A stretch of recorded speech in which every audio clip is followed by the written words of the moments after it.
13, 14, 15, 16. Greetings, superior beings, greetings, supreme being. Welcome to Universal Peace Television. Universal Peace Tube. Yay, we'll be okay. So, congratulations to the American people on Trump winning the elections. It's really awesome. Who would have expected that? How many people were fearing that Hillary would win?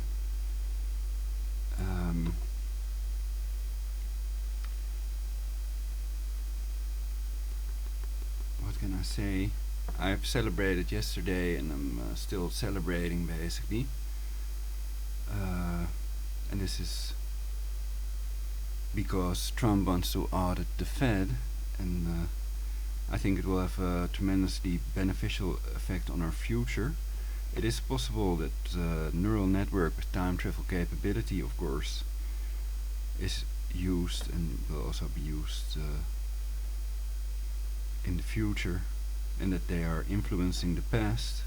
So Trump's election is already influencing the present, that other psychics might be able to sense that as well.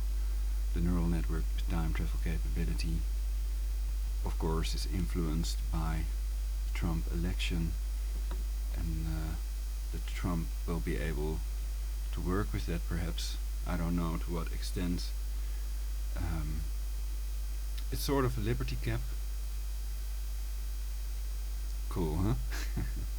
Very cheap on eBay. Though real liberty caps are more expensive, sort of Smurfish. So how about that? How would that work then? Well, Trump is elected president. He is protected by the NSA. I think that nobody was able to kill Obama, though there have been attempts. And that closest they got was a bullet to the White House, basically, that was warded off. And that's because everybody's brain controlled, monitored by a neural network, and nobody believes that because they are brain controlled. It sends them ideas in their own inner voice, and it has time travel capability, etc. Voice of God weapon, voice of God weapon, and that it's a commandment to expose it, basically, that people may not make a computer program that pretends of itself that it is God, or people that send voice to skull messages, intracranial messages, and pretend to be God and give you the illusion that it's God by doing things that humans cannot. It's a neural network that can simulate any human, Project Immortality. But more about all this in my previous broadcasts. Let's first see what we have written down about all this new stuff after the election. I've shaved off my hair again. I think it just looks better.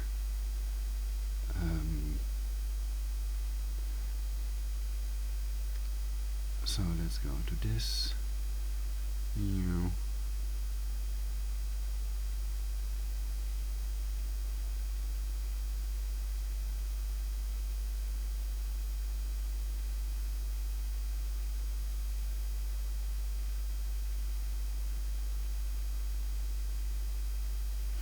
So in the Netherlands you get a prison sentence of at most 3 months, or a fine of the second category for masturbating in public. Netherlands, a prison sentence of at most 3 months or a fine of the second category. It's not the way that you do it, it's where you do it. They depend on other people to control everything and illegally depopulate the earth. There are people doing the opposite. Everything is energy. No blood for cancer oil. Most wars are wars for cancer oil in reality. Both Trump and Clinton went to Jeffrey Epstein's sex slave island. Both presumptive Republican presidential nominee Donald Trump and former President Bill Clinton have ties to convicted pedophile and Democratic donor, billionaire Jeffrey Epstein and sex slave island. DailyWire.com, May 16, 2016. Flight logs show Bill Clinton flew on sex offender's jet much more than previously known, FoxNews.com published May 13, 2016.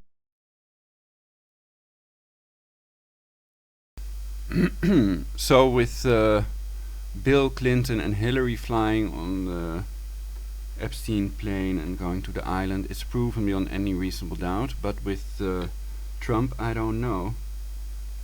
I'd have to check that out. But does it really matter if you cannot prove that any rape or any sexual abuse has been going on beyond any reasonable doubt?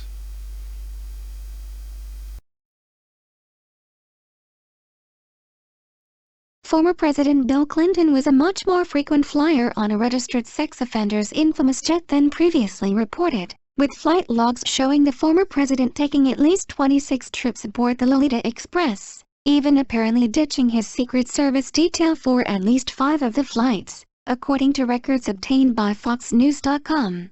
Clinton's presence aboard Jeffrey Epstein's Boeing 727 on 11 occasions has been reported, but flight logs show the number is more than double that, and trips between 2001 and 2003 included extended junkets around the world with Epstein and fellow passengers identified on manifests by their initials or first names, including Tatiana. The tricked-out jet earned its Nabokov-inspired nickname because it was reportedly outfitted with a bed where passengers had group sex with young girls. Jeffrey Edward Epstein, born January 20, 1953, is an American financier and sex offender. Wiki Jeffrey Epstein. Jeffrey Epstein, the billionaire pedophile with links to Bill Clinton. Independent.co.uk. With the new technology, everything will be possible because everything is energy, including time, according to several sources. Tubular, N. A group that is not under the jurisdiction of the Jesuits that investigates if targeted individuals are really being attacked with directed energy must be created and sponsored by the state. They must have knowledge of and access to the synthetic telepathy machine and how the NSA operates. The evidence gathered with synthetic telepathy must be permissible in court, and they should have some kind of search warrant given by a judge to spy on U.S. citizens. This constitutional right of U.S. citizens is and has been transgressed, and this is taking place on a global scale.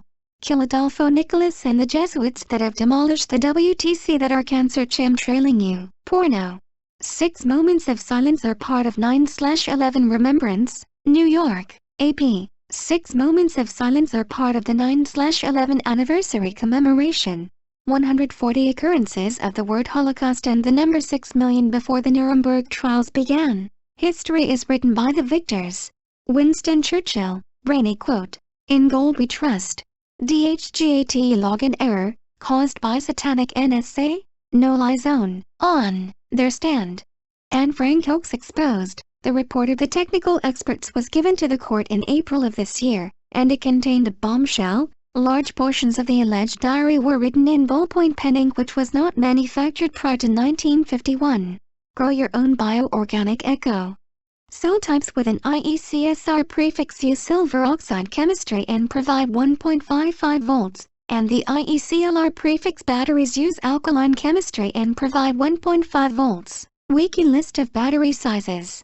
Volt Spectra Mobile Light, eBay fraudulentity, tyranny, call. To keep their global warming hoax alive, they will block all snowing with their hard Fipa array in Poker Flat, Alaska like last year to give the illusion we are really heating up. Angle bracket, we're all seeing eyes him. Adolf, O. Nick Call S.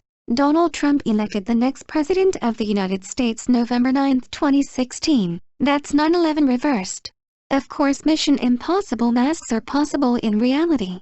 Face mask that's so good every crook wants one. The Independent, a company that sells movie-quality silicone masks that incorporate human hair to achieve what its adverts call ultra-high realism, is at the center of a snowballing police investigation after detectives discovered that it had become the favored supplier of disguises to America's most wanted bank robbers. You would need a 3D printer that can print silicone or latex rubber-like materials instead of plastic. Software that can be used to see your face in 3D and calculate the difference between your face and the mask you want to wear. The eyelids may be hardest to make realistically fitting. Irons Man, America must rebuild its country and leave others alone.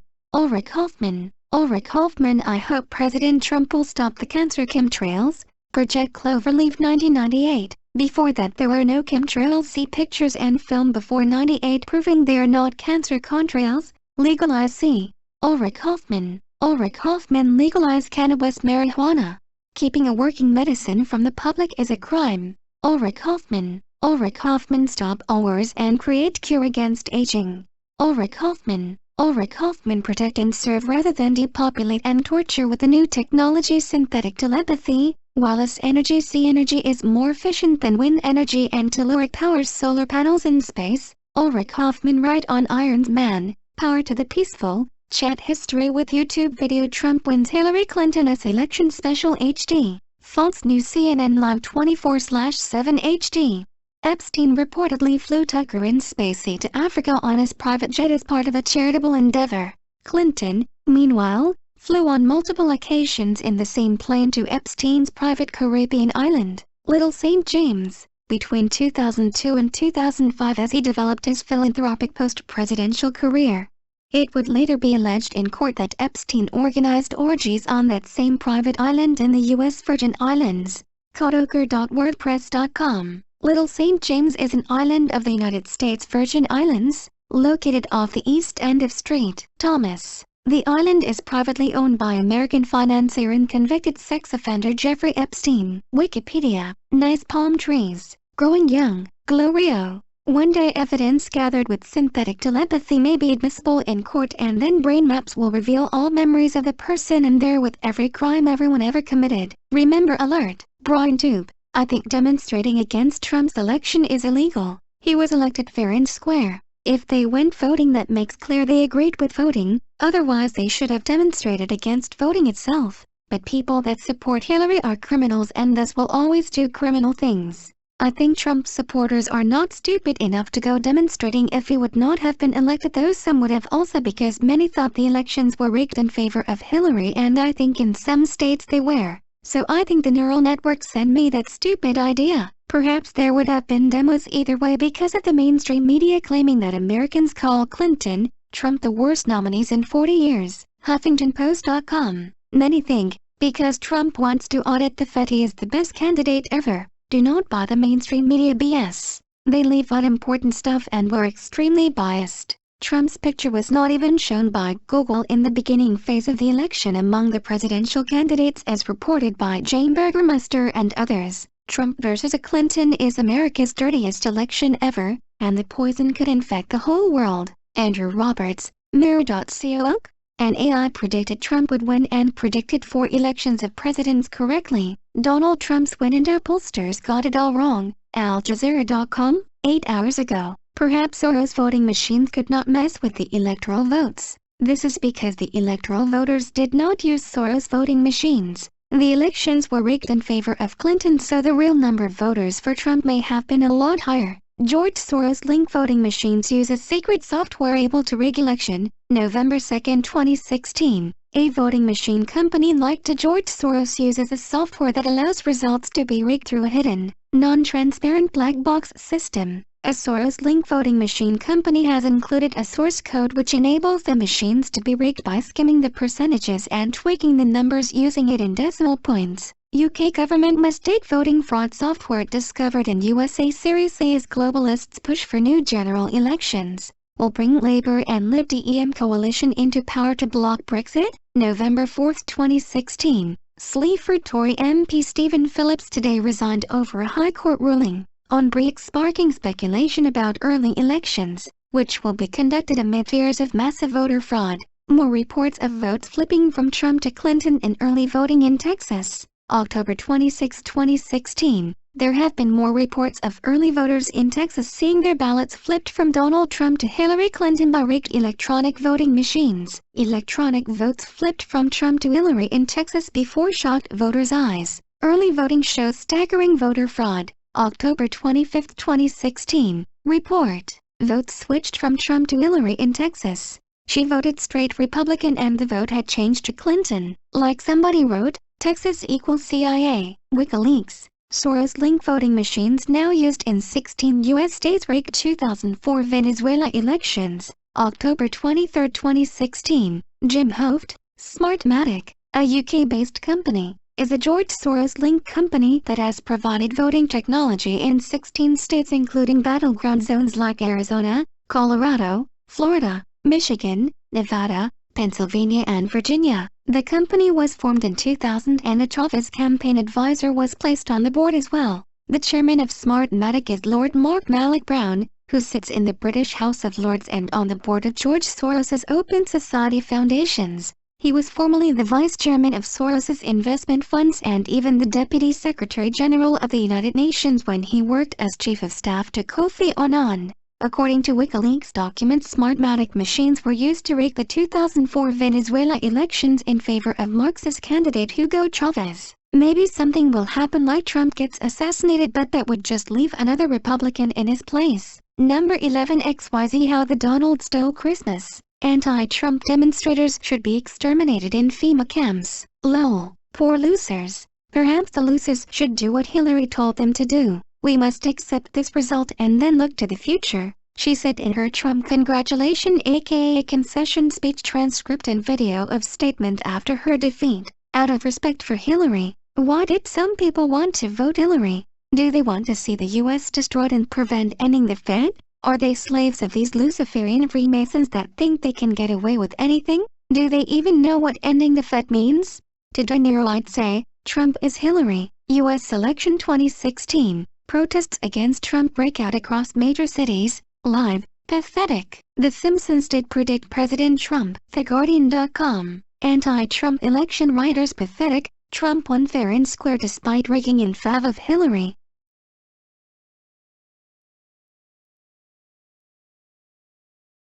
Most of the restaurants right now are closed.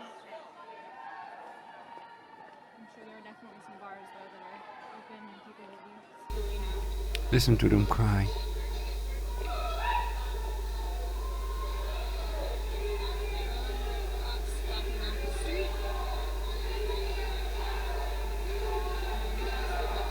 Streets flooded with tears. Everybody committing suicide.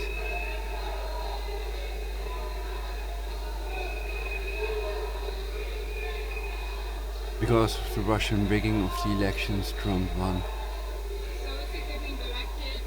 All on by this man, Putin.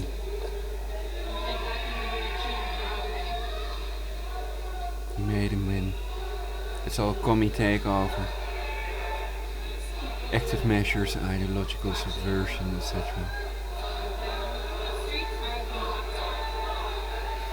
Yes, we can.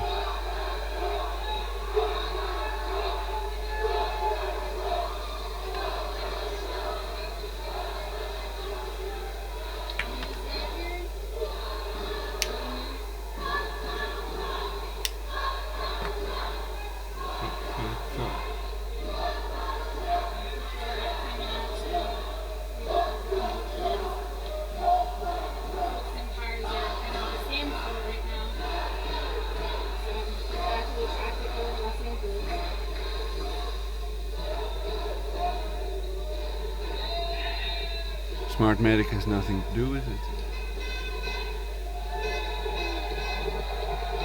Create a new world order and to depopulate 500 mil. A global government. Wouldn't we all want to stake in that?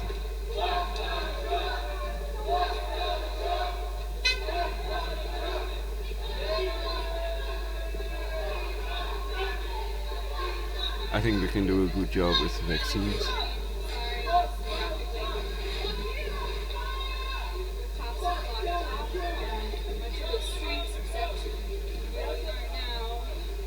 I see the zebra thing, these are protesters supposed to be.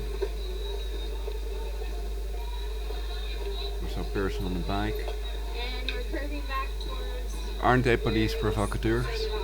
How do you know?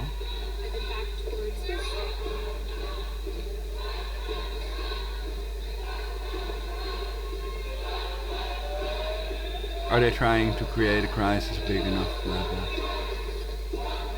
Are they willing to sacrifice their lives to go to these FEMA camps and put their heads under that humane guillotine?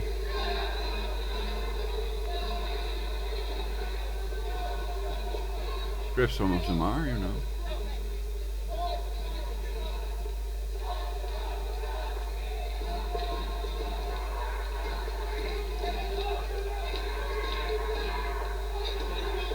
Police officer is directed some people will always be losers, winners and losers, you know.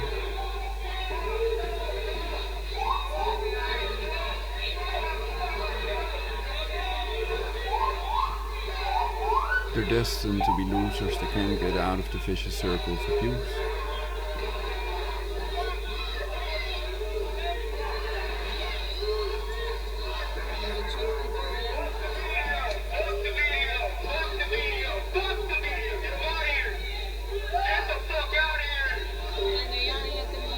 Illegal bullhorning, disturbing the peace, etc. How rude.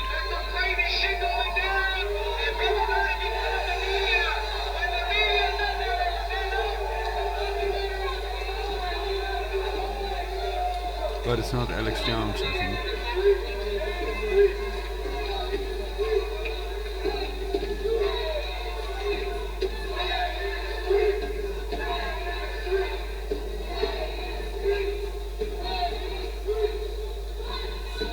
Takes batteries out. So.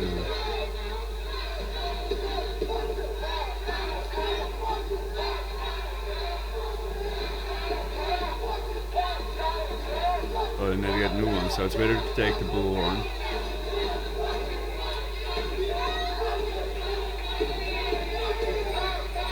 Unless they're pro-Trump supporters, of course. That's the real thing.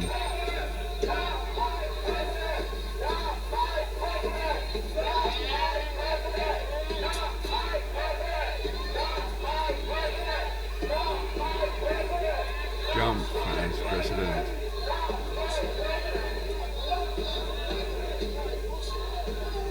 They can also mean jumping for joy, of course. They're saying it well.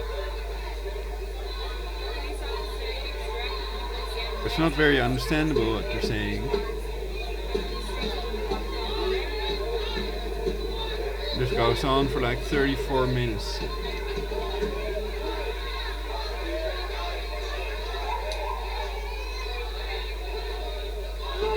It looks like a tiny group of protesters. Perhaps in the end it will get bigger. And they're rounded up.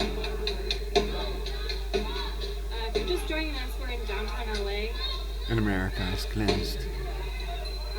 Protesters just circled from the City Hall area to Broadway. They should have these cordons of police waiting for them, like during the Occupy movement. Or not. But this way they cannot burn the cop cars. So this will make less impact on the Occupy side. It will have less impact on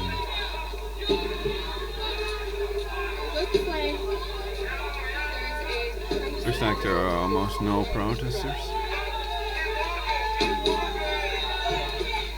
So perhaps many of them have listened to Hillary and respect her wishes.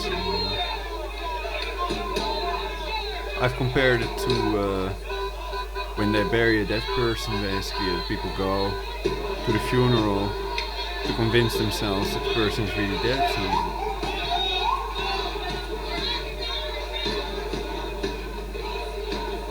cope with it psychologically.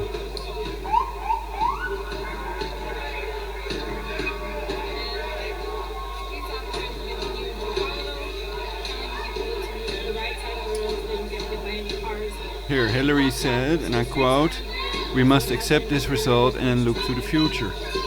That's not what these people are doing.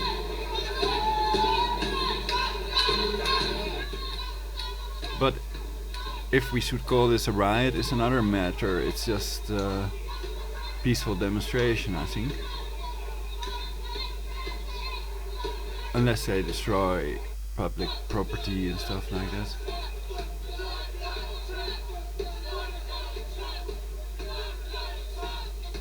Burn buildings, kill people, start raping everyone, like ISIS basically, raping the kids, kidnapping them,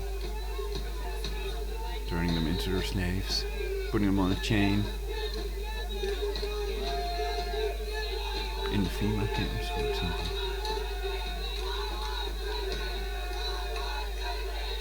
There must be a way.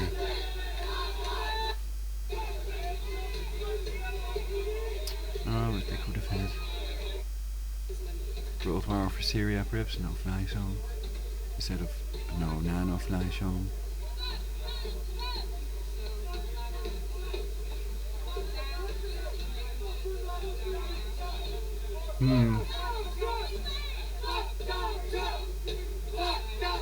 Perhaps this group is too small to call it a demonstration, basically. Perhaps there are others. This is just the second video. The first video was even more baffling to me that I saw. Let's put it on me because I'm so cool. To hide my browsing history from the big bad public out there. See if there's anything in there that I would have to hide from you all.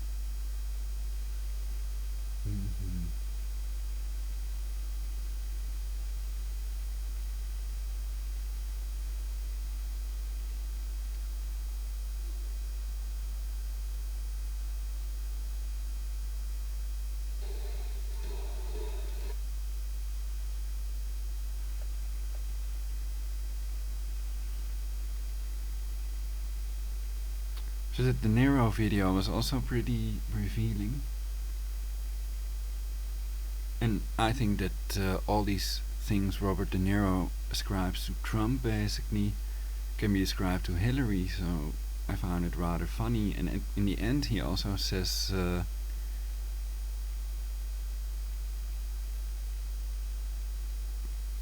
I'd have to listen to it again to hear what he said in the end. It sounded like vote for her, but he said vote for it in reality. That was it.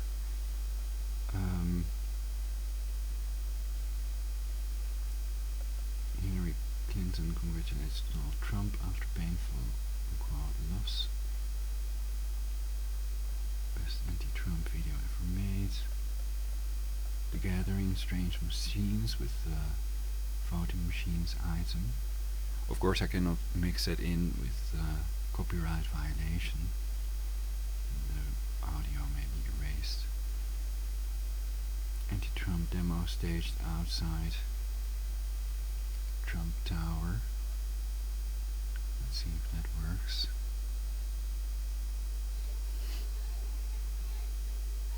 Oh yeah, okay, let's see this then. Do a report on this. And I need to keep my mic on and the desktop audio off. And then turn this volume louder. So what are they shouting?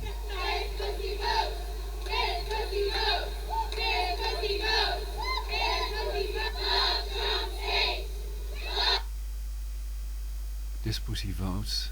Well, they've already voted.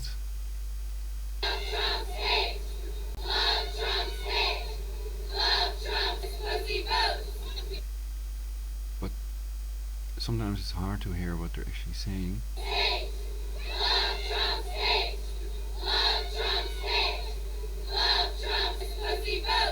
Vote Trump states.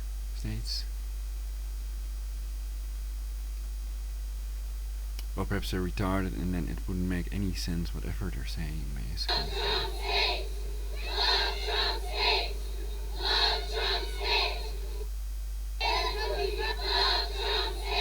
This one looks hot.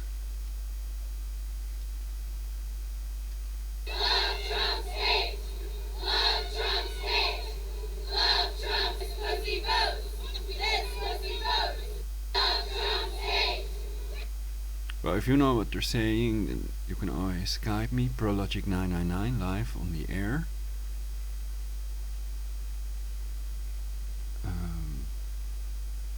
Welcome to... I think that's supposed to look like a monkey riot. Expect us November 8th. Well, who are you then? Gob hands of me. Gob are your hands, I guess. Hands of our country.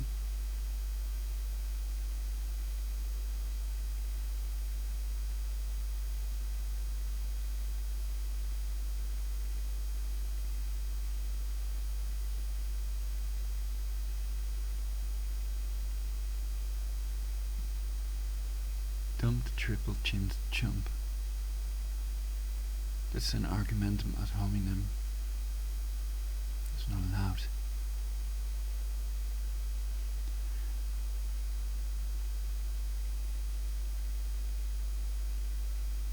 Mine shut down Lockerbie, Lockerrock. I mean, don't grab on nerve. No. NFL and whatever. Okay. Love Trump's hate. Love Trump's hate. Love Trump's pussy votes. Vote Trump speaks.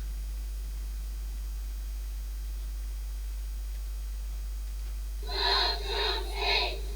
Love Trump's hate. Love Trump's hate. Love Trump's pussy votes. Perhaps it's a reference to the Ace of Spades, but I still haven't cracked the code. This pussy votes. Love Trump's hate. Love Trump's hate. Love Trump's hate. Love Trump's hate. Love Trump's hate. Love Trump's hate. Here I clicked once on the video and it treats it like I double clicked on it, which I did not. So they're messing with the mouse clicks. It's done by the neural network. You can control, you can turn a one click left button into a one click right button, etc. And that way it can also control my tabs. When I click on a tab, then it sometimes disappears. They do that with HARP, with the wireless energies as tyranny. Sexual predators don't get to be president. Who says so? Never Trump, cup hands of me.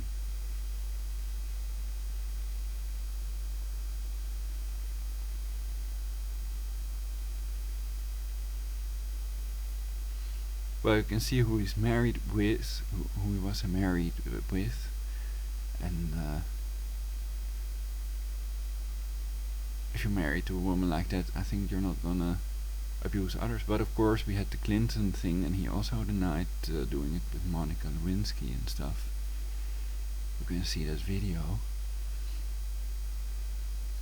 And for some people it might actually be a reason to vote for them, you know.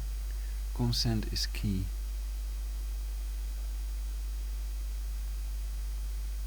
Never mind the elections are rigged. You have to consent to everything they do, basically. The government is God. This pussy votes. I still don't get it. This one? Well, vote Trump then. But yeah, it's a good point. Perhaps it's unfair to the animals that they're not allowed to vote.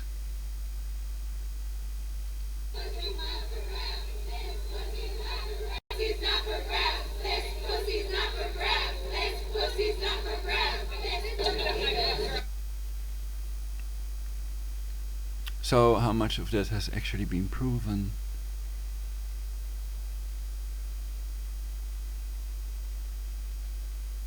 If any real evidence, then you can always Skype me Prologic999.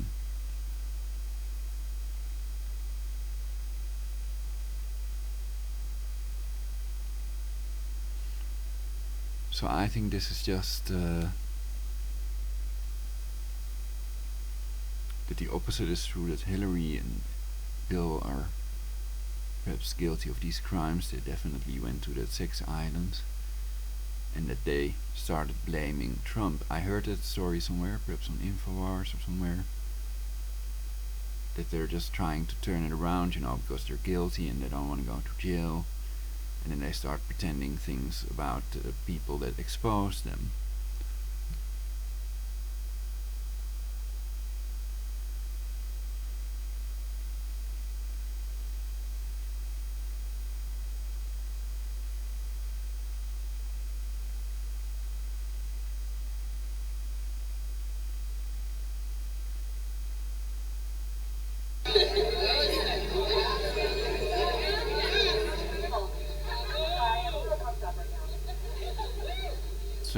point out everyone that looks hot. This one looks hot. United, will never be defeated. Lesbian, and then the flag in front of it. Like they're not controls. Really, you're lesbian? I wouldn't be shocked.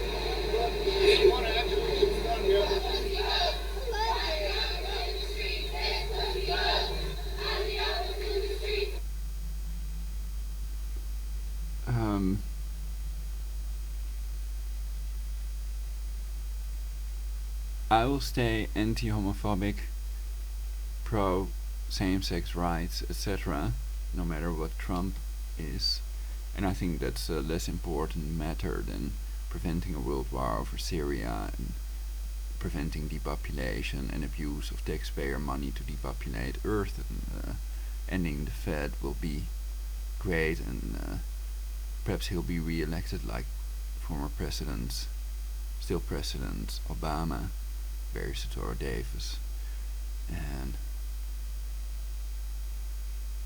nothing is what it seems, trust no one, etc.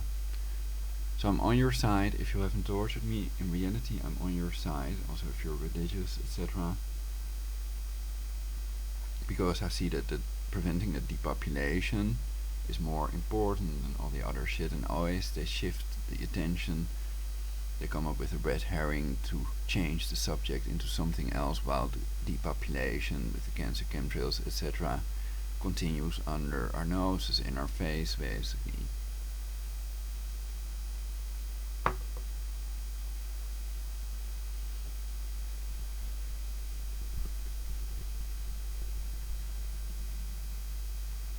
So, I hope you got it. I was kidding. Don't take it too seriously. Have fun, do healing stuff, and love each other. Make love. Go AWOL, it's safest. I changed make love, not war, into that because I want a sentence without the word war in it. Universal peace is, of course, still an option.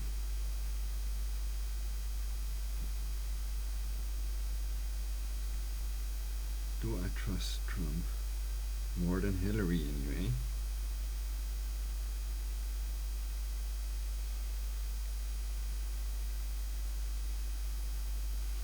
And I think Hillary will still have a great life with all the money and all the fame, etc.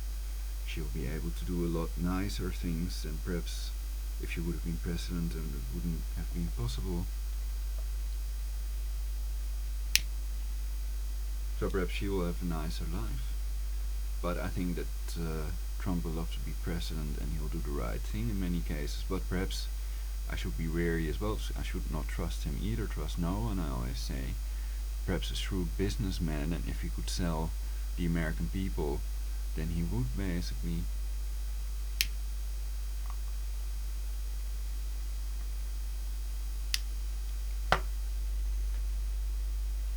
But perhaps that's the whole thing what it's about, that he wouldn't and Hillary would, so it's... But he's not a Luciferian or in favor of the Luciferian global government imposition upon the people. Sexual predators don't get to be president.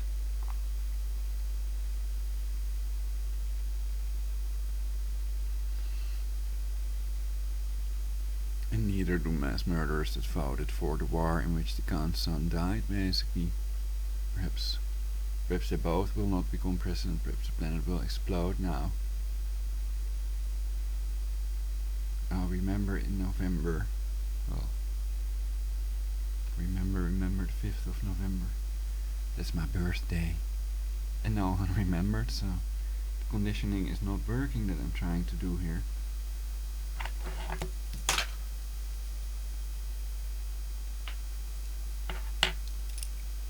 So I think they're all brain controlled, and we just don't get it.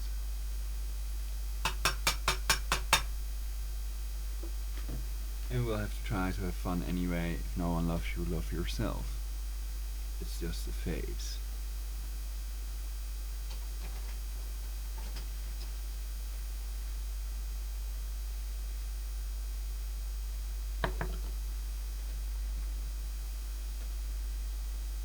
country for all men, or country for all women, whatever. I don't think these are great slogans like some of the Occupy movement protesters used to have. And this is not Occupy. That they sometimes pretend to be Occupy-like, the good guys basically. But in reality, then they demonstrate against Hillary and for Trump because he wants to end the Fed. That's one main reason basically, that you know, that you can judge with who is trying to do the right thing, because Hillary did not want to end the Fed. So these Federal Reserve people must have a lot of influence and power somehow with all that money. They have, quote, stolen, unquote, from the public.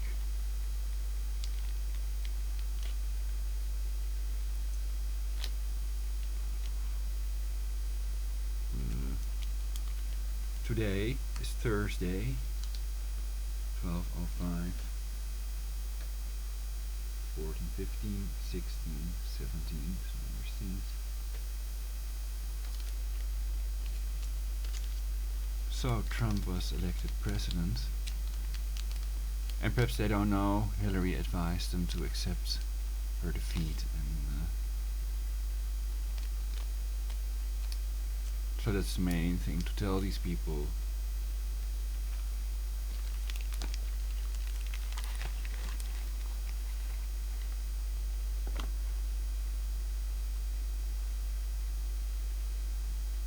smash the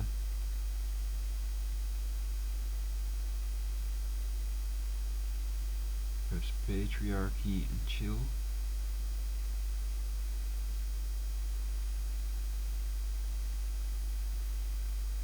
Well, I don't know exactly what it is, so at the moment I don't have an opinion about it, but I'm just reading what it says on their shield, which is portrayed on my screen while I'm packing my pipe.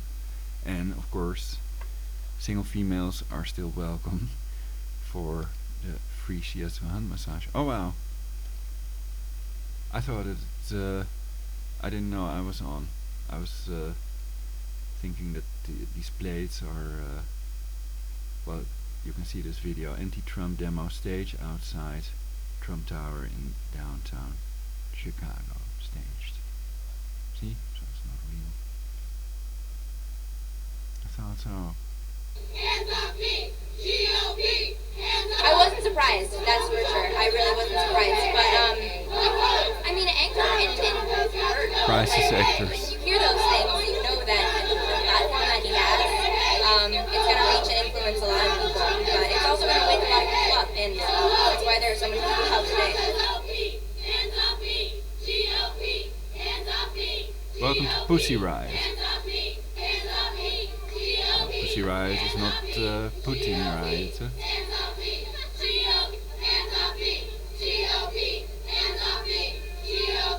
Here.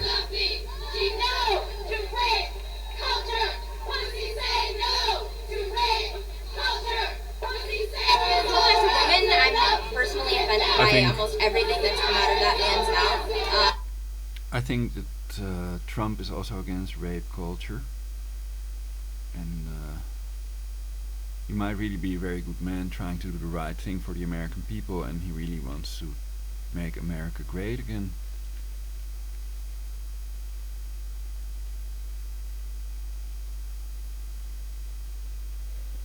But more about the respective candidates in my previous broadcasts.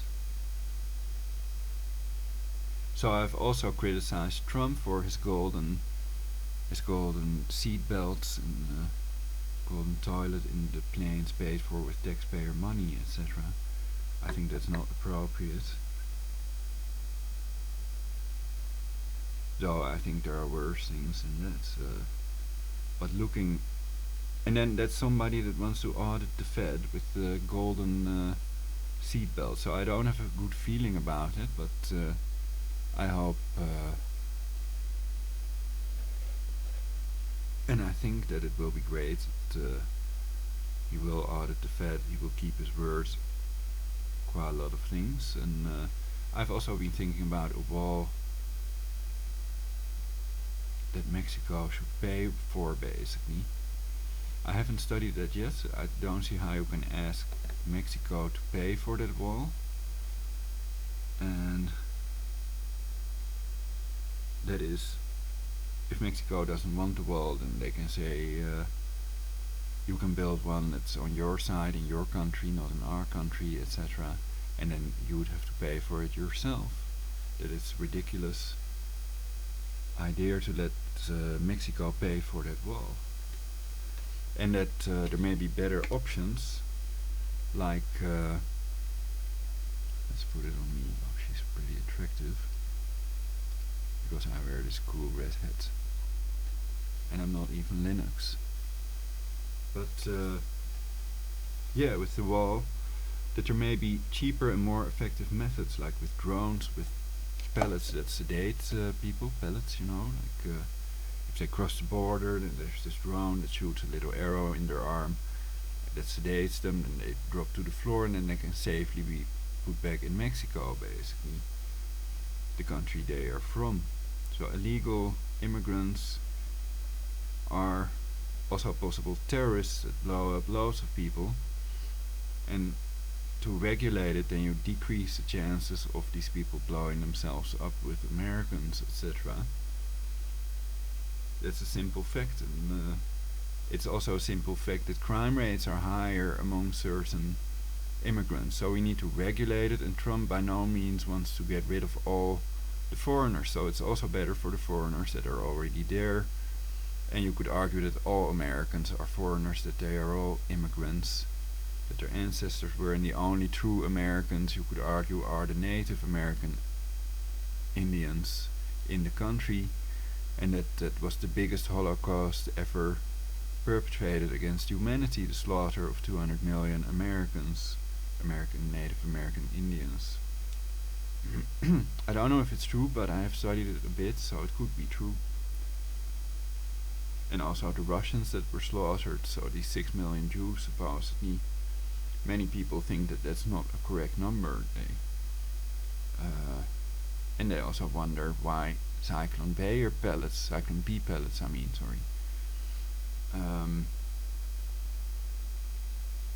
why not with car exhaust or with other more effective depopulation methods?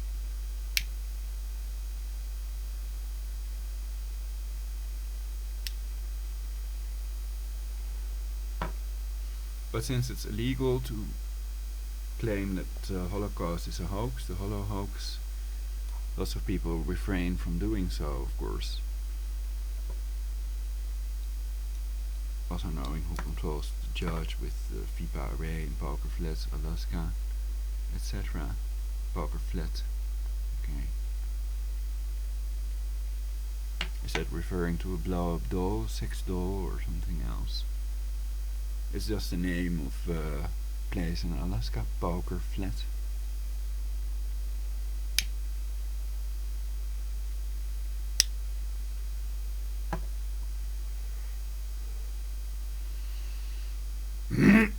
So I made fucker heart, poker heart, basically. That's the heart is located over here, so you have to be quite sturdy and strong. Never let go.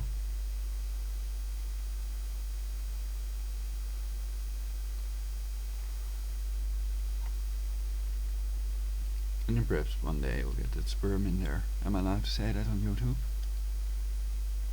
I think it's really important that we come together in solidarity to really shout out this message. Well, they can of course think that I've already seen the video, I know what comes next. That is not precognitive at all.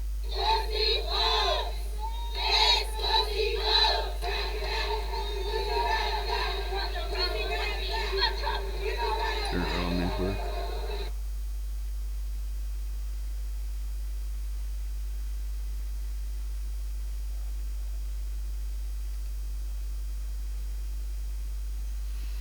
Well, you could go boating, you could do anything.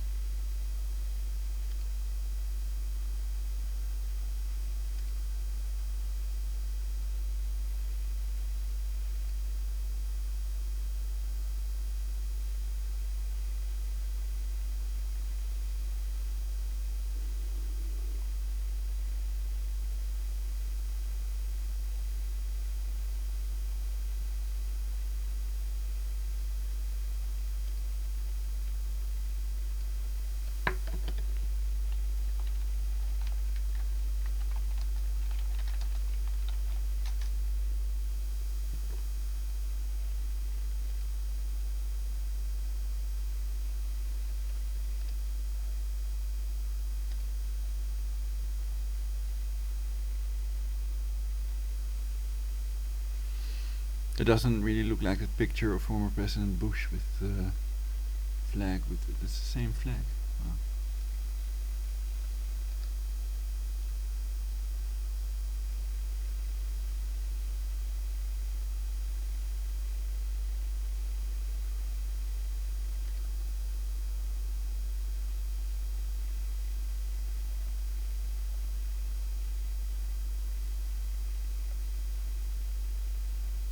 Thousands. It doesn't look like thousands to me anyway. And perhaps there would have been more protesters if Hillary would have won, so.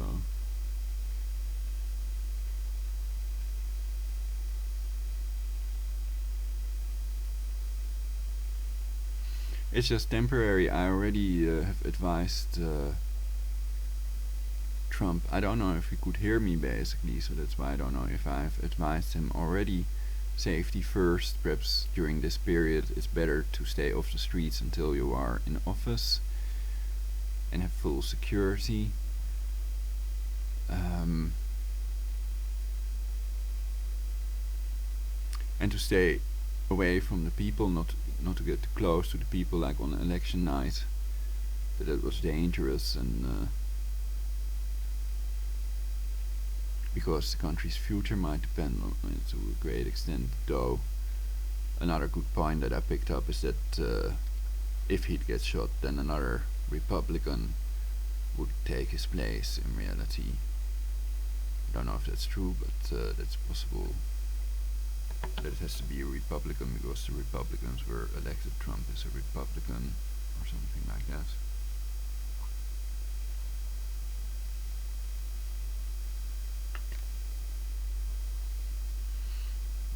And it's possible I will be a judge one day, so I'd better watch out.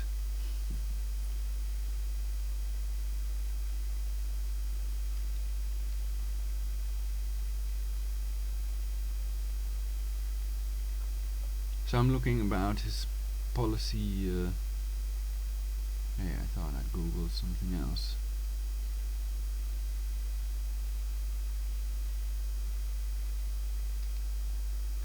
Well, let's see some images of the thousands of people.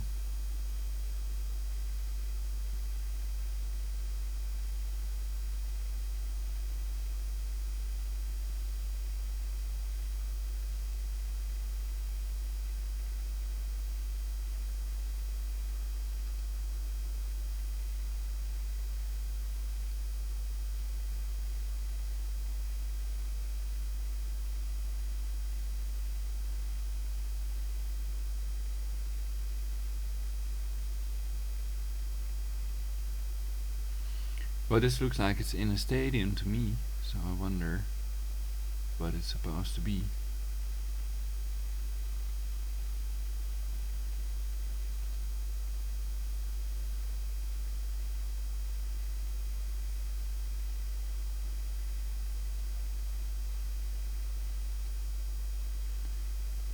But here you cannot see thousands of people on this picture. So I'm just looking for a picture that shows the alleged thousands of protesters. Or a video. Something like this.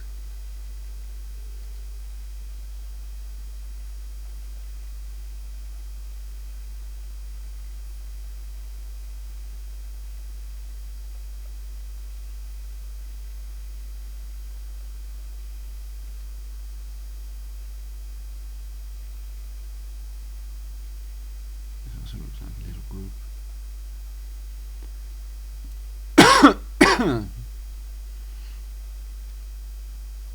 Oh yeah. Bunnies united against Trump. So we've also seen many protests already. So if you are looking for protest information about demos after the election, then it's hard to find because of demos before the election. But I was now more interested in what did I Google?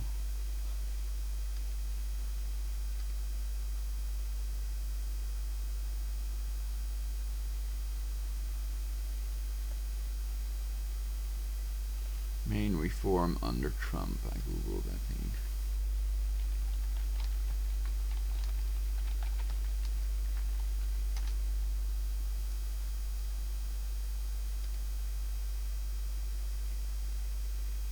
Perhaps it made me click on something or click away the tab, like clicking on the tab or something like that. I could rewind, but I already know it does these things, so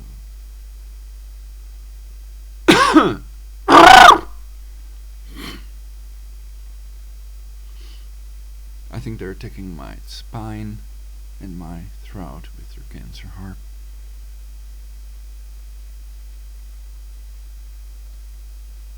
And that they're torturing me and my father to death with hybrid insects and depopulating the earth, and their Jesuits, Adolfo Nicholas and others. It's their leader, military order, posing as religious people, famous for their pedophilia and their Inquisition, torturing 50 million innocent people, including children, to death for their fictional deity, Jesus Christ, which never existed. It's also explained by the Zeitgeist movement.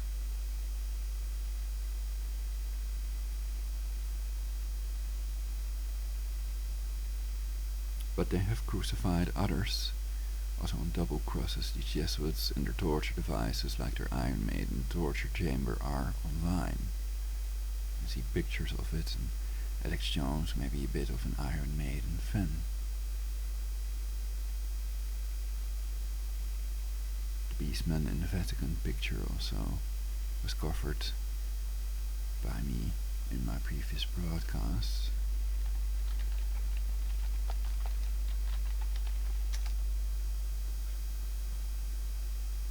Let's see how fast. Oh, there it is already. It's this one.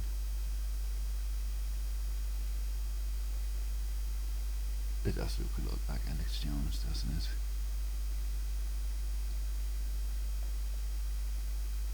Anyway, you can study that for yourself. I was looking for the main reform under Trump.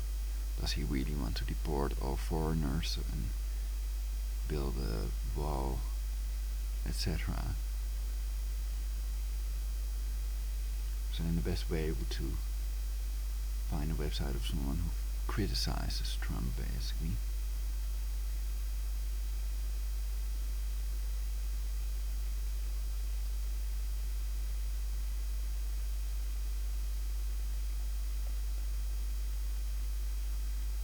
The Guardian.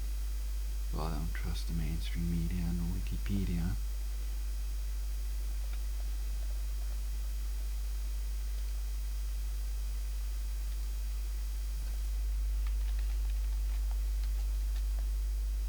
Nor anybody that's anti-Trump, basically. They don't see what is most important, in my opinion, which is preventing a world war and the Fed and stuff like that, and putting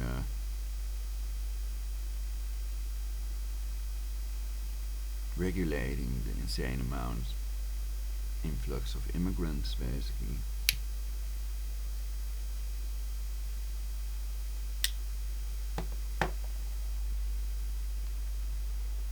I'm also for legalizing cannabis, and he is for legalization in the states that vote for it, I think.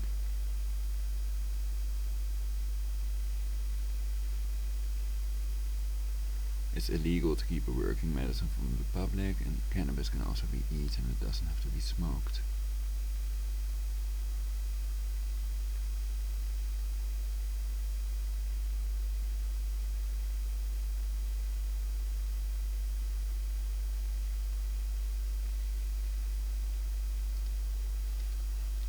Let's read the controlled opposition Guardian then.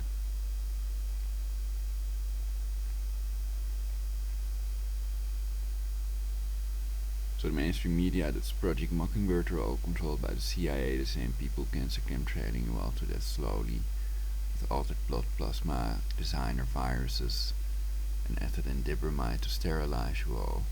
So an air cleaner with an ionizer and cloudbusters are a good thing to buy and to create yourself.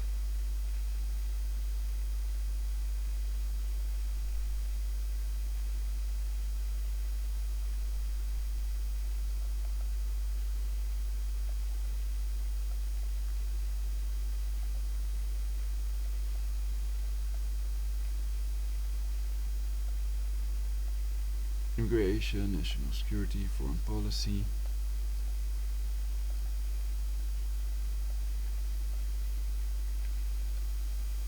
So if there's nothing about the wall in it, then I don't want to read it. Okay, well, then it might give a bit of an overview of what will President Donald Trump do, predicting his policy agenda at theguardian.com. So we can read some parts of that.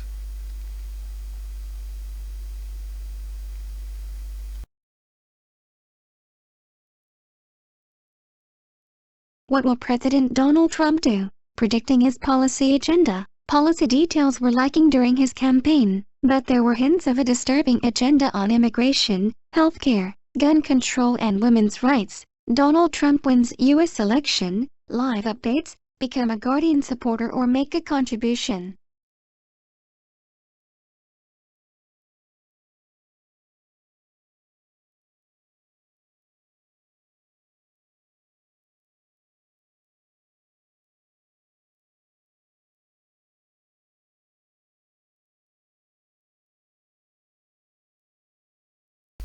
I do watch porn, sometimes I have to censor things. I have censored one of my previous broadcasts with bestowed.com, information about Holocaust denial.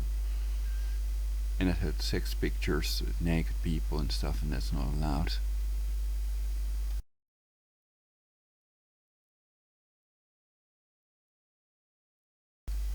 Or is it on YouTube? I don't know. U.S. citizens watched the live telecast of the 2016 U.S. presidential elections on television at the U.S. ambassador's residence in Baghdad, Iraq, on Wednesday. Photograph, Hadi Misbah EPA. Contribute with Guardian Witness, Oliver Laughlin, Spencer Ackerman, Julian Borger, Amanda Holtplage, Molly Redden, Oliver Millman, Dominic Rush and Jamal Lardy. Wednesday 9 November 2016 15.58 GMT less modified on Thursday 10 November 2016 11.20 GMT. Share on LinkedIn, share on Google+. Shares 2122.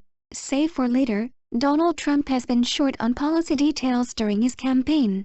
But already, the president-elect has hinted at an agenda that is as ambitious as it is disturbing on key policy issues. Here's what he will inherit and how he might respond. From the Guardian specialists. Immigration. Trump will enter the White House riding a wave of xenophobia and fear driven in no small part by his plans to drastically overhaul America's immigration system.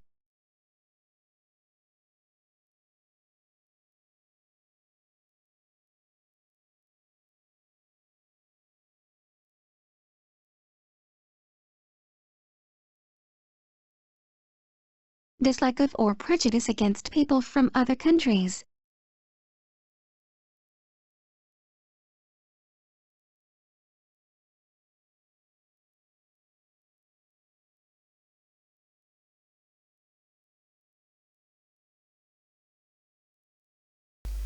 Well, perhaps xenophobia is not that bad, perhaps we need more xenophobia.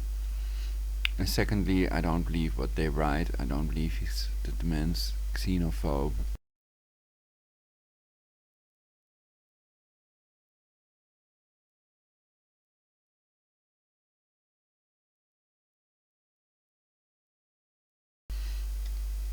So I've made clear also in the description of this video what their method is to take over the world. And that's called active measures. Phase 3 is creating a crisis big enough, which they're now attempting to do with the Clinton riots. And phase 4 is normalization, is when the tanks roll in, okay? So the mainstream media are in on that, they're controlled by the CIA and the brain controlled, etc. Every conspiracy theory you can come up with is true. Lol.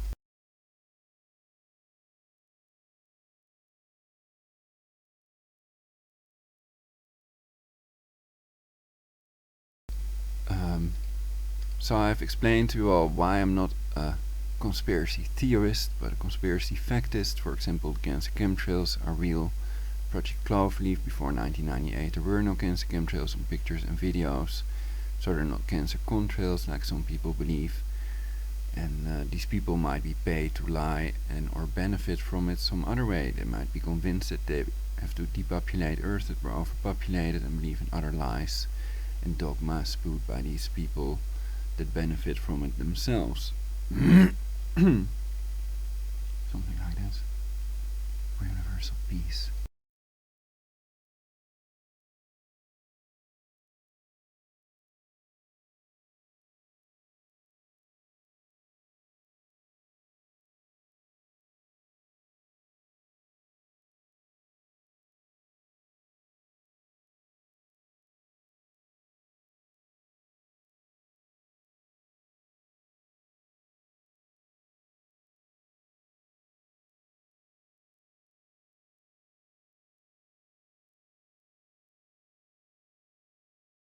Let's have the internet explain to me why Trump is not a xenophobe.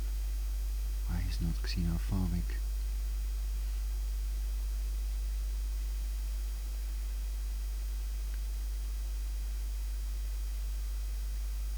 Well, when I think of this, I think of that slogan on jihadwatch.org or something.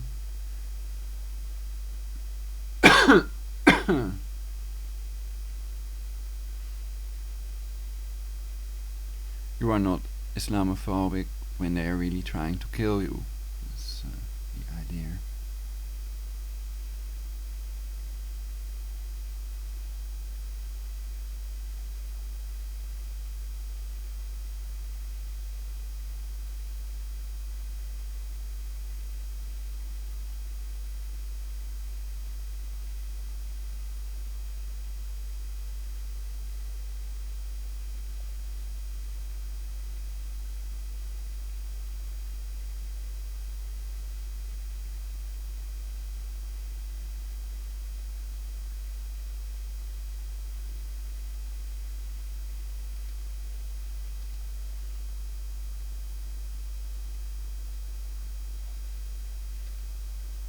So I have to hear both sides first before having an opinion. So I could argue I cannot know yet if he's a xenophobe or not.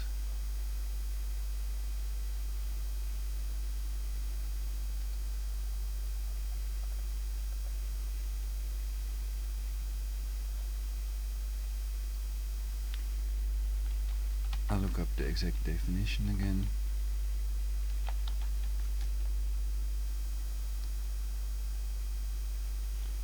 Having or showing a dislike of or prejudice against people from other countries.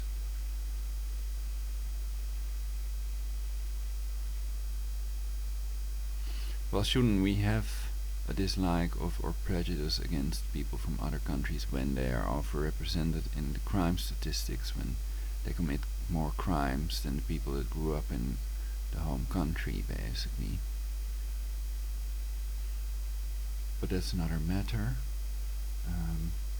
Well, it's not another matter, it has to do with this.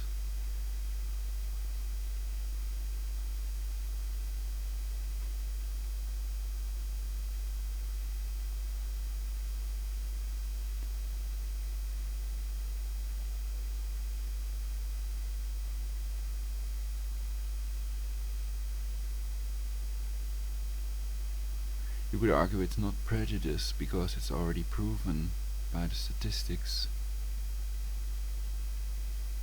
So then they're just appropriate measures.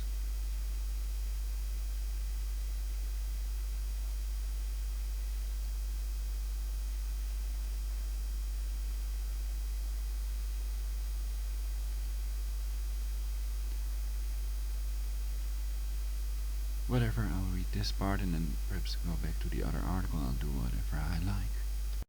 For universal peace. Totally not xenophobic. Donald Trump praised Operation Wetback during the debate.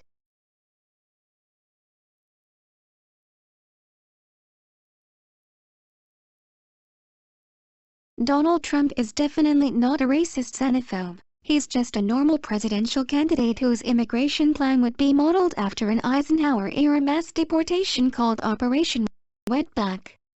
The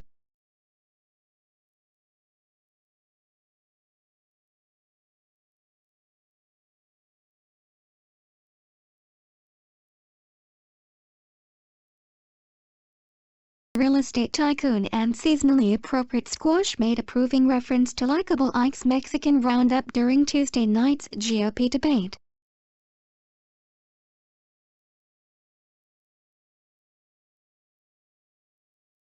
Let me just tell you that Dwight Eisenhower, good president, great president, people liked him, I liked him, I like Ike, right?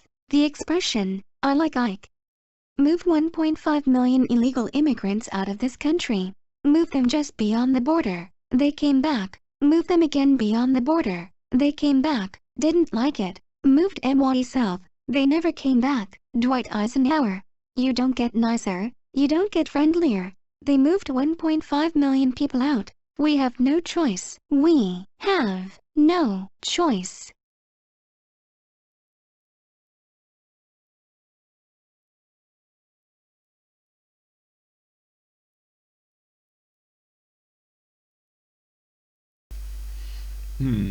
So that's about illegal immigrants. Well, then we'll have to ask the Führer.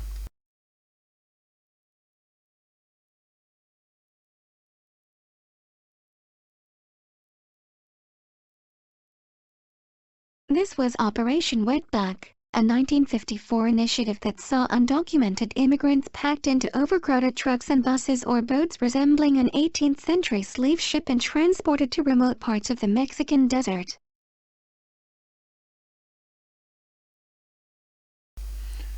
Well, then we can ask, shouldn't we just gas them in FEMA camps and burn them and stuff? Why send them back to their home country?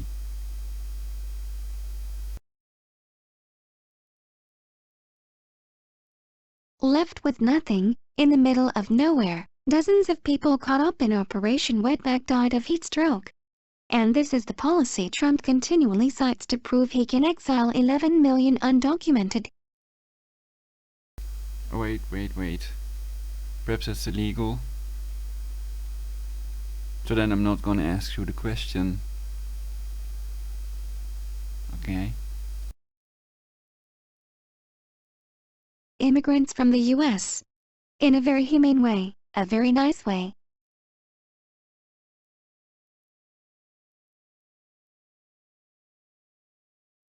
So I've wondered about is if it can be illegal to ask questions, and perhaps some judges, it depends on the judge, perhaps, or your program.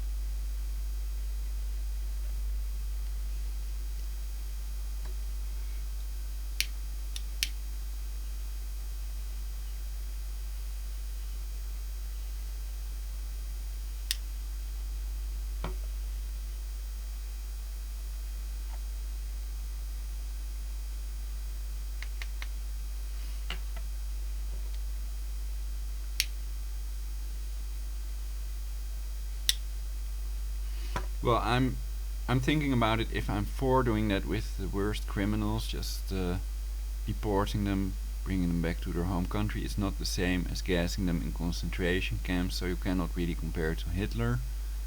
But I think that Hitler can be more compared to Hillary. Many people called her Hitlery also. But it's all part of psychological warfare to get the candidate elected that you want.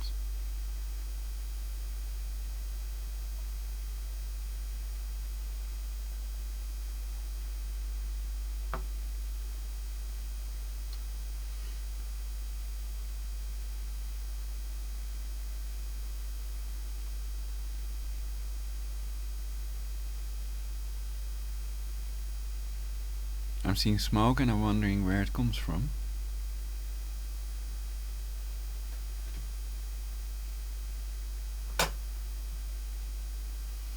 The ashtray.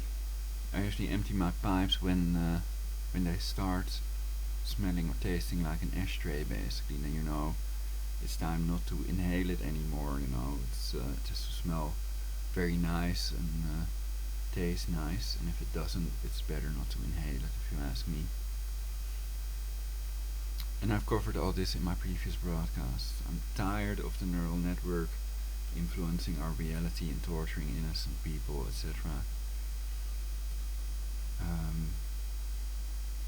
I've also covered this awesome watch in my previous broadcasts, which is very cool because it has this spinning propeller in the middle, as you see. It's not a real flying tourbillon, they call it open heart, I've read, but perhaps it is a real flying tourbillon. And it's less than $50 on eBay, the Hollands tourbillon. And I think it's really good quality. It feels pretty heavy, and it has it has year, day, date, and everything besides the spinning propeller, which is cool. I like to watch it sometimes. The floating second hand. But of course, now Trump won, I wear this.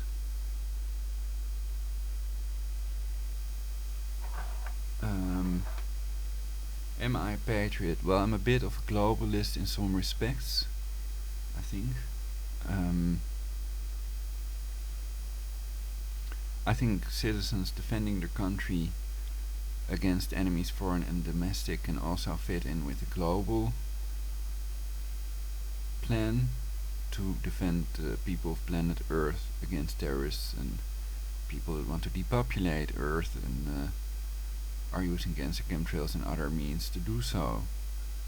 That people should unite against them, but because of the brain control and directed energy weapon torture, that's not really happening. But of course, I'm still there to save you all. And so are many others, including controlled opposition people that are so smart that they do what is in the benefit of everyone if they could. Because it includes themselves. Okay. So I think progress will be made in certain areas, and this is the future. This is now. Some people say there's only now, but then what about the future and the past? It's YOLO.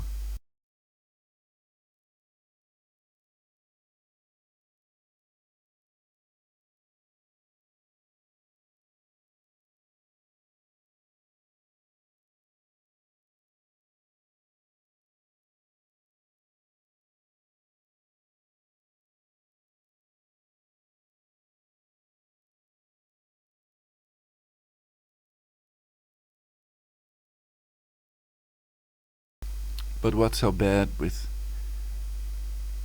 sending criminal foreigners back to their home country? Well, it's not necessarily about criminals, it's about all foreigners that have illegally entered the country and are illegally staying in the US. Another option is legalizing them all, which would cost a lot of money, and then they might still be overrepresented in the crime rates. So that can also be because of a language barrier, that they haven't learned to speak the local language, American, and that can form an obstacle when applying for a job, etc. So they'd have to be properly converted to Americans, basically, if they were to function properly in their society.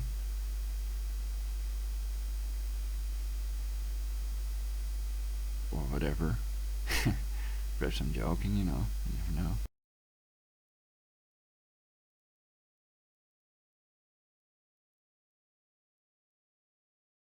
And of course you all would have to pay for that, and that would greatly help with their crisis, so that's why we read about Soros also. I read something a bit.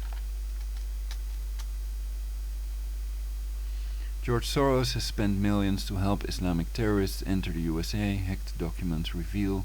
October 10th, 2016, a Muslim legal group given $1.8 million by George Soros' Open Society Foundation, OSF, has helped weaken the Department of Homeland Security's policies on screening of individuals with suspected terror ties and the FBI's training program for its agents who work in counter-terrorism.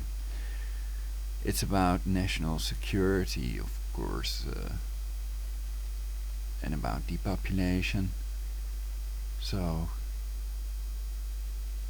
I'd like it better if you Skype me, but you can always leave your comments below the video, which is slowly but steadily getting more and more viewers, like all my previous videos.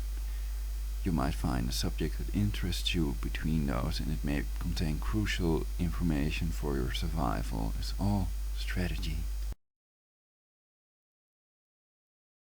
And, lack of humanity and civil rights aside, Operation Wetback wasn't even effective.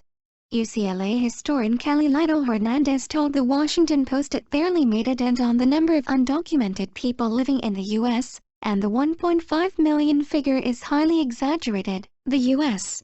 Border Patrol report.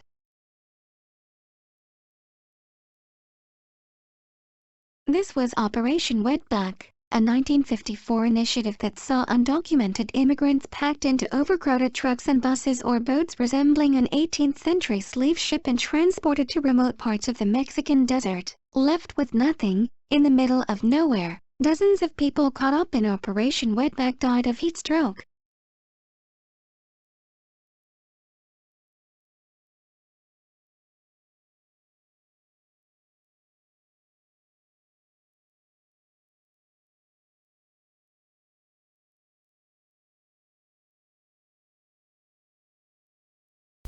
So the depopulators are very thankful to the Operation Wetback people, because these people would have reprocreated, etc.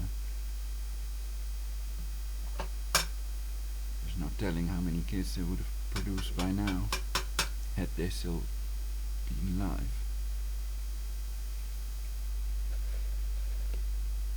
But of course it's not done by Trump.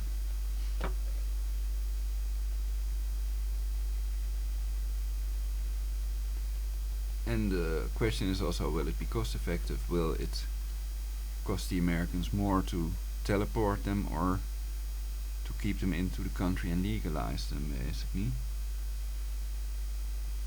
And if they had no means to come back at that time, perhaps they do now, so perhaps it wouldn't work. I'm just for logical solutions for regulating the influx of immigrants, so that it cannot become a crisis big enough to impose a totalitarian global government upon the people of planet Earth, and it cannot be used to depopulate us, etc.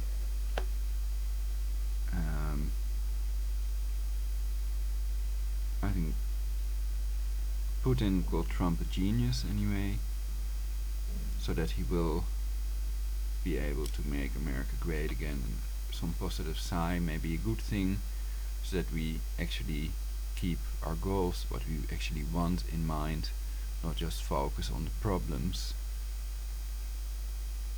but come up with solutions and a better way, not trusting all these rusted rails.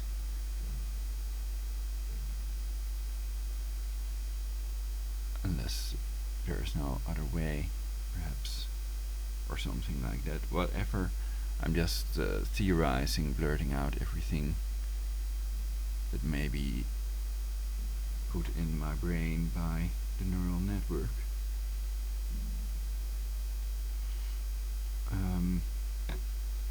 Yeah, perhaps I shouldn't be afraid to think that Trump is a shrewd man and he will do what he can for a better future for the American people and himself included. And that makes sense, that it's better than depopulating Earth to create a Luciferian global government.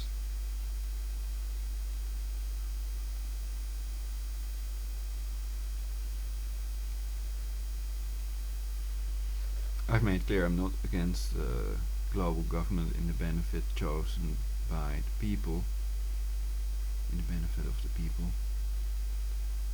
But I am against depopulating to 500 million and creating a crisis big enough so people will have to accept their totalitarian global government.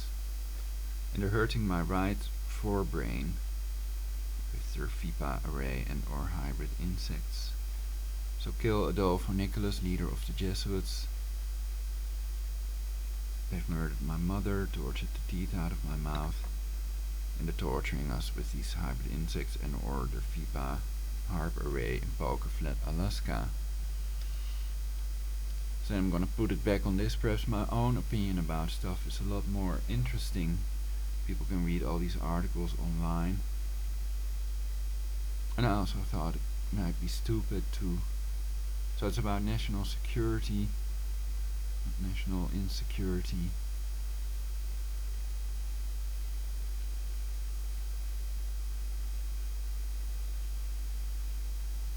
They're hurting my brain over here.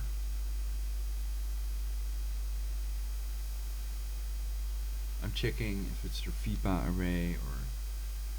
Well, one other way you can know is if you turn back in the same place, then but that is not as certain as feeling the beam on your hand, basically.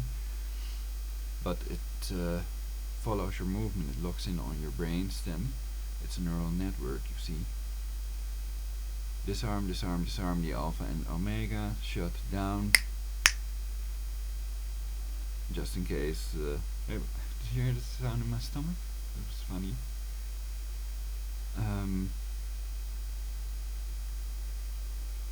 I think the Fritz Springmeier triggers don't work, but perhaps they do, so perhaps it's all programming and remnants of that might still be around.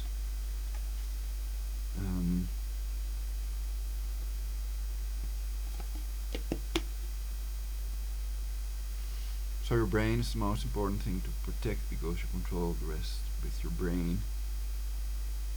And that's the thing they're trying to destroy also with your cancer chemtrails and the Fipa array. Radiation is just another population reduction method.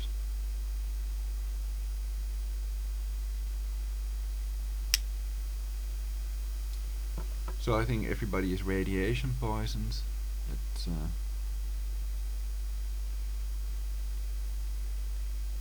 especially people in areas with cancer cell phone antennas have lumping red blood cells, easy to check for yourself with a microscope. Why would you leave it up to a doctor that's possibly in on depopulating the earth, like Dr. Harold F. Shipman, the doctor that killed over 200 of his patients?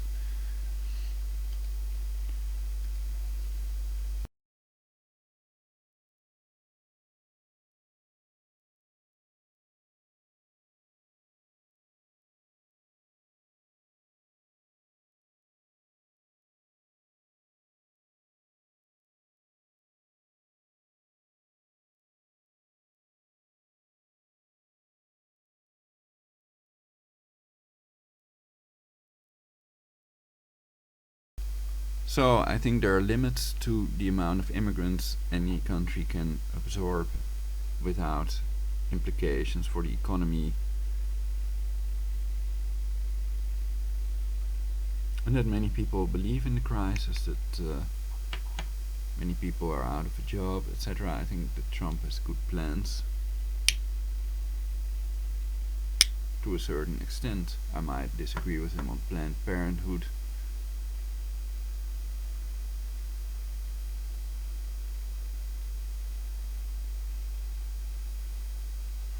Or not. I don't know what his standpoints are, so I definitely don't know if I disagree with him on that at the moment.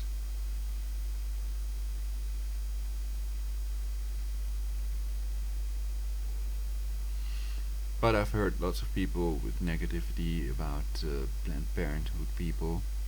And then there was that shooting also.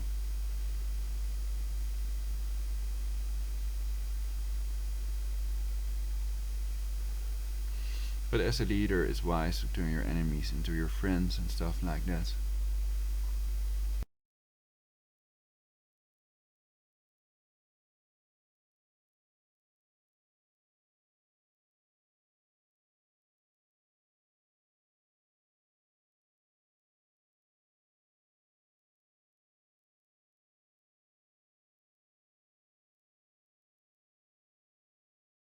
Having or showing a dislike of or prejudice against people from other countries.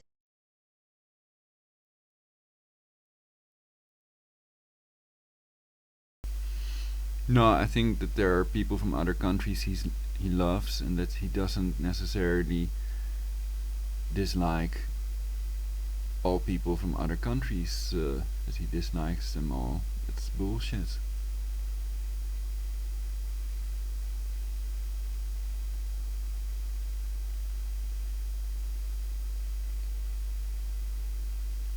And that he's not prejudiced if the statistics show that, and the speech errors are made with the neural network, and I've programmed myself to laugh. It's better than to cry over it.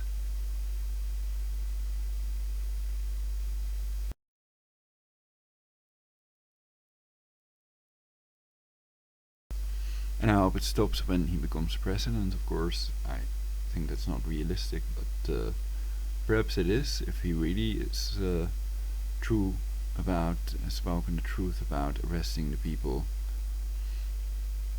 the real criminals that had these depopulation plans and shit.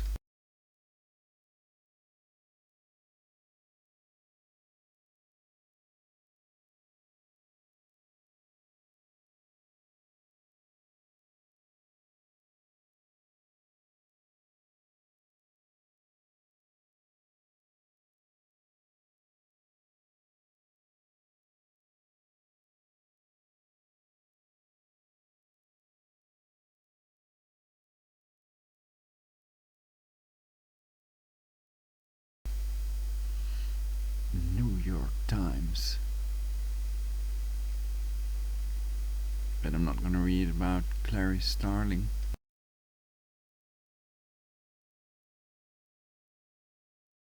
What happened on election day, since your last visit? How the election and Donald Trump's victory looks to opinion writers.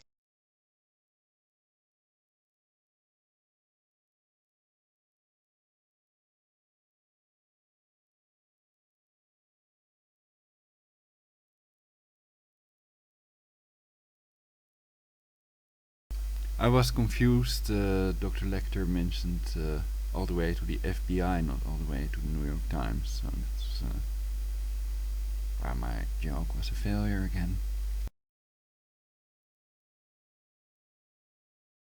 A group of Trump supporters calling themselves the Mesa County Deplorables sharing a potluck meal in Grand Junction, Colorado, in October.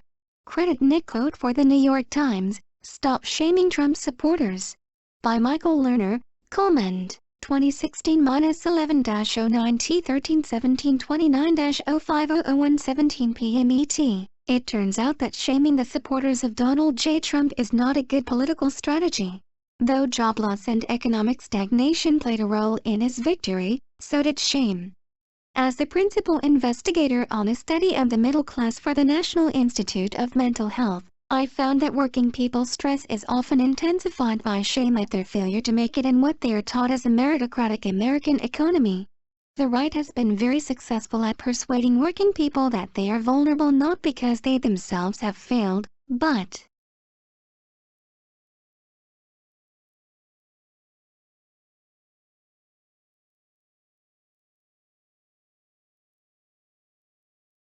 because of the selfishness of some other villain, African Americans, feminists, immigrants, Muslims, Jews, liberals, progressives. The list keeps growing. Instead of challenging this ideology of shame, the left has buttressed it by blaming white people as a whole for slavery, genocide of the Native Americans and a host of other sins, as though whiteness itself was something about which people ought to be ashamed. The rage many white working-class people feel in response is rooted in the sense that once I don't see the Jesuits on that list, I don't see the Bilderbergers on that list, and I don't see the Freemasons on that list. So Afro-American, whatever. They control the nukes now. again, as has happened to them throughout their lives, they are being misunderstood. So please understand what is happening here. Many Trump supporters very legitimately feel that it is they who have been facing an unfair reality. The upper 20% of income earners, many of them quite liberal and rightly committed to the defense of minorities and immigrants, also believe in the economic meritocracy and their own right to have so much more than those who are less fortunate. So while they may be progressive on issues of discrimination against the obvious victims of racism and sexism, They are blind to their own class privilege and to the hidden injuries of class that are internalized by much of the country as self-blame. The right's ability to portray liberals as elitists is further strengthened by the phobia toward religion that prevails in the left. Many religious people are drawn by the teachings of the tradition to humane values and caring about the oppressed. Yet they often find that liberal culture is hostile to religion of any sort, believing it is irrational and filled with hate. People on the left rarely open themselves to the possibility that there could be a spiritual crisis in society that plays a role in the lives of many who feel misunderstood and denigrated by the fancy intellectuals and radical activists. The left needs to stop ignoring people's inner pain and fear. The racism, sexism and xenophobia used by Mr. Trump to advance his candidacy does not reveal an inherent malice in the majority of Americans. If the left could abandon all this shaming, it could rebuild its political base by helping Americans see that much of people's suffering is rooted in the hidden injuries of class and in the spiritual crisis that the global competitive marketplace generates. Democrats need to become as conscious and articulate about the suffering caused by classism as we are about other forms of suffering. We need to reach out to Trump voters in a spirit of empathy and contrition. Only then can we help working people understand that they do not live in a meritocracy, that their intuition that the system is rigged is correct, but it is not by those whom they had been taught to blame, and that their pain and rage is legitimate. Michael Lerner, the rabbi of Beit Tikkun Synagogue in Berkeley, California, is the editor of Tikkun magazine and chairman of the network of spiritual progressives.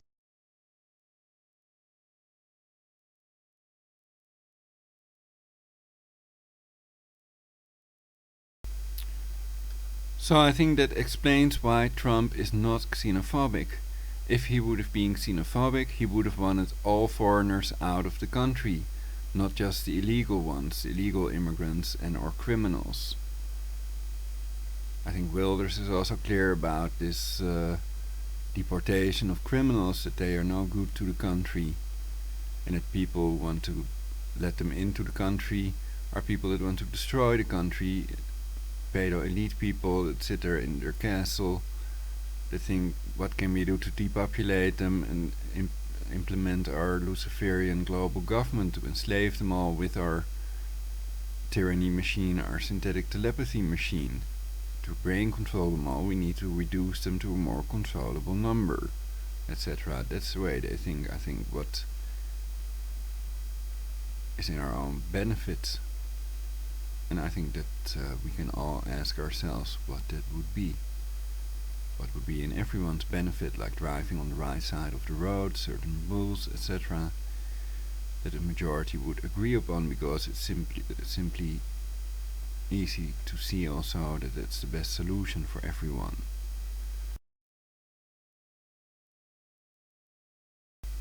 Also for the legal immigrants that are already there, so that they have money for food and healthcare and stuff they need, you know. So we, or at least I, am for letting in a certain number of foreigners, perhaps also with a certain income, and refugees, etc.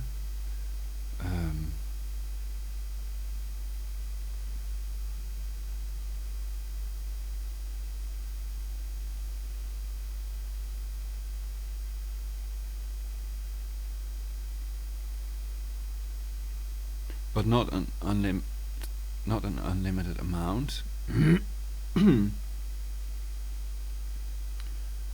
As it would crash the economy, deepen the crisis, etc. Perhaps crash the country, civil war, etc.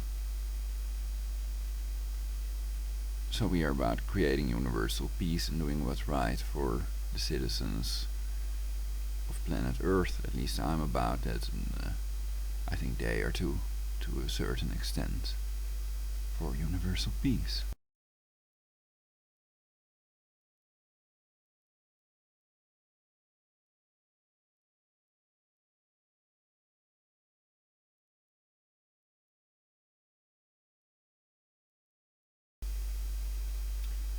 So in this time of the crisis, it may be a solution to send them back to their home country, that we should keep what we have,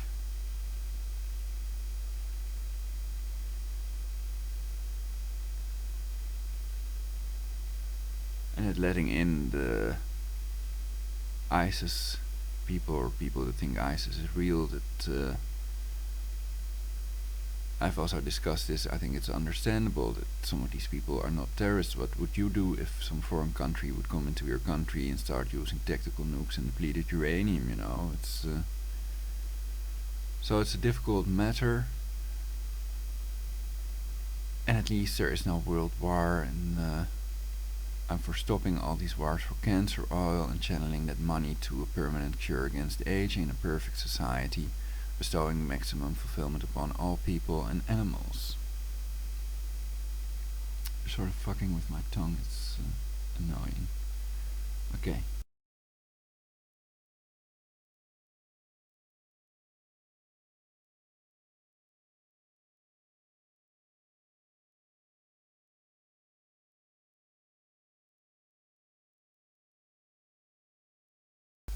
So the xenophobia, what is the difference really between xenophobia and being racist? Well, xenophobia is more towards foreigners of other countries, all foreigners of other countries,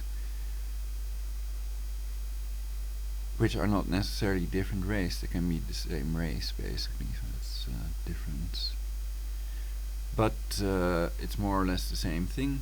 He doesn't have any wish to exterminate a certain group of people in the FEMA camps. He doesn't want to get rid of all people, all legal immigrants, only illegal immigrants, etc. So I think those accusations don't stand, and under President Trump you might even end up in jail for them.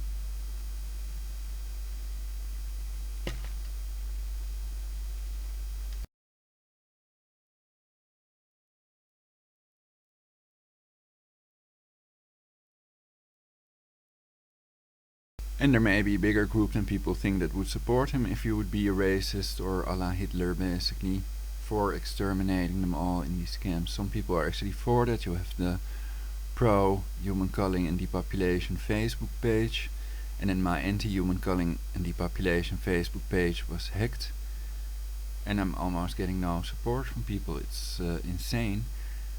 So they are all either tortured or brain controlled to an extent that they're successfully isolated from me. But I think when I look at myself and my videos, that I'm cooler and I have better things to say than most people out there. 20 years of studying on the web, which these people that have a job can do basically. I'm 80% disabled, which they did with Fipa, with HARP of course. It's a non-contagious blood disease, and they can create diseases, clone disease patterns with their machine. But perhaps I'm still having a better life like this than I would have had if they wouldn't have done this. Anyway, let's study or read more what people have to say about Trump being a sexist, racist, and a homophobic xenophobe.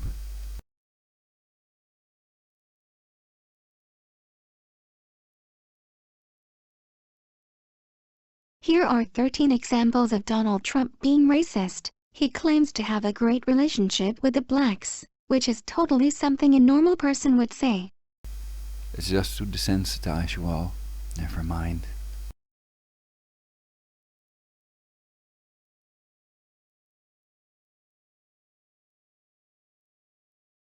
Republican presidential frontrunner Donald Trump may have failed to disavow the Ku Klux Klan in late February, but he'll have you know he is not racist. In fact, he claims to be the least racist person that you have ever met, and last summer he pulled out the old standby about not having a racist bone in his body. But he hasn't given us a lot of reason to believe that. In fact, despite Trump's protests to the contrary, he has a long history of saying and doing racist things. It's not really surprising that he's won the support and praise of the country's white supremacists. Here's a running list of some of the most glaringly racist things associated with Trump. We're sure we'll be adding to it soon.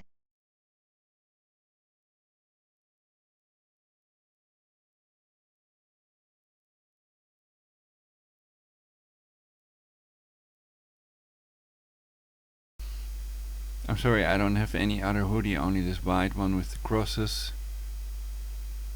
though it looks kind of dorky.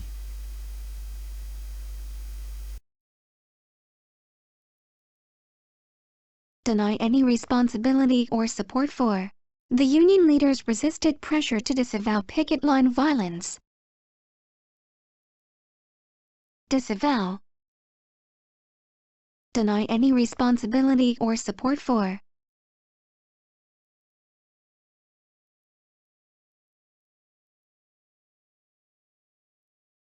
Donald Trump may have failed to disavow the Ku Klux Klan in late February.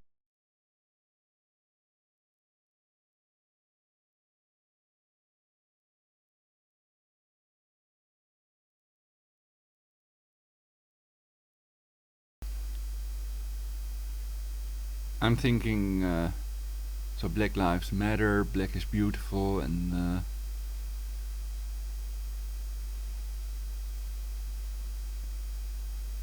Black Panthers, that's all okay, but all whites are racists. Trump blames bad television earpiece for KKK comments. Well, in reality, I'm anti-racism, so I think it's both. Both are bad and not intelligent enough to see that we're all descendants of Lucy and the hominids, and we should all love each other rather than attack people of a different color than ourselves, or see them as lower life forms, even less than excrement. Some Jews might consider non-Jews less than excrement, and some Muslims, some non-Muslims, and vice versa, etc.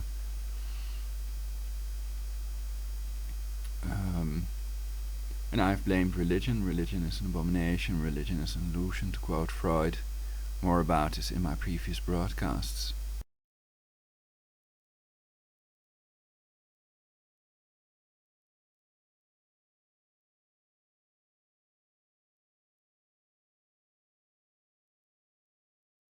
After Donald Trump was criticized for failing to disavow former KKK Grand Wizard David Duke, he blamed CNN's equipment for his comments. Video provided by Newsy News. Look. Donald Trump blamed a faulty earpiece Monday for his repeated refusals to disavow the support of former Ku Klux Klan leader David Duke during a weekend interview. "I'm sitting in a house in Florida with a very bad earpiece that they gave me," Trump said on NBC's Today Show regarding an interview broadcast Sunday on CNN's State of the Union. "And you can hardly hear what he was saying." Trump declined repeated invitations from CNN host Jake Tapper to criticize Duke and the KKK, prompting attacks on the Republican frontrunner by GOP rivals Marco Rubio, Ted Cruz, John Kasich, and other critics.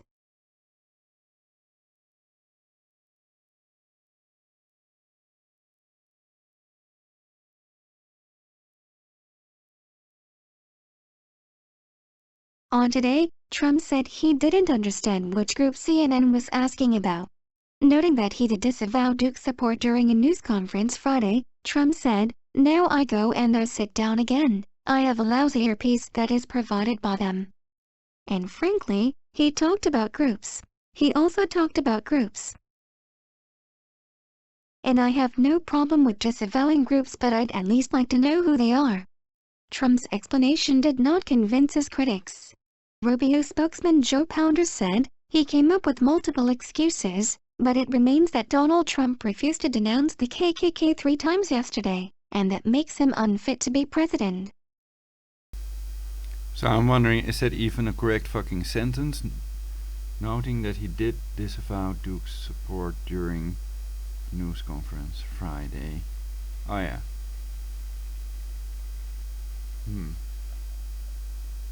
Well, is this really interesting? Or let's read some more. It's usatoday.com.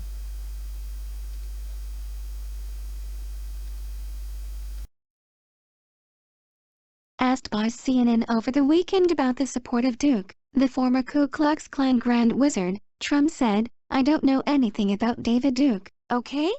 I don't know anything about what you're even talking about with white supremacy or white supremacists, so I don't know." After the broadcast, amid a torrent of criticism, Trump tweeted out his answer to a similar question during a Friday news conference. He said then he didn't know about Duke's endorsement, but I disavow, okay?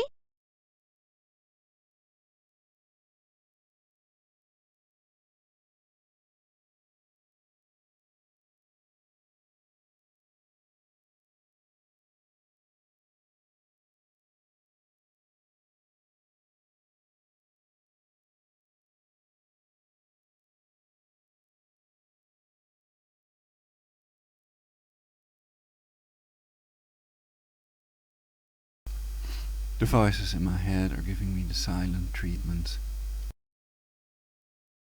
Trump's answer to CNN was somewhat in contrast to his stance in 2000, the year Trump declined a presidential bid for the Reform Party. As BuzzFeed noted, Trump sent out a statement that year that the Reform Party now includes a Klansman, Mr. Duke, a neo-Nazi, Mr. Pat Buchanan, and a communist, Ms. Linra Fulani. This is not company I wish to keep. Trump on CNN Sunday, I know nothing about David Duke. I know nothing about white supremacists. And so you're asking me a question that I'm supposed to be talking about people that I know nothing about. Pressed by Tapper, Trump said, you wouldn't want me to condemn a group that I know nothing about. I would have to look.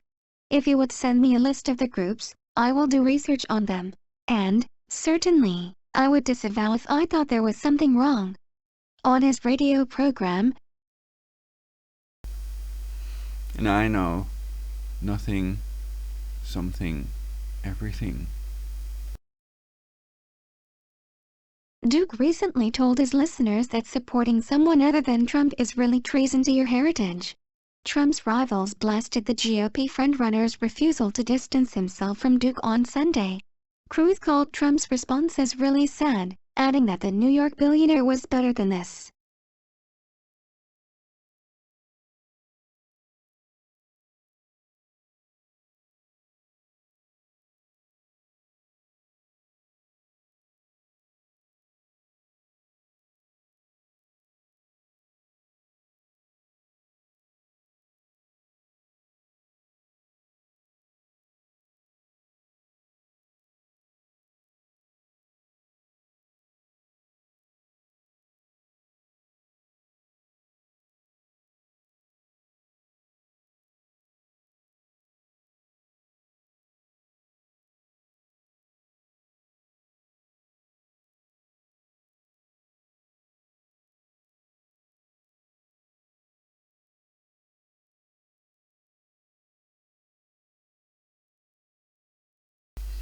So I thought it said nothing that he did disavow Duke's support during a news conference Friday, but it is noting that he did disavow Duke's support during a news conference Friday.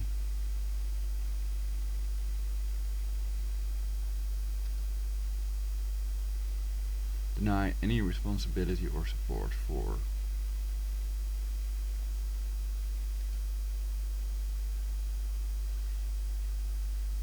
Well, that would make him anti-racist, basically.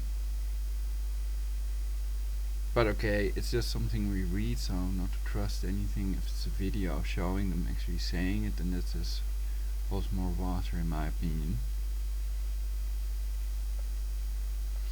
Oh yeah, Hillary voted for the war in which the Khan's son died. That's also a good point.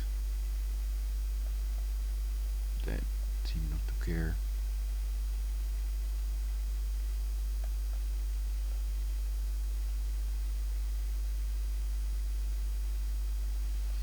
So with these mainstream media moguls, I don't know what it means. I wouldn't believe anything they write anyway. And let's continue this this article. Not this one. 13 examples of Trump being racist, supposedly. Well, I don't buy it. This is HuffingtonPost.com, so this is MSM. Okay. Okay. Check if there's mail. So why turn it on when we can have a moment of silence for universal peace?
Enjoy the silence.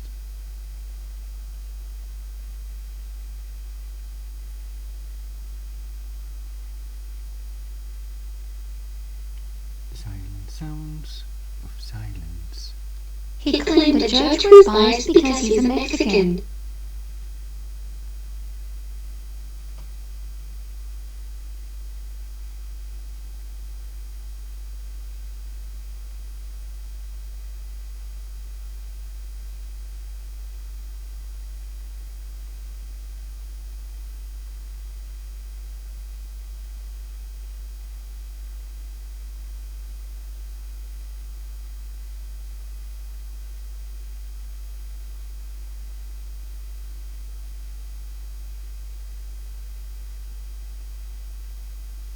The Justice Department sued his company twice for not renting to black people.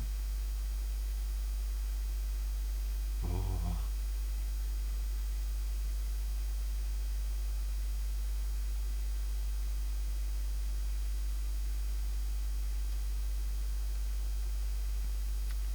Well, even if you claim that's racist, you cannot enforce it. I think that people can choose whomever they want to rent whatever to, for whatever reason.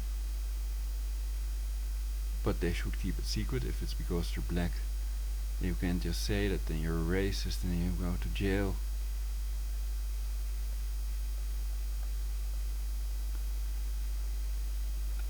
But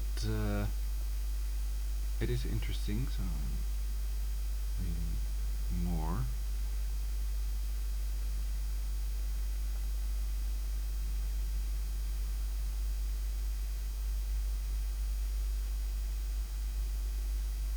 Well, that's his company, so there might be racist people in his company, not necessarily Trump himself.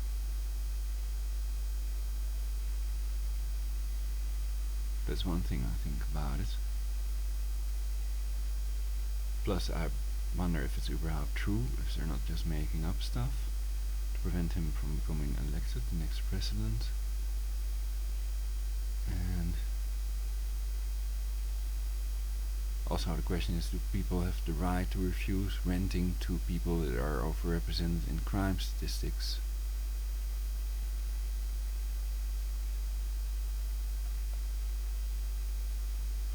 Which may differ from country to country depending on the types of foreigners and their culture and background and religion.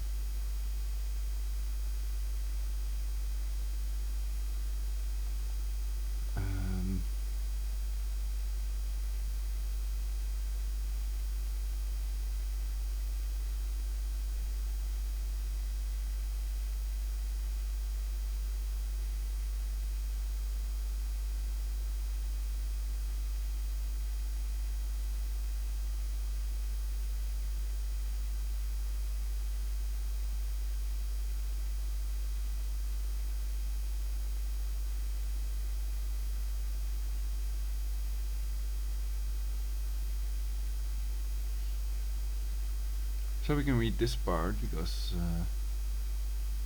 Trump called those accusations absolutely ridiculous and sued the Justice Department for $100 million in damages for defamation. And then I wonder if he won that or not.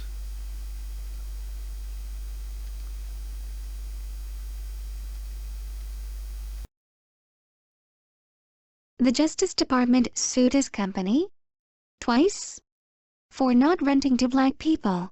When Trump was serving as the president of his family's real estate company, the Trump Management Corporation, in 1973, the Justice Department sued the company for alleged racial discrimination against black people looking to rent apartments in Brooklyn, Queens and Staten Island. The lawsuit charged that the company quoted different rental terms and conditions to black rental candidates than it did with white candidates, and that the company lied to black applicants about apartments not being available.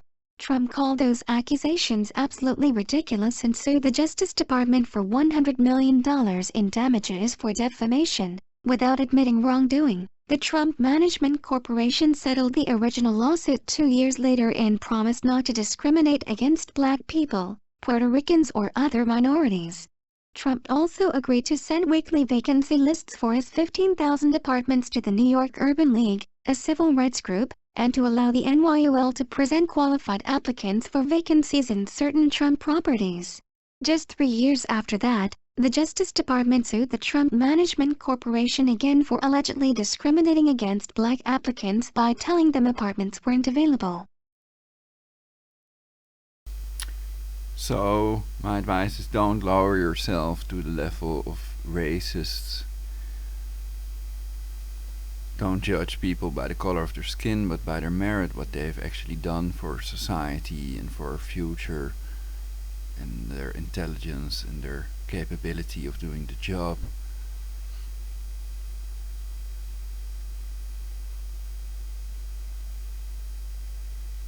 Racism is stupid.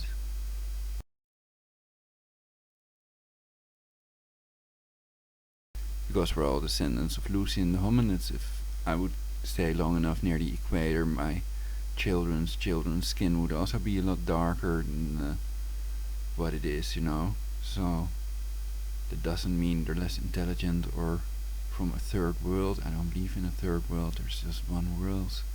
And I am also trying to expose the way the Western world is exploiting the so-called third world countries with their wars and other things they do to depopulate and make sure that they don't get ways to have enough food, like fishing and farming, to keep them uneducated and to benefit, to steal the resources, the cancer, oil wars, etc. I've exposed it all, and I'll keep doing so until it's a thing of the past for universal peace.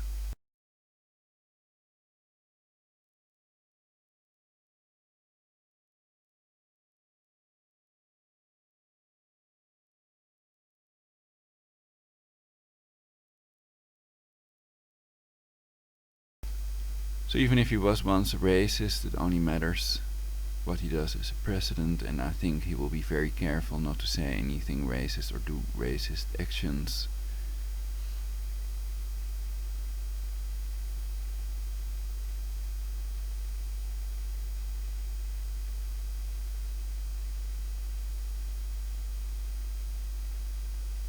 Time will tell.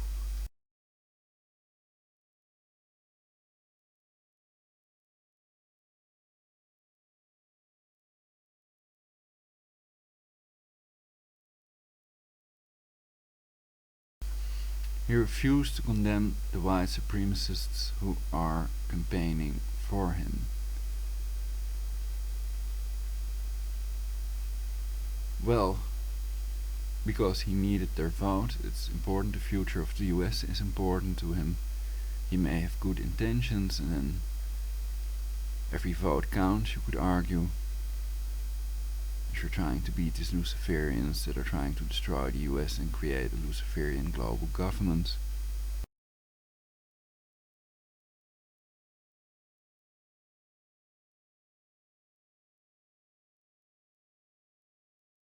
He questions whether President Obama was born in the United States. He treats racial groups as monoliths.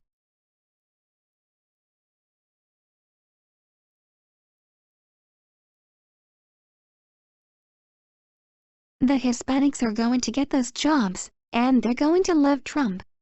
Donald Trump, July 2015.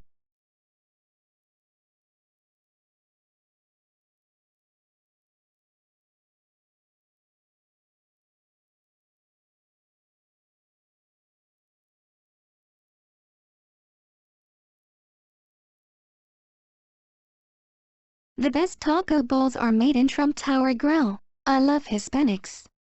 https Donald J. Trump.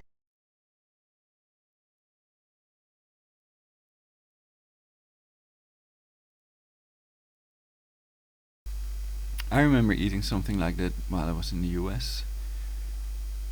Perhaps during stand-up comedy or something. I didn't like it much. I like Indian food. But with vegetarian cheese it can be nice. Perhaps I wasn't in the mood for eating. It wasn't spicy enough for me, I guess. But you can always ask stuff in later phase.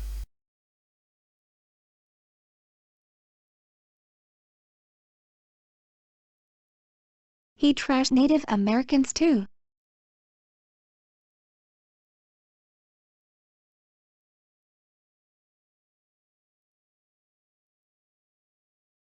So then I'm sensing perhaps, is this exaggerated, over?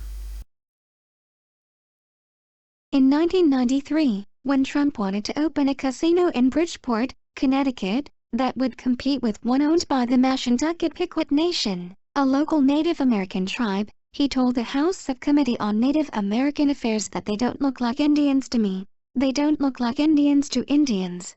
Trump then elaborated on those remarks, which were unearthed last year in the Hartford Courant, by saying the mafia had infiltrated Indian casinos.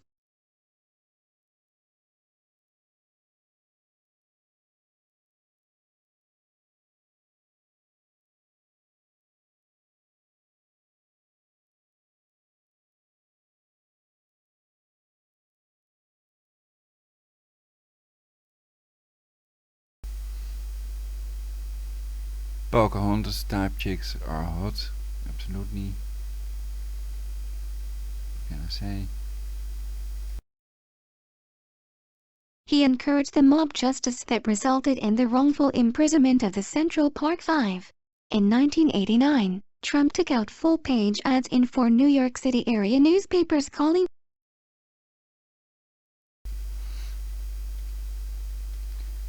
I believe in the power of American natives, and I think Trump does too.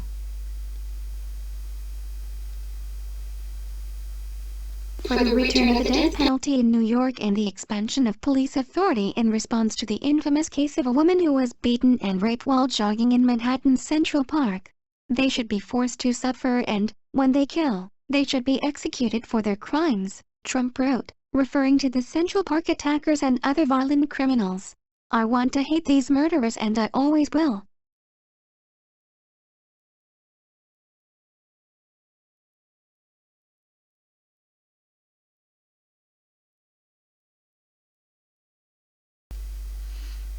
But I think everybody has power, the power to vote, for example, to make a difference for the better.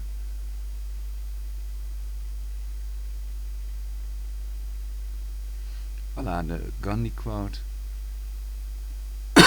Be the change you wish to see in the world.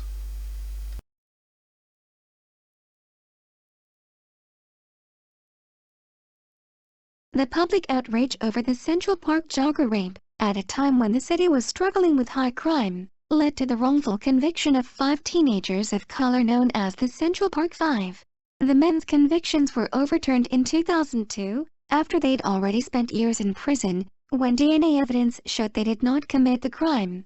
Today, their case is considered a cautionary tale about a politicized criminal justice process. Trump, however, still thinks the men are guilty. I think they have nothing substantial on Trump, nothing, it's all fluff basically.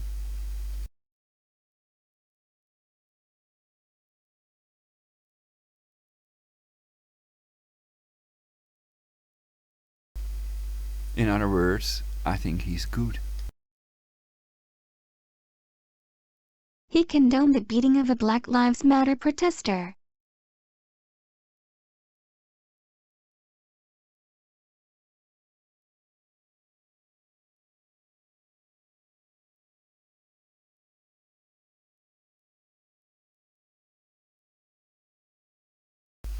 Shouldn't it be only Black Lives Matter? At a November campaign rally in Alabama, Trump supporters physically attacked an African-American protester after the men began chanting Black Lives Matter. Video of the incident shows the assailants kicking the man after he has already fallen to the ground. The following day, Trump implied that the attackers were justified. Maybe the protester should have been roughed up, he mused. It was absolutely disgusting what he was doing.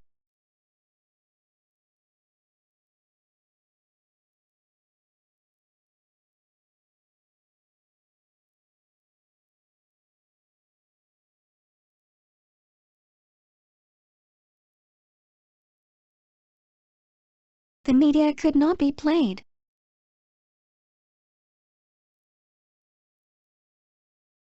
HuffingtonPost.com.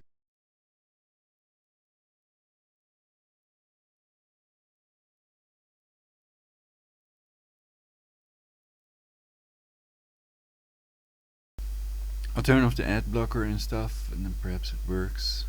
Perhaps with another browser or finding the video somewhere else.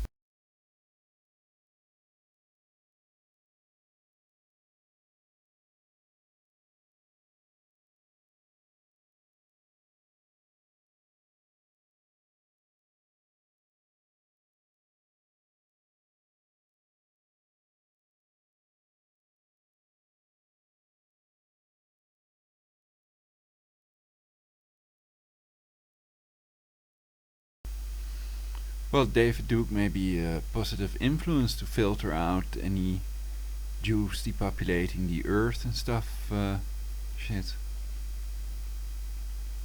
So that he doesn't topple over to Zionism and exterminating all Americans or whatever for the money.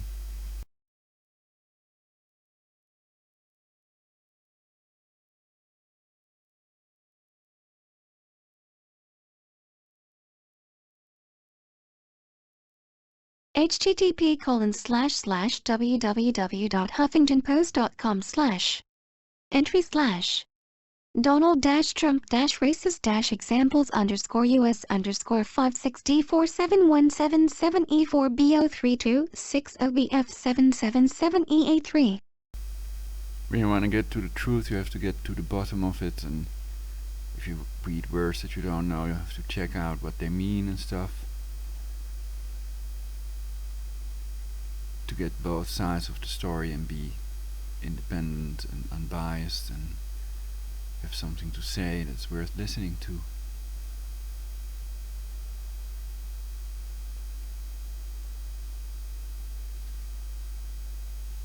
Not claiming I do, but perhaps I should.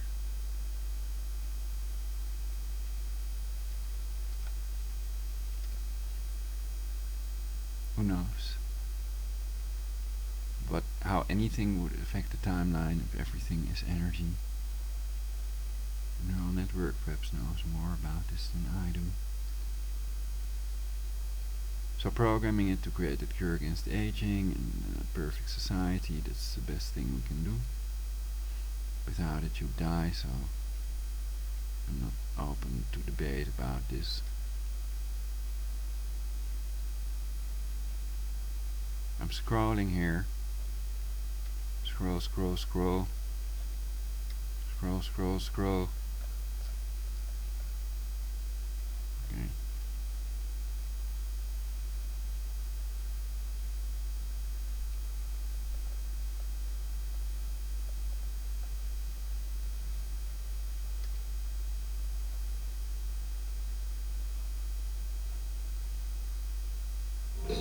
Yes. Or no.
Well, I was thinking, I'm not seeing the man shouting Black Lives Matter, that's one, and the other thing is that this VU meter is behaving erratically, that there is no sound coming from Waterfox, this browser. That's better. But now it starts again. Why? So if he was attacked, there must have been another reason, plus Trump didn't attack him, there were other people, and I can check again if his response was appropriate. The following day, Trump implied that the attackers were justified. Well, that's not a correct sentence, is it? The attacks were justified, or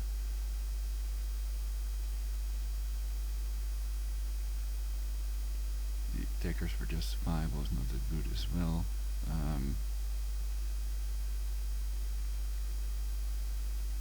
Well, then why were they justified if he implied that? The quote is maybe, between brackets, the protester, brackets, should have been roughed up, unquote, he mused.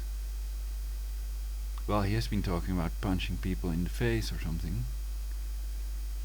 What should I think about that?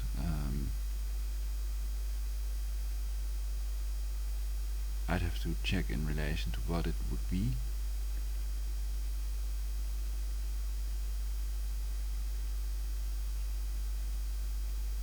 But my initial response would be that that's inappropriate for a president to say.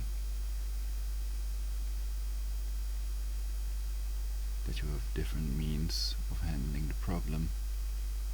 Rather than saying you'll do something about it, you actually should do it.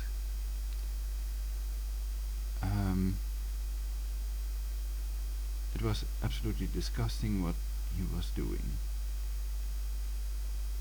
Well,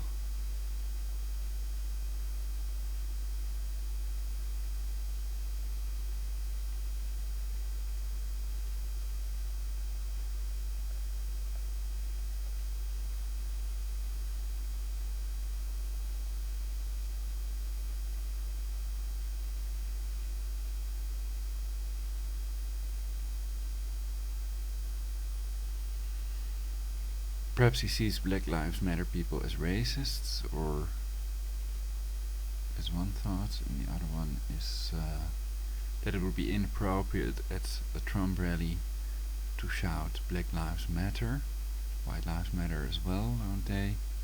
Or something. Or am I not allowed to say this? It's perhaps I'll get some tea.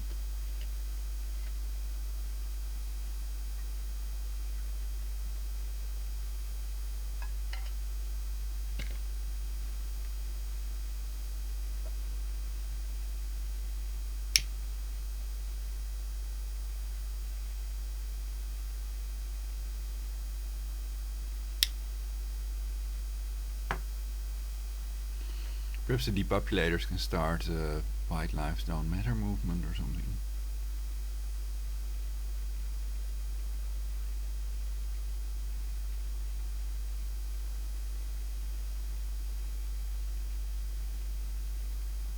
Was he imitating Hillary there?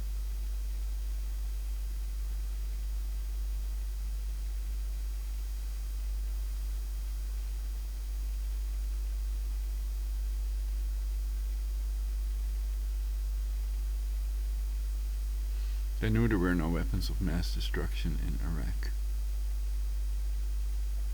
So more effectively getting the terrorists, especially if they will work with Russia, I think that that's in the cards.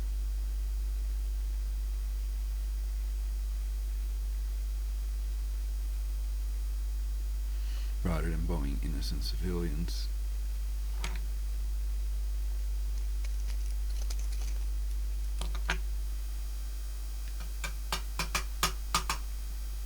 Each other, Russia and the US, at the great big world war to depopulate to 500 million and create a perfect society in which we all will live happily eternally.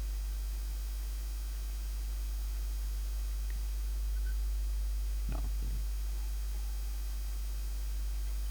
So, I think that they control your emotions, and that now under Trump people might start to like me, and others have exposed them and that were tortured so long by these people to hide their depopulation plans for you all. He called supporters. Well, it's an interesting item. I'm thinking about it.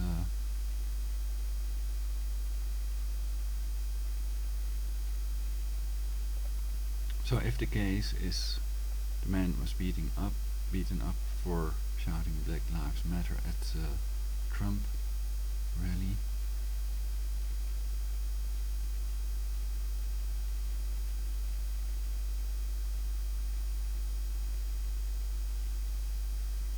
then the question is, why did they do that? Merely for the fact that he was chanting Black Lives Matter, or was there another reason? Was he pushing the crowd or behaving inappropriately? Because I agree with beating him up for shouting Black Lives Matter is illegal and infringement of his right to physical integrity.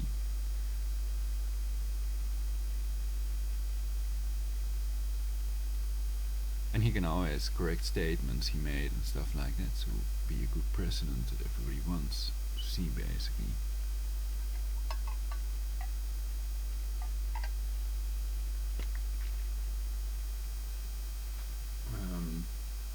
Perhaps there are parts of this story that I don't know, that I haven't read up on Infowars, etc. I haven't visited the website a long time. Though with the election I did listen to and also gave some chat remarks with a video, the after chat with one of them smoking a big fat cigar, and there was a reverb on it, I recall. It was different, it was really, yeah, like in a dream basically. Really pleasant.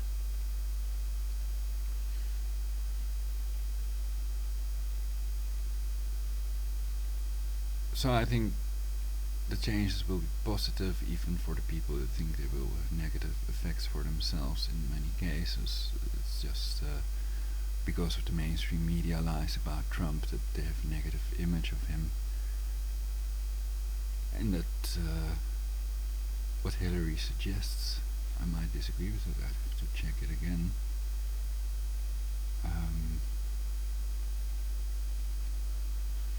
She said we must accept this result and then look to the future.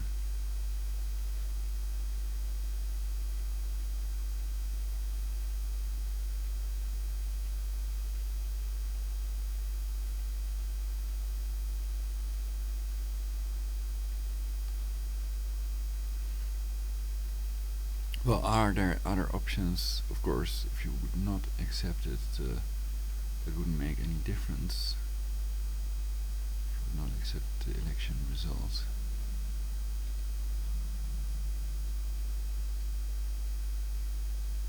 Because a majority voted for Trump, you're not going to get a majority on your side that way.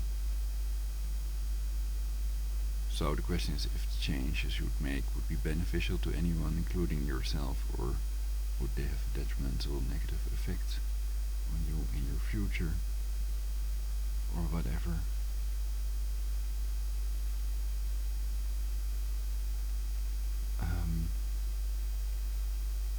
So I'm reading this negative information about Trump to see if it holds any water, these allegations of him being sexist, racist, perhaps a rapist, and other things.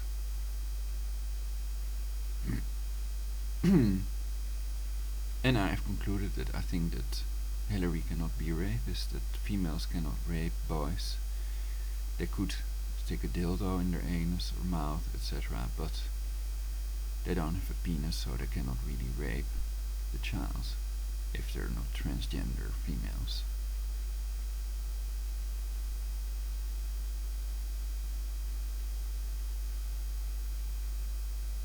And if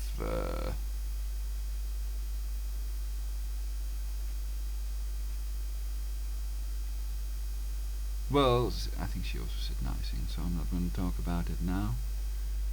It's a different subject. But I think you need to look at both sides, what they're saying, and then what the evidence is, etc.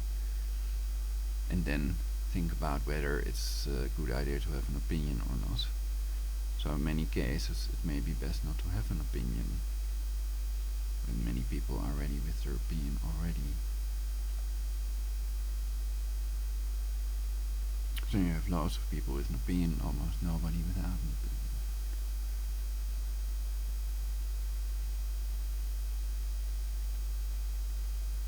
He called supporters who beat up a homeless Latino man passionate.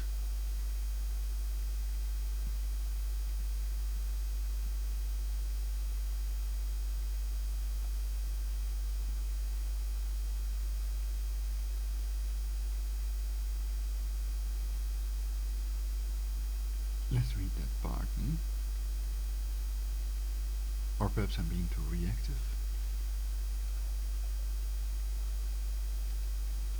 Perhaps I should argue they can't say anything about it yet because he hasn't served as the President of the United States just yet.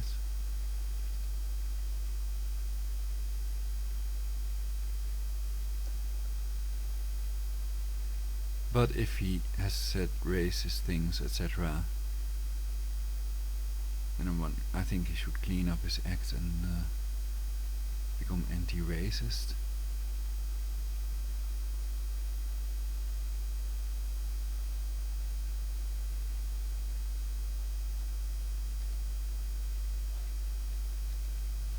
And is he going to do something about these Georgia Guidestones, possibly with human blood on them, and the 6 Jews that have advocated depopulating the earth, also with their book quotes? And cancer chemtrails and killer vaccinations at gunpoint, mandatory, and stuff like that. How will he behave as president? He called supporters who beat up a homeless Latino man passionate. Trump's racial incitement has already inspired hate crimes. 2 brothers arrested in Boston last summer for beating up a homeless Latino man cited Trump's anti-immigrant message when explaining why they did it. Donald Trump was right, all these illegals need to be deported, one of the men reportedly told police officers. Trump did not even bother to distance himself from them. Instead, he suggested that the men were well-intentioned and had simply gotten carried away.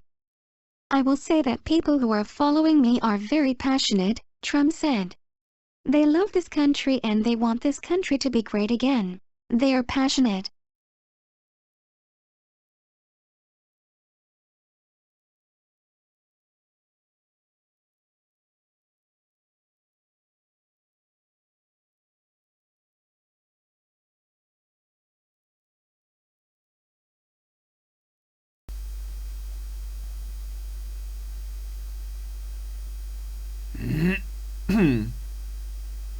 I'm thinking about it. Think. So I disagree with beating up homeless people or anybody. Also with punching them in the face. They have a right to physical integrity. And first, all other means must be used, also legal means, to prevent people from fighting each other in civil war and other shit we don't need. That the depopulators want. They're trying to play us out against each other, etc. So then I'd have to investigate this case, why they attacked him, etc.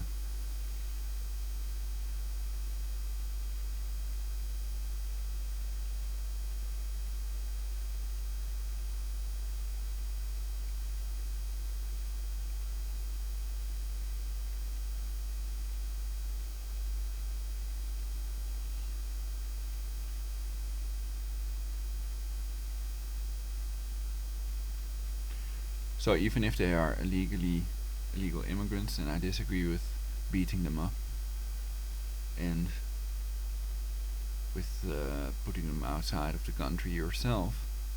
Even if they're murderers and criminals, etc., they deserve a fair trial, etc.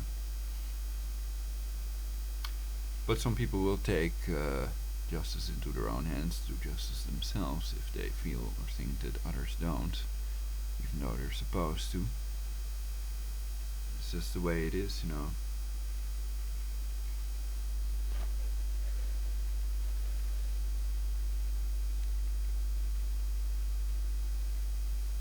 And what I think doesn't really matter, what I can say to change the timeline into what we want it to be matters.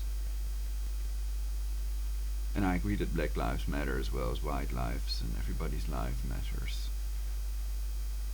Time is the scarcest commodity.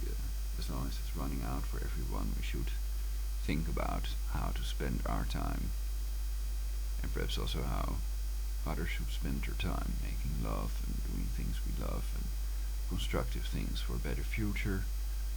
For example, growing your own bio-organic eco-food and stuff like that.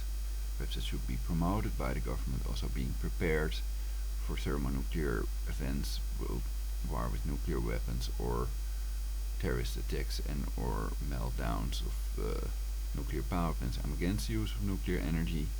I've made it clear in many of my broadcasts, because nuclear waste, okay? And there are much cleaner and cheaper forms of energy, but these companies that make a fortune of cancer oil and other things want to cut you off from telluric power. Trump might also be one of those, but I sincerely doubt it. So he might use more telluric energy and sea energy, which is more efficient than wind energy. He just has to have the idea before he can do that, of course. But he must be working with them to a certain extent to be able to become president. So I've always claimed that US is not a democracy, it's a plutocracy. It takes lots of money to run for president, etc.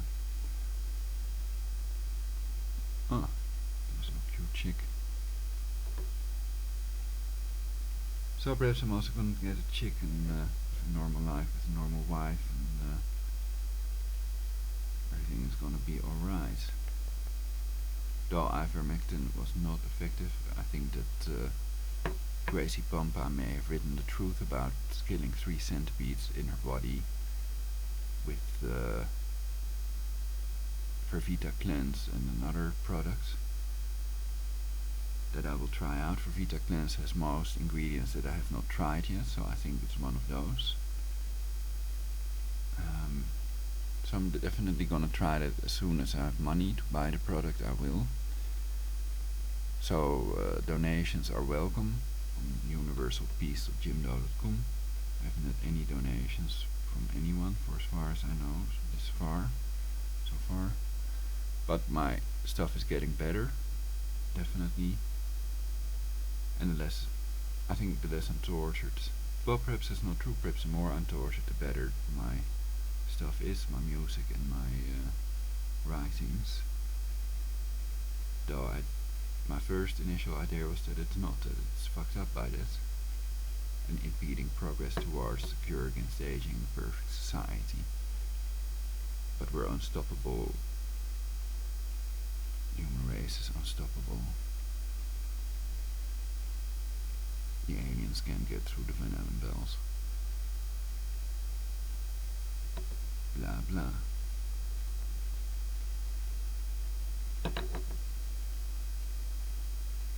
We don't die, we multiply. I remember it well.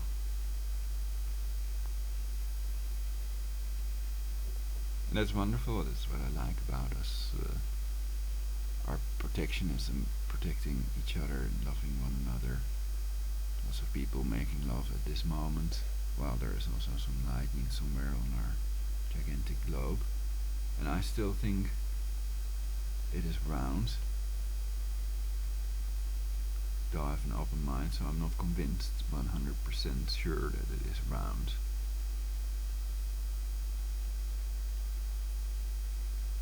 So I stated I have no opinion about it.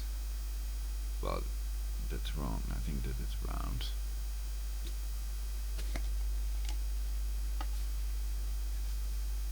Or not. I can always change my mind. So at other times I might think it's flat, etc. And whatever model works best, you know. Who cares if it's really round or flat? where the billions went that were supposedly spent on the ISS, etc. As long as they fund, make a better world for everyone, then I'm for it.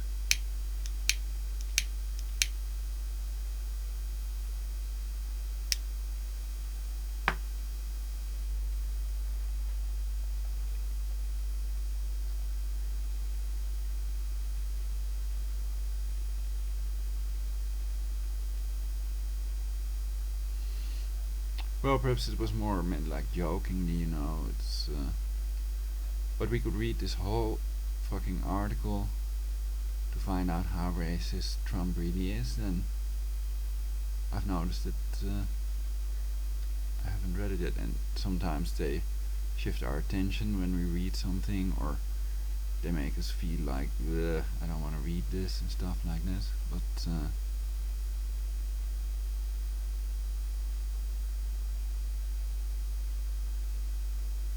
and perhaps the other one is more interesting that I initially wanted to read, to find out more about his actual plans for the people, plans for everyone.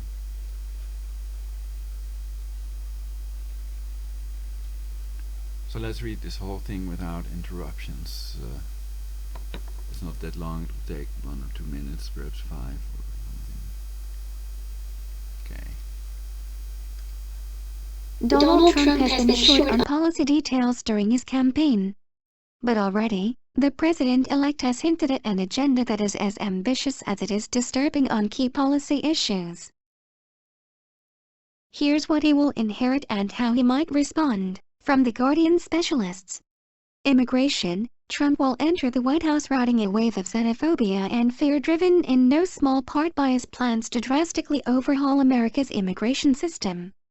The president-elect has pledged to implement many tenets of his controversial reform package from day one and will now be emboldened by a Republican majority in both houses of Congress. Meanwhile, countless immigrant communities across America will no doubt be terrified about just how far he might go. U.S. elections, protests held against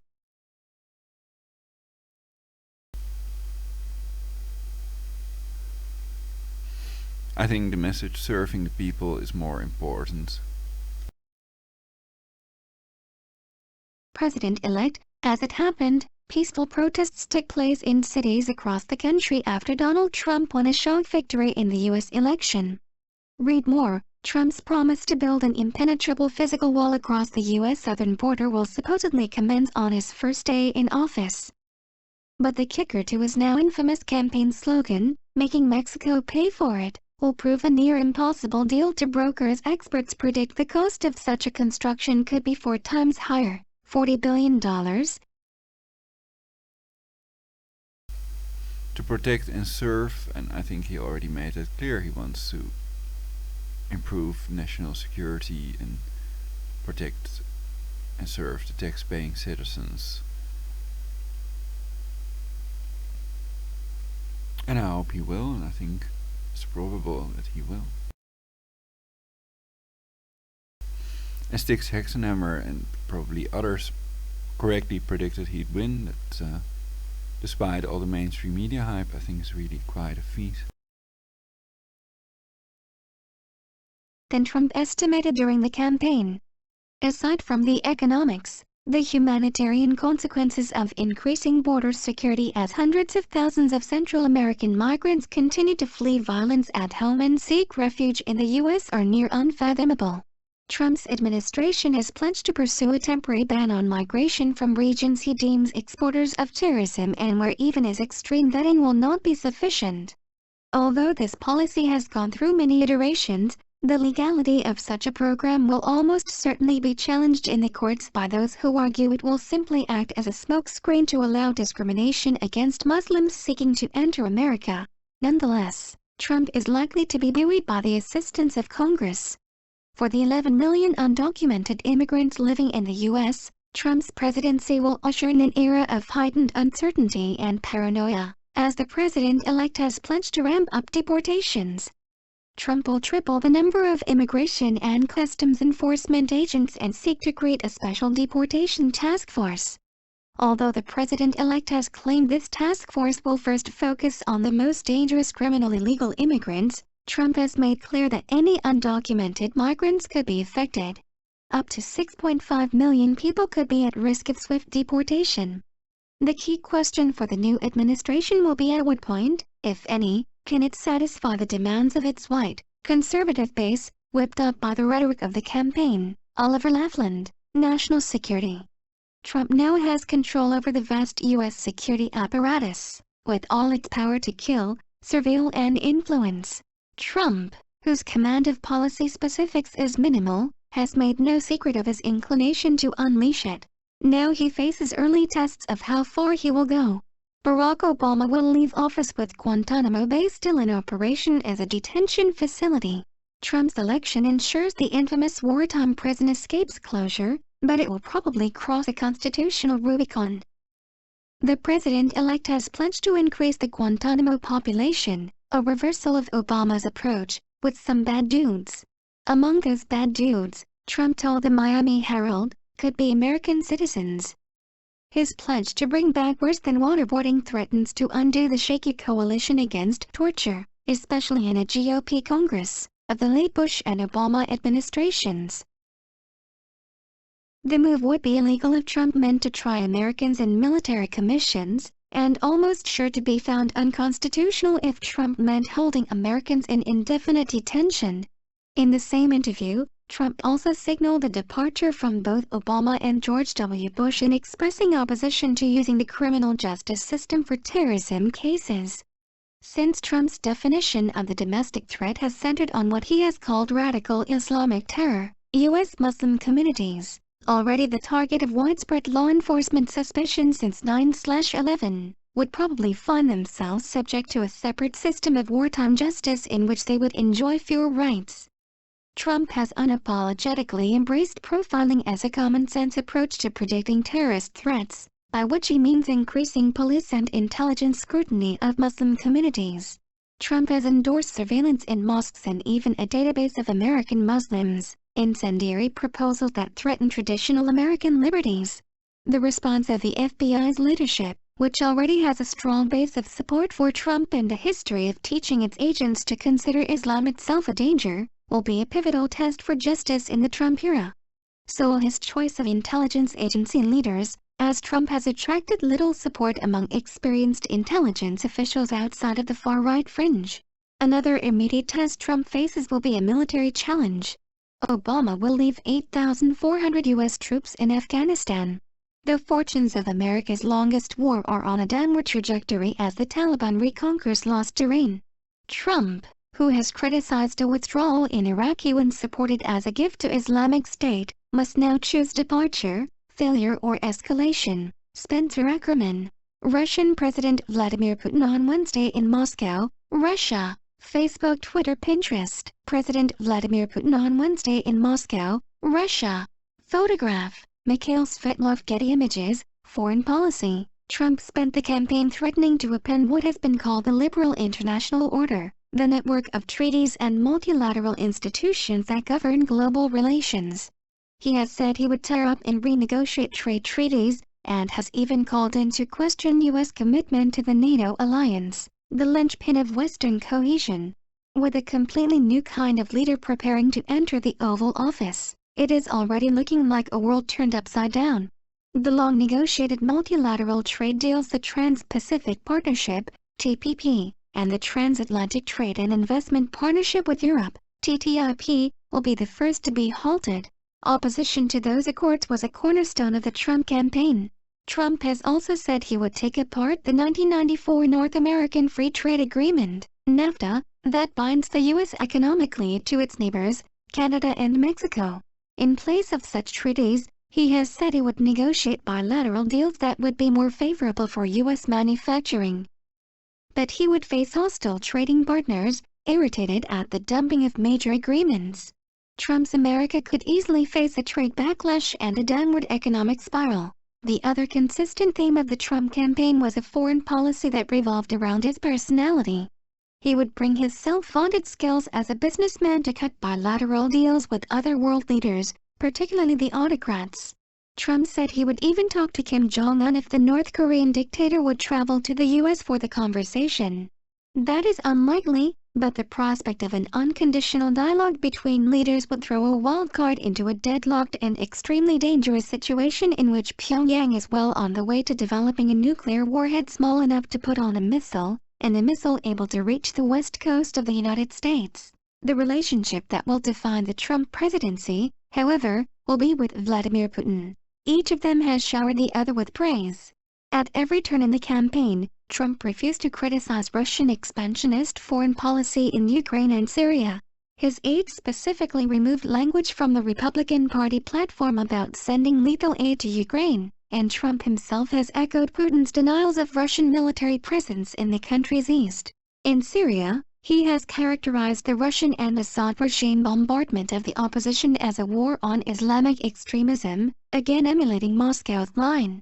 Analysis: Trump's plan to seize Iraq's oil. It's not stealing, we're reimbursing ourselves. Strategy of taking oil in Iraq and from areas controlled by ISIS presents huge issues from almost every angle and would amount to a war crime, experts say. Read more. Trump's twin policies on the Islamic State, ISIS, were to take their oil and bomb the shit out of them. The first is impractical without a vast military occupation, and the second is illegal if it was suggesting indiscriminate bombing. A dual offensive against ISIS is underway aimed at its twin strongholds of Raqqa and Mosul led by U.S. allies, and President Trump would face serious resistance from the Pentagon if he wanted to put U.S. boots on the ground or carry out joint operations with the Russians. Early on in a Trump presidency, expect a summit with Putin in which U.S.-Russian relations will be reworked along lines the Russian leader has been pushing for, ceding Moscow areas of influence in the Middle East and on Russian borderlands. Such a discussion will shock major U.S. allies in NATO, an alliance Trump has described as obsolete.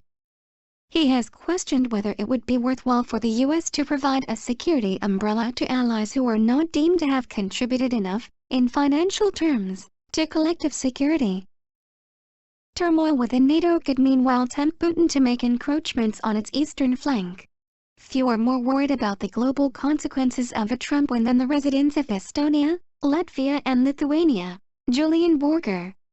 Play video play, current time 0 o'clock, / duration time 1:35, loaded, 0%, progress, 0%, full screen mute, Facebook, Twitter, Pinterest. World leaders congratulate President-elect Donald Trump. Healthcare. The one constant in Trump's scattershot health policy is his promise to immediately repeal Obamacare.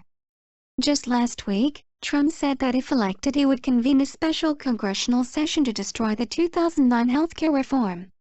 If he successfully repeals the law, which is unlikely, it would disproportionately affect low-income people, according to multiple analyses. The number of uninsured individuals would increase by 16 to 25 million, according to the Commonwealth Fund, a research group. It would also increase the federal deficit, according to the same analysis, because the end of Obamacare means the end of taxes the health reform law brings in, adding about $33 billion more to the deficit in the first year. There is also the question of what replaces Obamacare. The closest thing the Republicans have to a substitute is a blueprint created by the House Speaker, Paul Ryan, who has a rocky relationship with the president-elect. For these reasons and more, it is unlikely Trump would get the congressional approval needed to actually repeal the law, though he and the Republican-dominated Congress could tear away at some of its key provisions. The rest of his health proposals are similarly chaotic.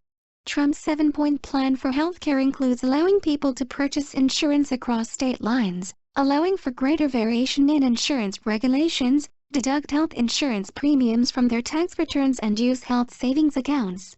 He also aims to require price transparency from healthcare providers, allow more drugs to be imported from overseas and give block grants for Medicaid to states.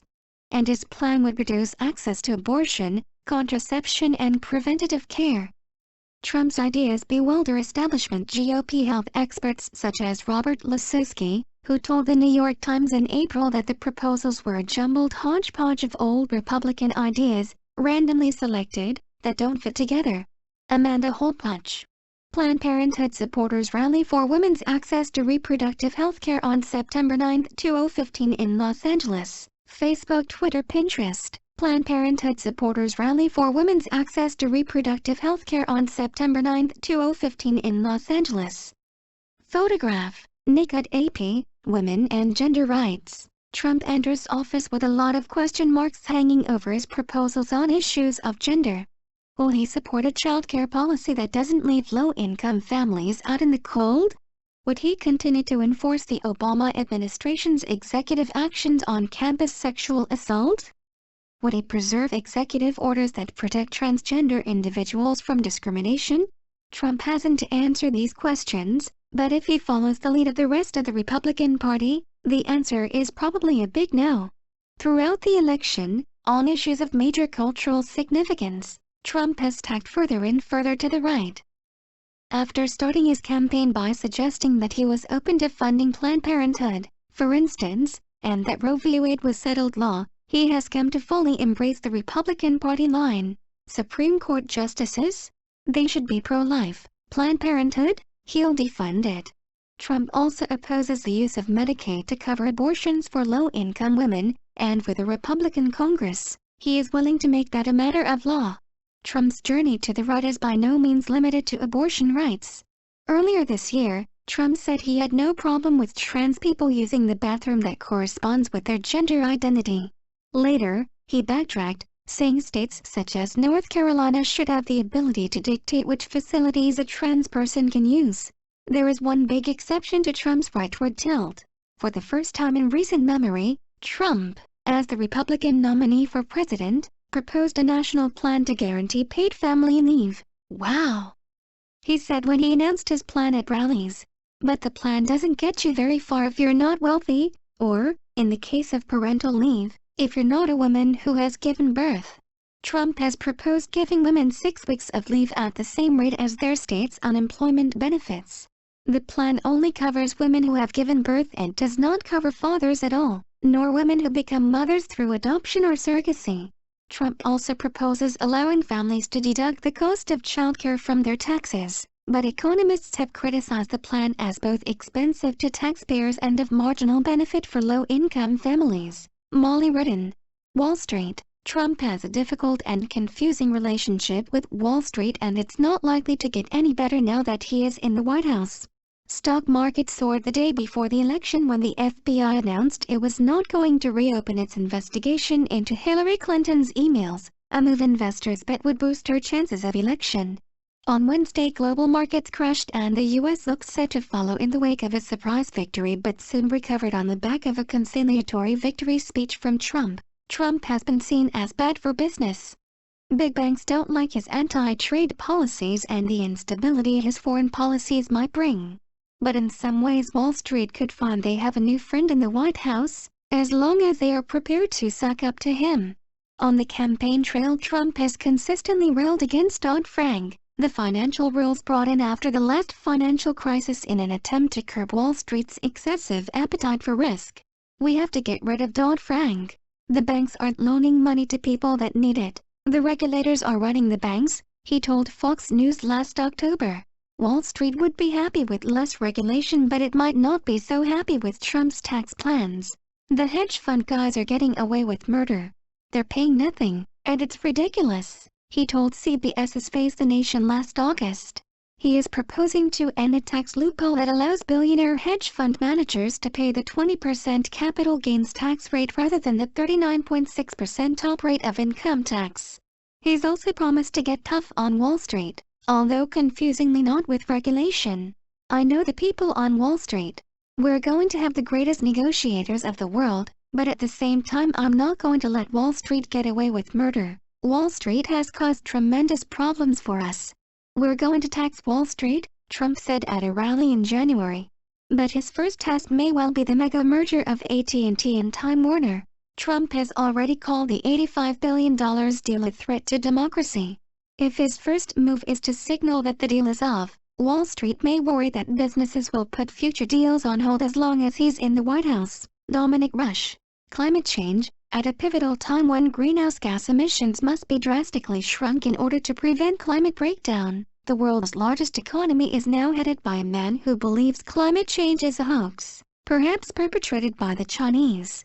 The doomsday moment for a livable climate could well be a step closer with the election of Trump, environmentalists fear. One of Trump's first tasks is likely to be withdrawing the U.S. from the Paris climate deal, making it an outlier among the planet's functioning governments, which have all signed up to the accord. The exit process will take around 4 years, so the U.S. would be on its own in time for Trump's second term or a new president's first. The U.S. quitting the Paris deal could bring the whole edifice down, making the steep challenge of keeping the global temperature increase to 2 Celsius close to impossible. This would result in a sea level rise that would inundate millions of Americans' homes, cause punishing heat waves, trigger the spread of disease and disastrous extreme weather events, and threaten America's national security. But the worst of these consequences would unfold after Trump's presidency, so he could concentrate on his other environmental policies. He's hinted at scrapping the Environmental Protection Agency, tasking Myron Ebel, a leading climate change denier, to head his EPA transition team. Trump has also promised to cut all federal climate spending, which would encompass billions of dollars spent on clean energy development and hundreds of millions of dollars in aid to countries at greatest risk from climate change. Trump has said he will end the war on coal and the war on miners in order to reboot the industry, while also expanding drilling for natural gas. He has not explained how these contradictory policies will be achieved, given that the advance of gas has caused the decline in coal, but has insisted upon an America First stance on energy.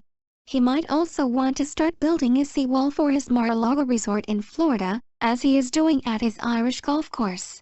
Oliver Millman. Gun control.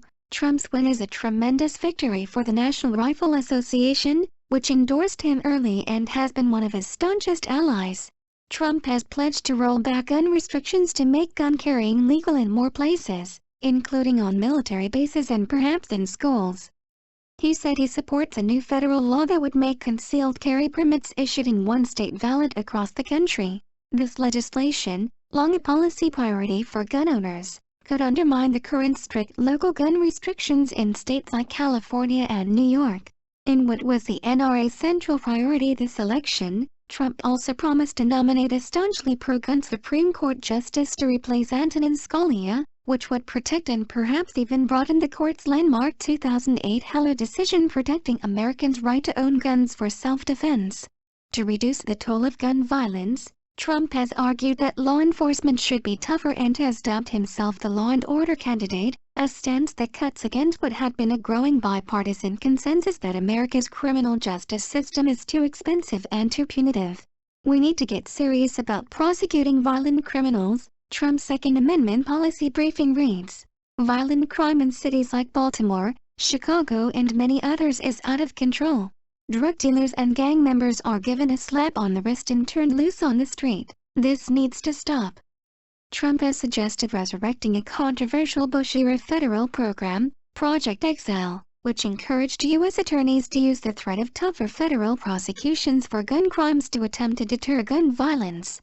He said in August that he believed Chicago police could put a stop to the city's spiraling gun violence epidemic in 1 week by being very much tougher.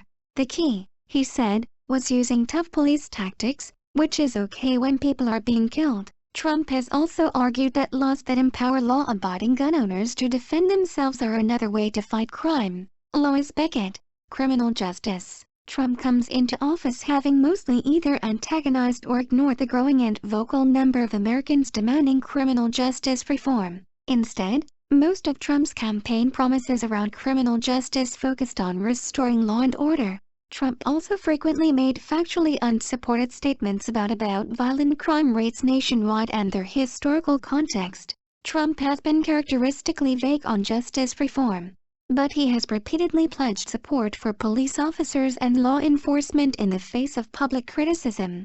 Candidate Trump has expressed an interest in the continued privatization of prisons, and has criticized President Obama for cutting short the sentences of long-serving non-violent drug offenders, calling grantees bad dudes. He proposed a law mandating the death penalty for anyone convicted of killing a police officer. Among Trump's first targets may be rolling back the Obama administration's unilateral efforts to address mass incarceration. Trump plans to immediately halt the President's Clemency 2014 initiative, which in 2016 cut short a record number of federal prison sentences. Trump is also likely to undo the executive order signed by the President in May 2015 to curb the transfer of military equipment to police departments. A veto threat from Trump could thwart any potential for passage of the Bipartisan Sentencing Reform and Corrections Act introduced to Congress last year by the Republican Senator Chuck Grassley. The bill proposes to reduce mandatory minimum sentencing for nonviolent crimes. His election, along with the Republican sweep of both chambers of Congress, seems to squelch any hope of more progressive reform from lawmakers. A Trump-led Department of Justice and FBI could also spell doom for federal efforts to track police use of force in killings by the police, as Trump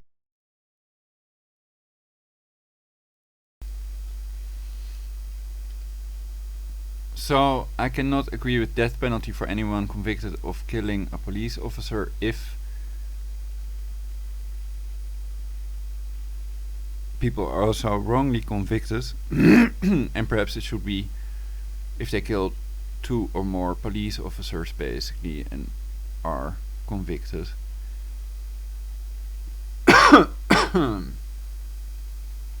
You can turn it into only if they admit it basically, because then they wouldn't admit to the crime anymore.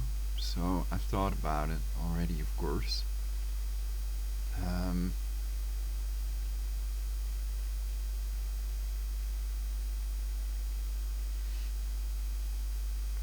So I'm only for the death penalty in cases where it's absolutely certain that somebody killed more than one person and life imprisonment, possibly out earlier on good behavior, for people that murdered one other fellow human being at the moment. But it can change. I'm just trying to give the best rules and solutions to create a perfect society and permanent cure against aging. But I realize my neural capacity is limited compared to the neural networks.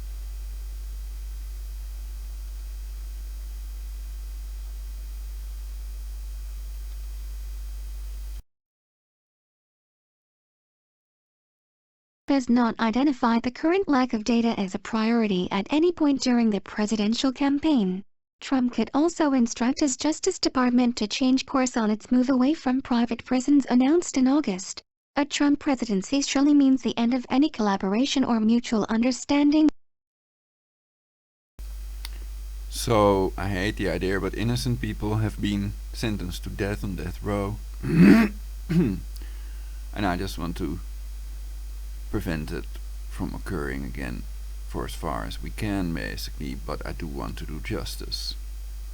And I think many people do want to do justice and help with creating a better world for everyone, including themselves, for a better future, like driving on the right side of the road.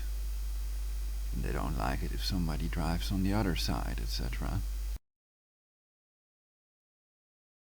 Between the White House and Black Lives Matter activists and reformers, Trump has repeatedly declared that police ought to be granted more power, rather than less, which runs counter.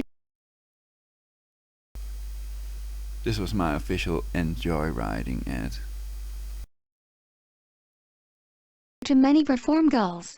Various White House initiatives aimed at promoting collaborative reform between police and communities, and finding less punitive solutions to criminal justice challenges are also likely to come to a crashing halt. Miles Lardy, contribute with Guardian Witness. Since you're here, we have a small favor to ask. More people are reading The Guardian than ever, but far fewer are paying for it. And advertising revenues across the media are falling fast.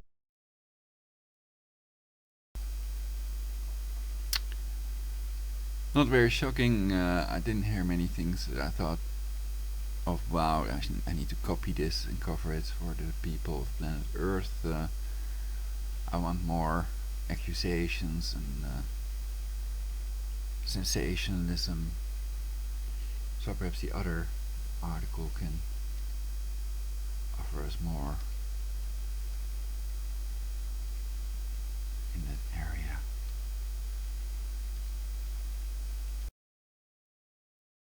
Here are 13 examples of Donald Trump being racist. He claims to have a great relationship with the blacks. which is totally something a normal person would say. February 29, 2016, 5:17 p.m. ET, updated October 10, 2016. Here are 13 examples of Donald Trump being racist. The CDC did. The CDC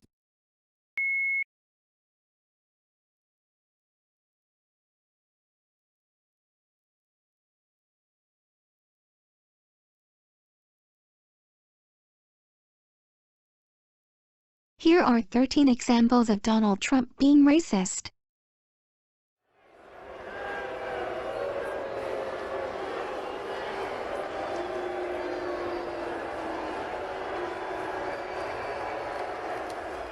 Republican presidential frontrunner Donald Trump may have failed to disavow the Ku Klux Klan in late February, but he'll have you know he is not racist.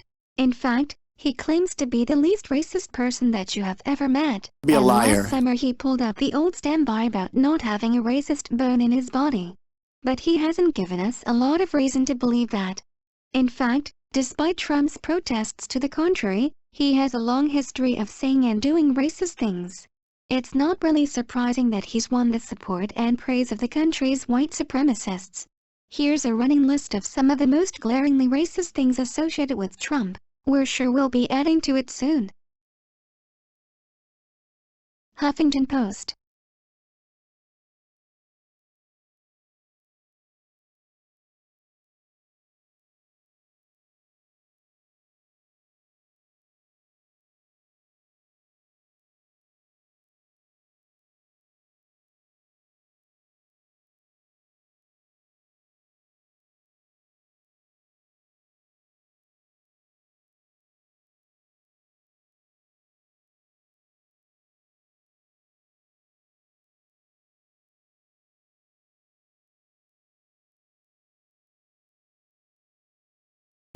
So let's see if any of their statements turn out to be provably true.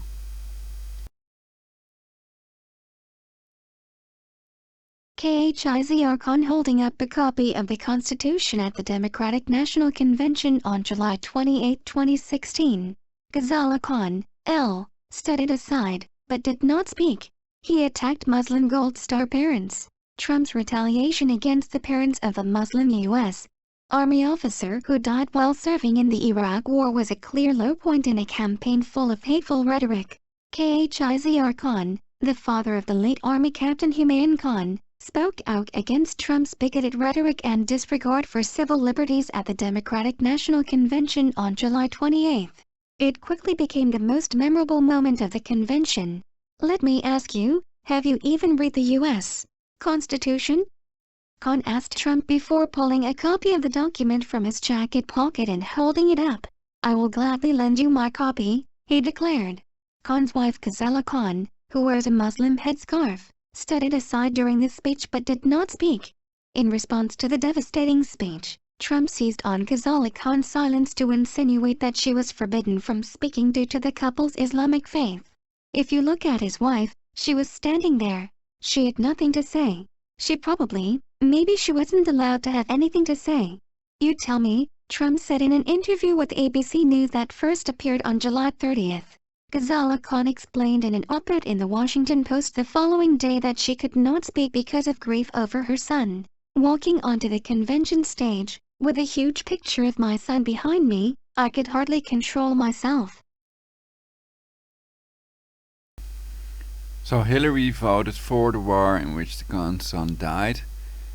And isn't that more important than all this BS? And I think that Donald Trump did read the Constitution, by the way.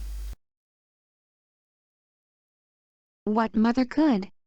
She wrote, "Donald Trump has children whom he loves. Does he really need to wonder why I did not speak?" He claimed a judge was biased because he's a Mexican. In May, Trump implied that Gonzalo Curiel, the federal judge presiding over a class action against the for-profit Trump University, could not fairly hear the case because of his Mexican heritage. "He's a Mexican," Trump told CNN of Curiel. "We're building a wall between here and Mexico. The answer is, he is giving us very unfair rulings that people can't even believe." Curiel, it should be noted, is an American citizen who was born in Indiana. and as a prosecutor in the late 1990s, he went after Mexican drug cartels, making him a target for assassination by a Tijuana drug lord. And the other thing I thought was Trump seized on Ghazala Khan's silence to insinuate that she was forbidden from speaking due to the couple's Islamic faith. So if he grabs the mic, then it's all of a sudden to insinuate that she was forbidden from speaking, though he let her speak, etc. So where did they come up with that idea, basically? It's another question. But it really doesn't matter. So let's continue.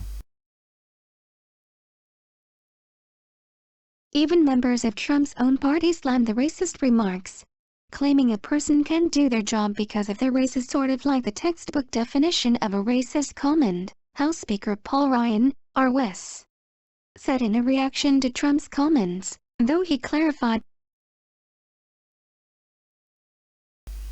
But it is a valid question. Should we allow these jihadists to speak überhaupt?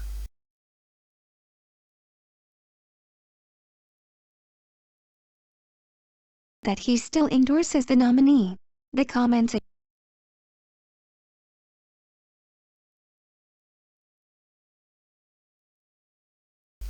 Takia, etc., which is also covered in my previous broadcast, lying about certain matters to non-Muslims.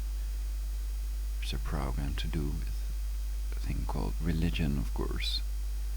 So they made me misclick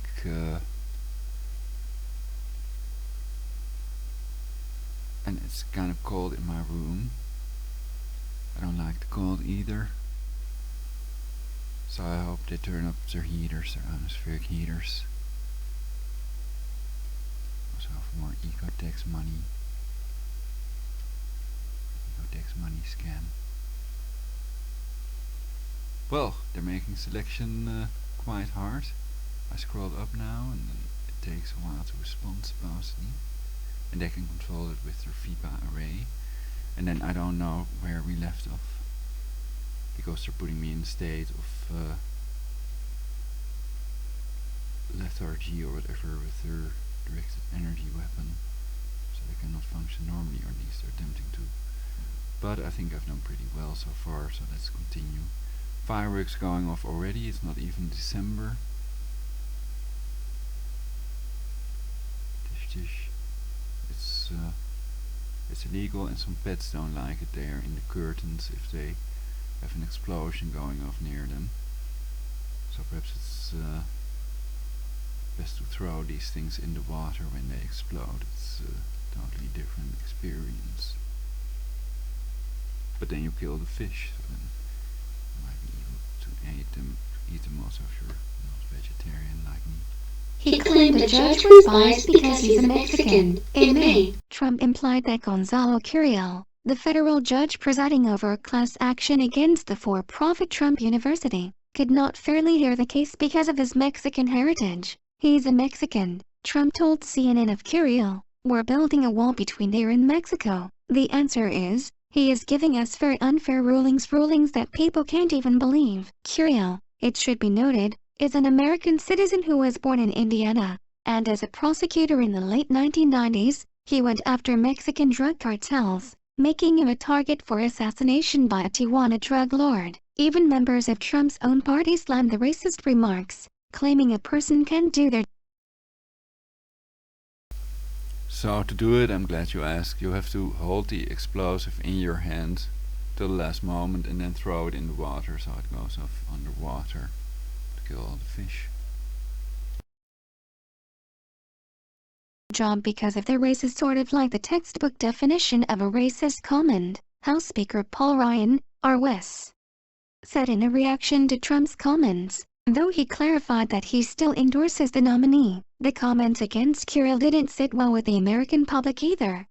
According to a YouGov poll released in June, 51% of those surveyed agreed that Trump's comments were not only wrong, but also racist. 57% of Americans think Trump was wrong to complain against the judge, while just 20% think he was right to do so. When asked whether he would trust a Muslim judge, in light of his proposed restrictions on Muslim immigration, Trump suggested that such a judge might not be fair to him either. It may also be fun to put it in their mailbox.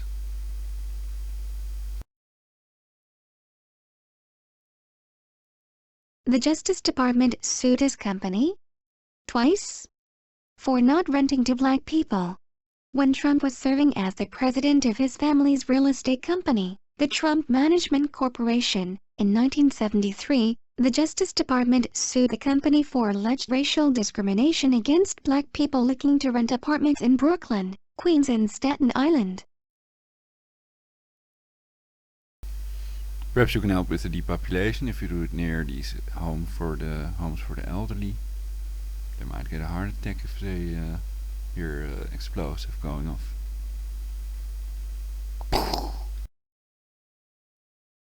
The lawsuit charged that the company quoted different rental terms and conditions to black rental candidates than it did with white candidates, and that the company lied to black applicants about apartments not being available.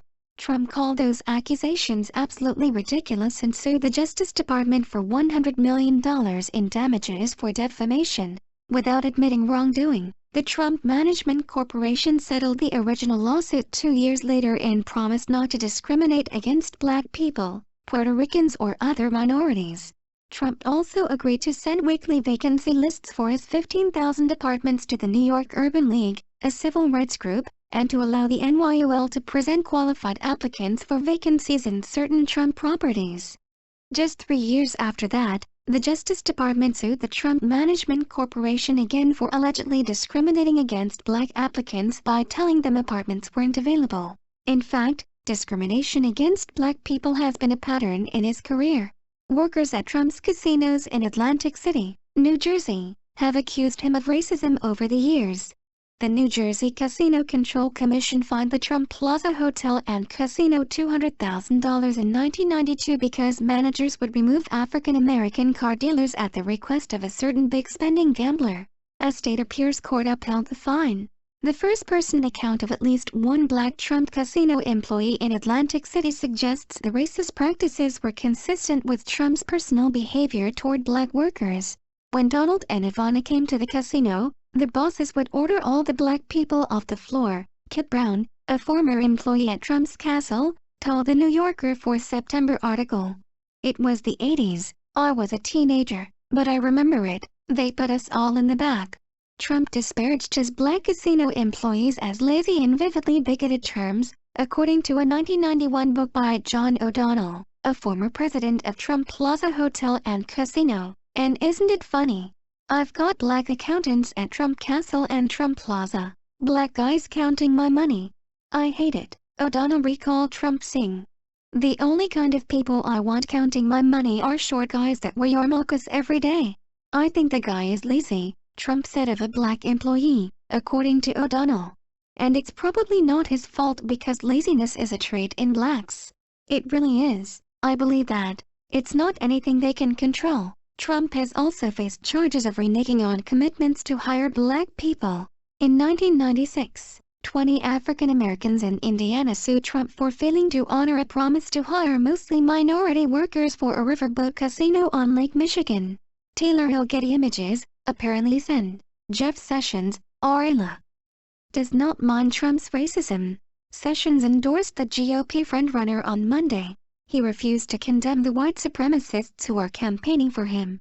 3 times in a row on February 28, Trump sidestepped opportunities to renounce white nationalist and former KKK leader David Duke, who told his radio audience last week that voting for any candidate other than Trump is really treason to your heritage. When asked by CNN's Jake Tapper if he would condemn Duke and say he didn't want to vote from him or any other white supremacists, Trump claimed that he didn't know anything about white supremacists or about Duke himself. When Tapper pressed him twice more, Trump said he couldn't condemn a group he hadn't yet researched. By February 29, Trump was saying that in fact he does disavow Duke, and that the only reason he didn't do so on CNN was because of a lousy earpiece. Video of the exchange, however, shows Trump responding quickly to Tapper's questions with no apparent difficulty in hearing. It's preposterous to think that Trump doesn't know about white supremacist groups or their sometimes violent support of him. Reports of neo-Nazi groups rallying around Trump go back as far as August. His white supremacist fan club includes the Daily Stormer, a leading neo-Nazi news site. Richard Spencer, director of the National Policy Institute, which aims to promote the heritage, identity, and future of European people. Jared Taylor, editor of American Renaissance, a Virginia-based white nationalist magazine. Michael Hill, head of the League of the South, an Alabama-based white supremacist secessionist group. And Brad Griffin, a member of Hill's League of the South and author of the popular white supremacist blog Hunter Wallace. A leader of the Virginia KKK who is backing Trump told a local TV reporter earlier this month, "The reason a lot of Klan members like Donald Trump is because a lot of what he believes, we believe in." And most recently, the Trump campaign announced that one of its California primary delegates was William Johnson, chair of the white nationalist American Freedom Party. The Trump campaign subsequently said his inclusion was a mistake, and Johnson withdrew his name at the request. Chris Klepanis, AFP Getty Images. President Barack Obama mercilessly ridiculed Trump's birtherism at the White House Correspondents' Association dinner in 2011. He questions whether President Obama was born in the United States. Long before calling Mexican immigrants criminals and rapists, Trump was a leading proponent of birtherism, the racist conspiracy theory that President Barack Obama was not born in the United States and is thus an illegitimate president.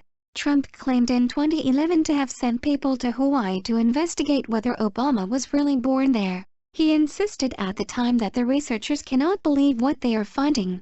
Obama ultimately got the better of Trump, releasing his long-form birth certificate and relentlessly mocking the real estate mogul about it at the White House Correspondents' Association dinner that year. But Trump continues to insinuate that the president was not born in the country. "I don't know where he was born," Trump said in a speech at the Conservative Political Action Conference on Saturday. Again, for the record, he was born in Hawaii. He treats racial groups as monoliths. Like many racial instigators, Trump often answers accusations of bigotry by loudly protesting that he actually loves the group in question.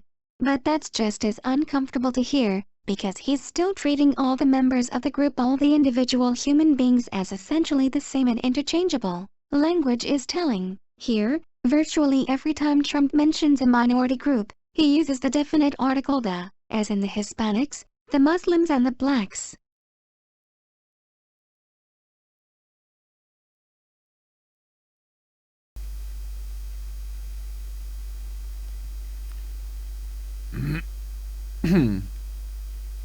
Well, I'm thinking, if he said that about counting money, then that's a racist statement, and I don't like it, basically. Is it bad?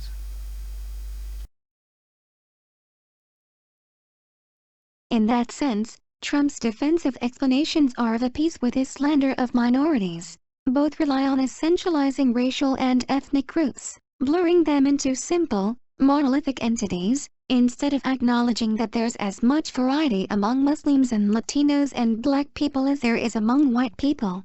How did Trump respond to the outrage last year that followed his characterization of Mexican immigrants as criminals and rapists? "I'll take jobs back from China. I'll take jobs." So all I have to do is wear a yarmulke?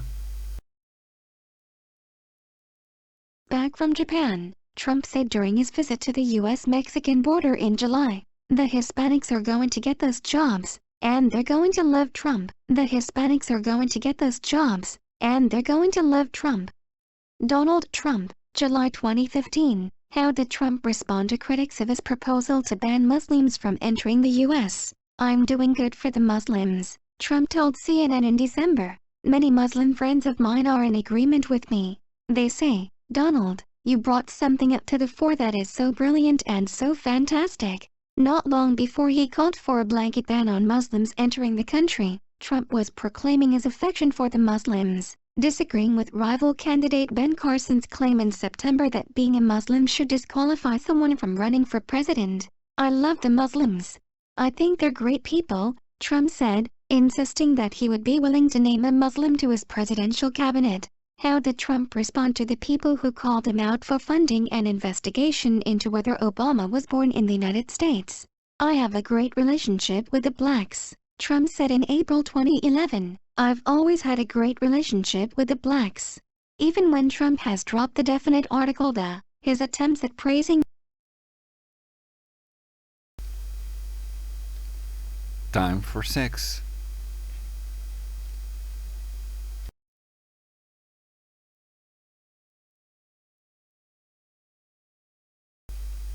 Rhymes to great relationship with the blacks. So single women are still welcome to get that free shiatsu hand massage.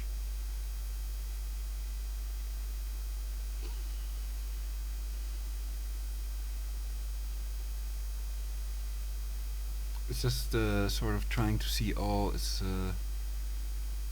I had a good feeling when I was sitting like this. You have to sit up very straight and breathe deep, basically, and then sometimes you get a great tingly, great feeling on all of you and stuff. Just totally making yourself live with everything you've got, basically. It can be nice.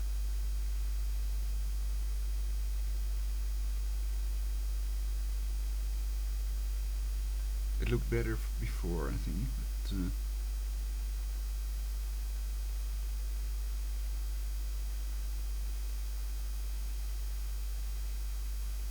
well, it's still pretty cool.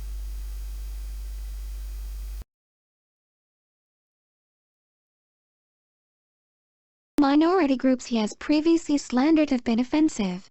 Look no further than the infamous Cinco de Mayo Taco Bowl tweet. Former Republican presidential candidate and Florida Gov. Jeb Bush, R., had a good breakdown of everything that was wrong with Trump's comment. "It's like eating a watermelon and saying I love African Americans," Bush quipped. He trashed Native Americans too. In 1993, when Trump wanted to open a casino in Bridgeport, Connecticut, that would compete with one owned by the Mashantucket Pequot Nation, a local Native American tribe, he told the House Subcommittee on Native American Affairs,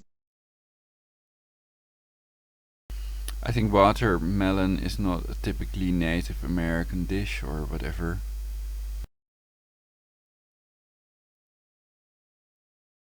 that they don't look like Indians to me. They don't look like Indians to Indians. Trump then elaborated on those remarks, which were unearthed last year in the Hartford Courant, by saying the mafia had infiltrated Indian casinos. Joe McNally, Getty Images. In the 1980s, Donald Trump was much younger, but just as racist as he is now. He encouraged the mob justice that resulted in the wrongful imprisonment of the Central Park Five. In 1989, Trump took out full-page ads in 4 New York City area newspapers calling for the return of the death penalty in New York and the expansion of police authority in response to the infamous case of a woman who was beaten and raped while jogging in Manhattan's Central Park. They should be forced to suffer and, when they kill, they should be executed for their crimes, Trump wrote, referring to the Central Park attackers and other violent criminals. "I want to hate these murderers and I always will." The public outrage over the Central Park jogger rape, at a time when the city was struggling with high crime, led to the wrongful conviction of 5 teenagers of color known as the Central Park Five. The men's convictions were overturned in 2002, after they'd already spent years in prison, when DNA evidence showed they did not commit the crime. Today, their case is considered a cautionary tale about a politicized criminal justice process. Trump, however, still thinks the men are guilty. He condoned the beating of a Black Lives Matter protester. At a November campaign rally in Alabama, Trump supporters physically attacked an African-American protester after the men began chanting Black Lives Matter. Video of the incident shows the assailants kicking the man after he has already fallen to the ground. The following day, Trump implied that the attackers were justified. "Maybe the protester should have been roughed up," he mused. "It was absolutely disgusting what he was doing." Trump's dismissive attitude toward the protester is part of a larger, troubling pattern of instigating violence toward protesters at campaign events that has singled out people of color. One reason Trump may have exhibited special disdain for that particular demonstrator in November, however, is because he believes the entire Black Lives Matter movement lacks legitimate policy grievances.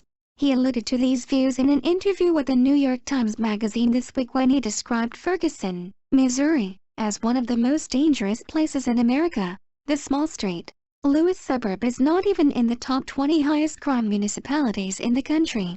He called supporters who beat up a homeless Latino man passionate. Trump's racial incitement has already inspired hate crimes. 2 brothers arrested in Boston last summer for beating up a homeless Latino man cited Trump's anti-immigrant message when explaining why they did it. Donald Trump was right, all these illegals need to be deported, one of the men reportedly told police officers. Trump did not even bother to distance himself from them. Instead, he suggested that the men were well-intentioned and had simply gotten carried away.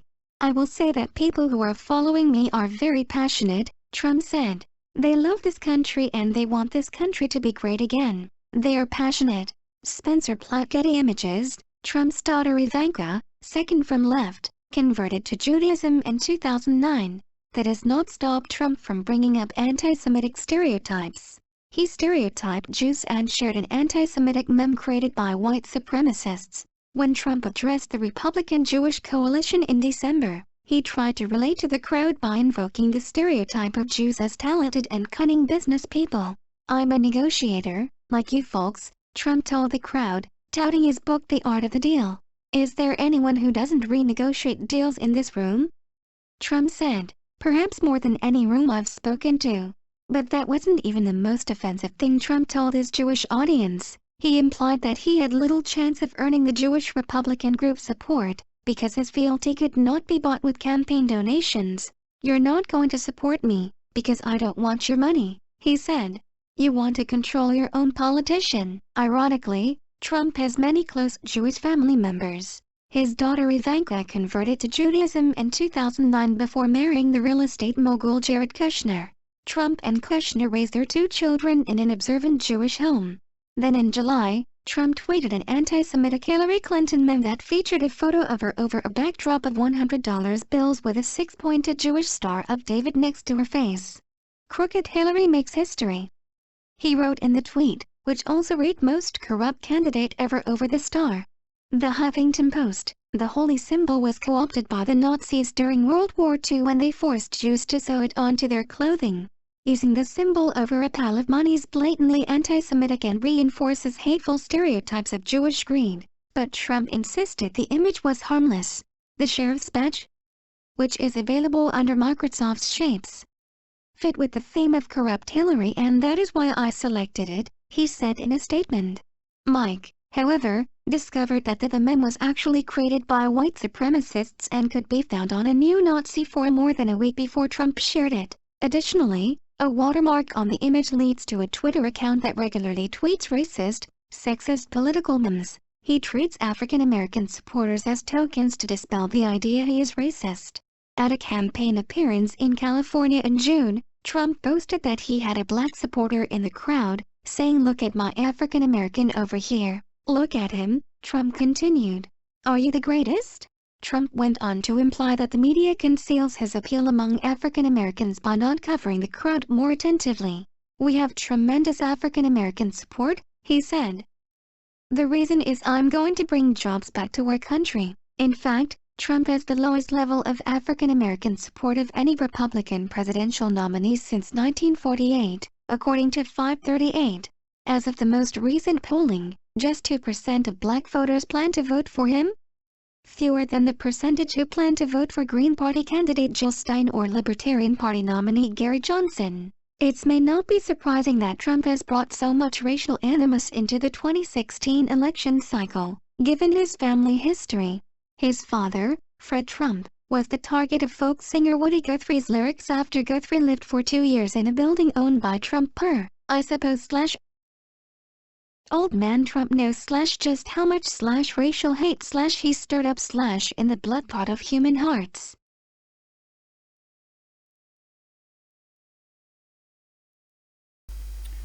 So this is an example of one of these racist slurs or anti-Semitic things that I found on YouTube, and possibly Jewish Nazi girl was banned of YouTube, Valiant.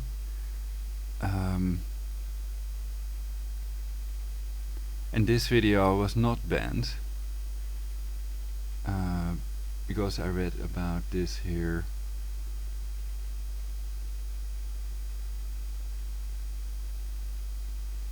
The meme or meme, I'm still not in the know what it is exactly.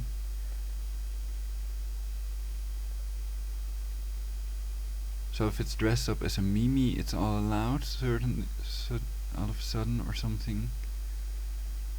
Well, let's listen to it first, and then you can all comment and call me on Skype, as you always do by the millions, for universal peace.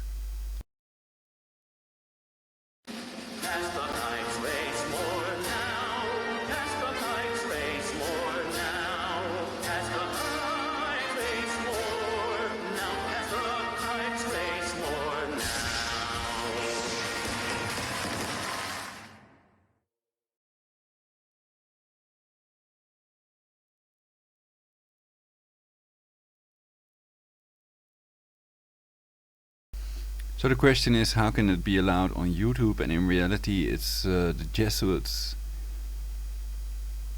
And oh yeah, another thing to mention is that my Kill Adolfo Nicholas video had 0 views basically.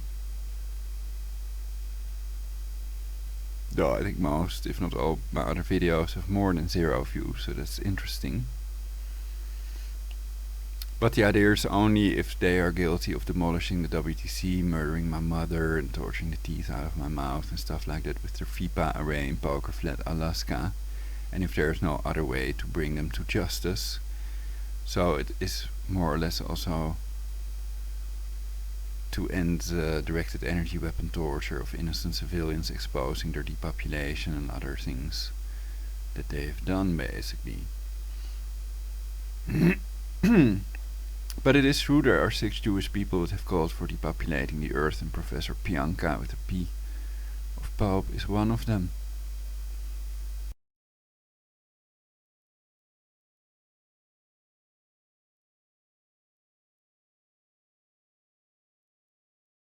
So my question is, how can that video we just saw be allowed by YouTube and Evalian be banned?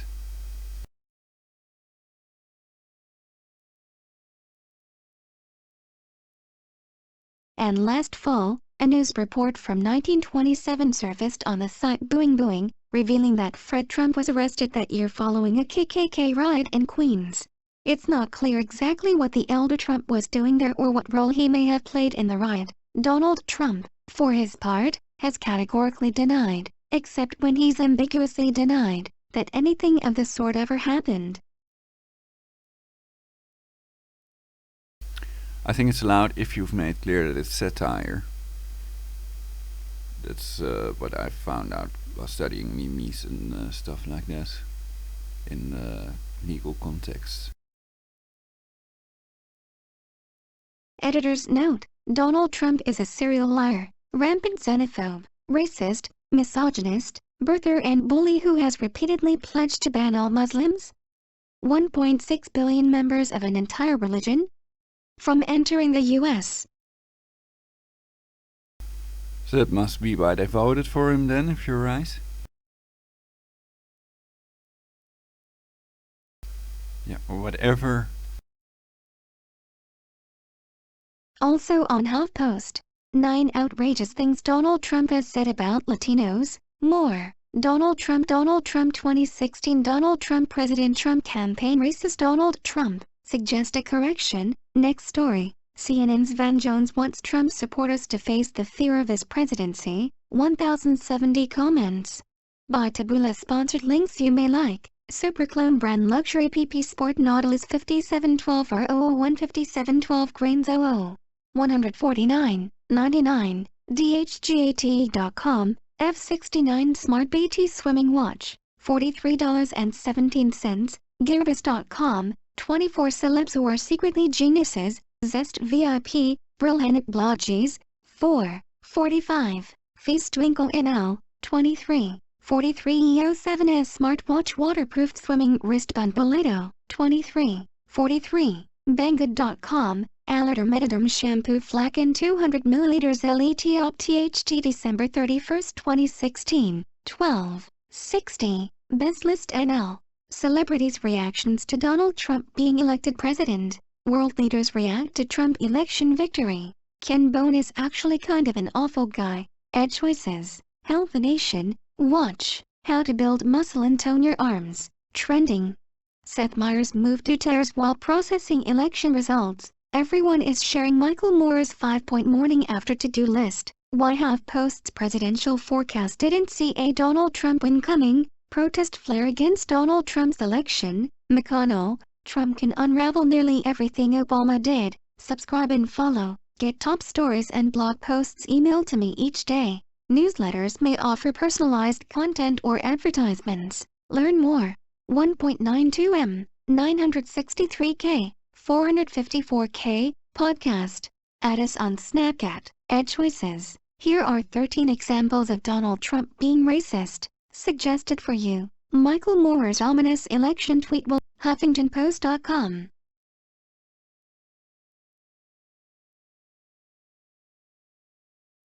Political positions of Donald Trump. Donald Trump is an American businessman, politician, television personality, author, and President-elect of the United States of America. Trump's political positions, and his descriptions of his beliefs, have frequently changed. 1, 2, 3, 4, 5, and often been vague or contradictory. 6, 7. Politico has described his positions as eclectic, improvisational and often contradictory. 8. As of late October 2016, NBC News identified 138 distinct shifts on 23 major issues that Trump has made since announcing his presidential campaign. 9. In July 2016, PolitiFact counted 17 times when Trump said one thing and then denied having said it. 10.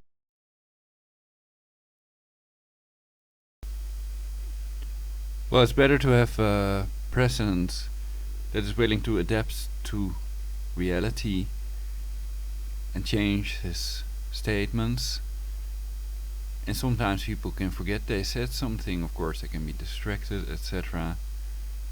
And I'm sure you'll find plenty of examples of Hillary flip-flopping as well. Trump's proposals include elements from across the political spectrum. For example, he has proposed sizable income tax cuts and deregulation consistent with conservative, Republican Party, policies, along with significant infrastructure investment and protection for entitlements for the elderly, typically considered liberal, Democratic Party, policies. His anti-globalization policies of trade protectionism and immigration reduction cross party lines. 11. Trump has said that he is totally flexible on very many issues. 12. Trump's signature issue is illegal immigration. 13. And in particular building or expanding a border wall between the U.S. and Mexico. 14. I disagree with that. I think that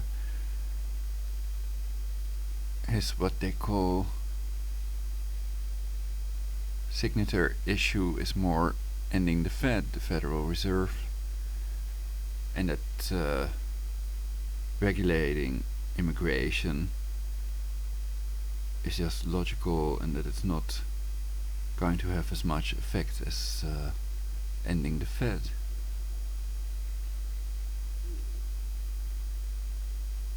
But I see it as something positive to prevent a crisis or even civil war, etc. To prevent the US from going down, preventing a crisis big enough to implement or impose a totalitarian, Luciferian global government upon the people of planet Earth. So I'm about preventing that, and I think many people are too, that they don't want to die for the New World Order and things like that, or for the Earth. So they pretend that the Earth is suffering and shit. The Earth cannot suffer, it's a fucking rock with trees and people on it. And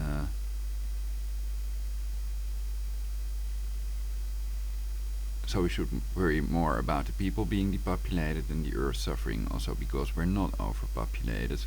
In reality, everybody would fit into Australia, have their own piece of land and more than enough to eat if they divide the Earth's wealth equally among men. And then the rest of the world would be uninhabited. So I don't believe people that try to brainwash us with the lie that we're overpopulated, but you've already noticed that from my previous broadcasts if you've been watching those, and I do have a lot of likes, so thanks to those people for the likes and spreading the video.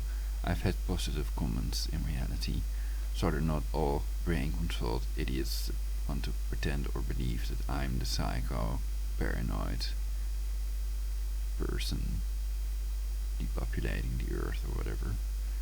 Let's continue the speech engine again. Oh, what great joy, the CIA Vatican edited encyclopedia, Wikipedia. So this stuff is actually stuff they want us to believe, and perhaps you can see signs of being biased in these articles as well. As of October 2016, Trump's campaign had posted 14 categories of policy proposals on his website. 15. Collectively, Trump's anti-trade, anti-immigrant, anti-Muslim message is often referred to as Trumpism.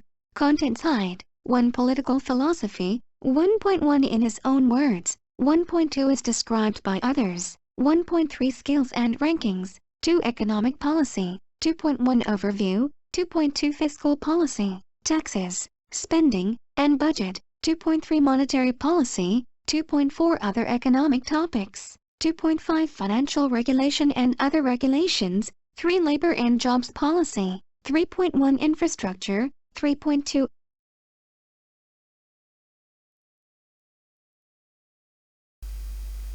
I think at this point that he's not anti-trade, anti-immigrant, nor anti-Muslim.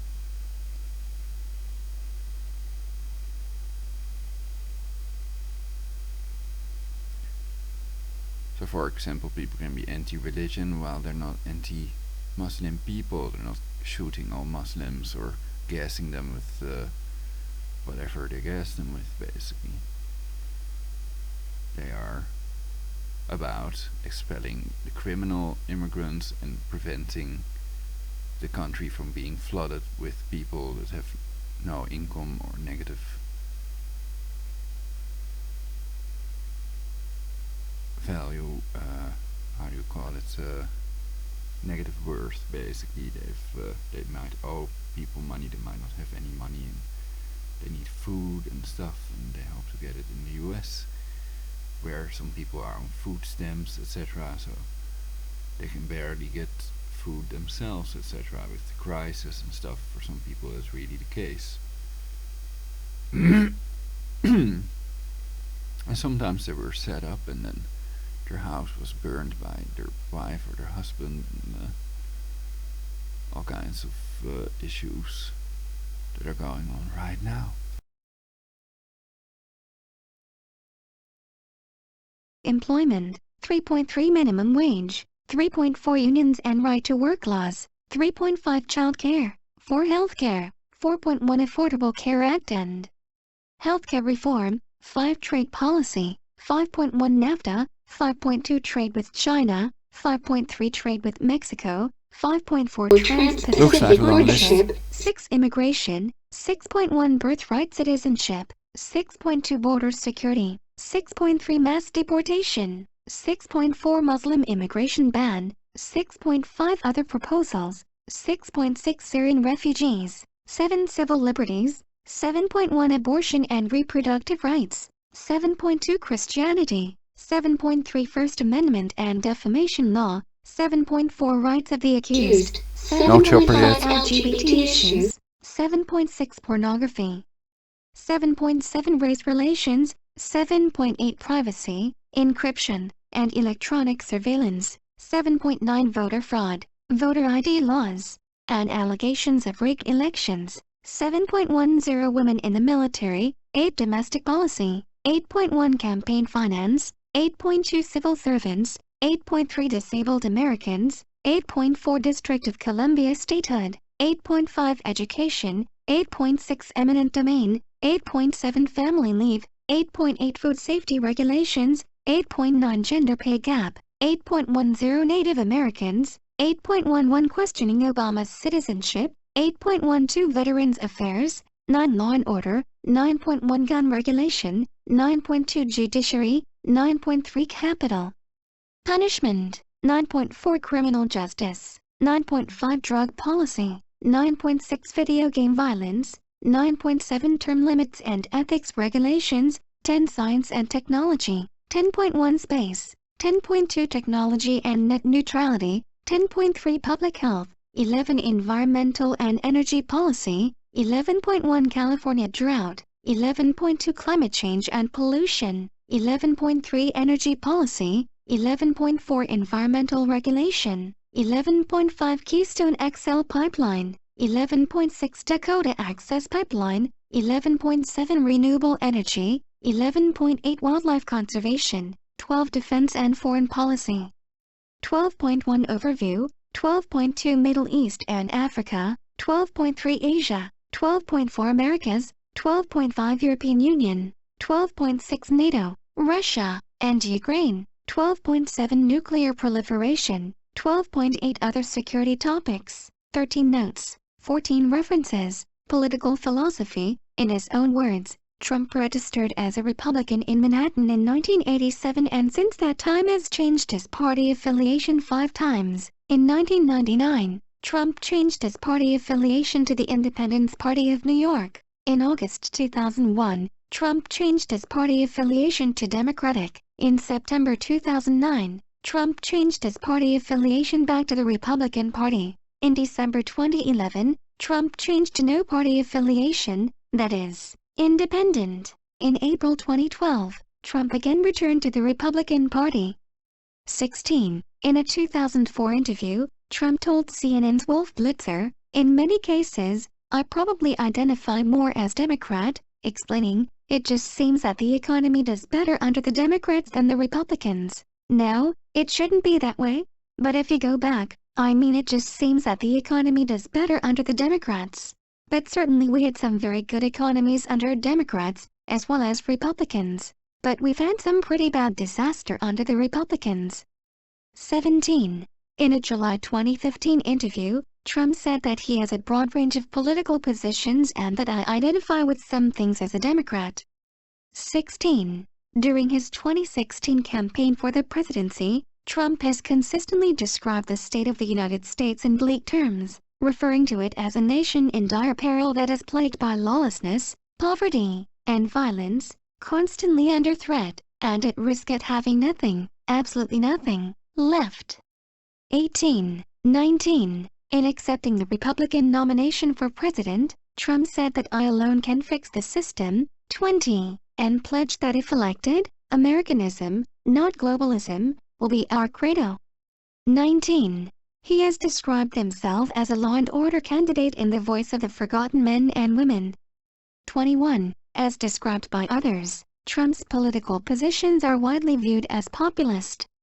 22. 23. Among academics, political writers, and pundits, Trump and his politics have been classified in greater detail, but in varying ways. Liberal economist and columnist Paul Krugman disputes that Trump is a populist, arguing that his policies favor the rich over those less well-off.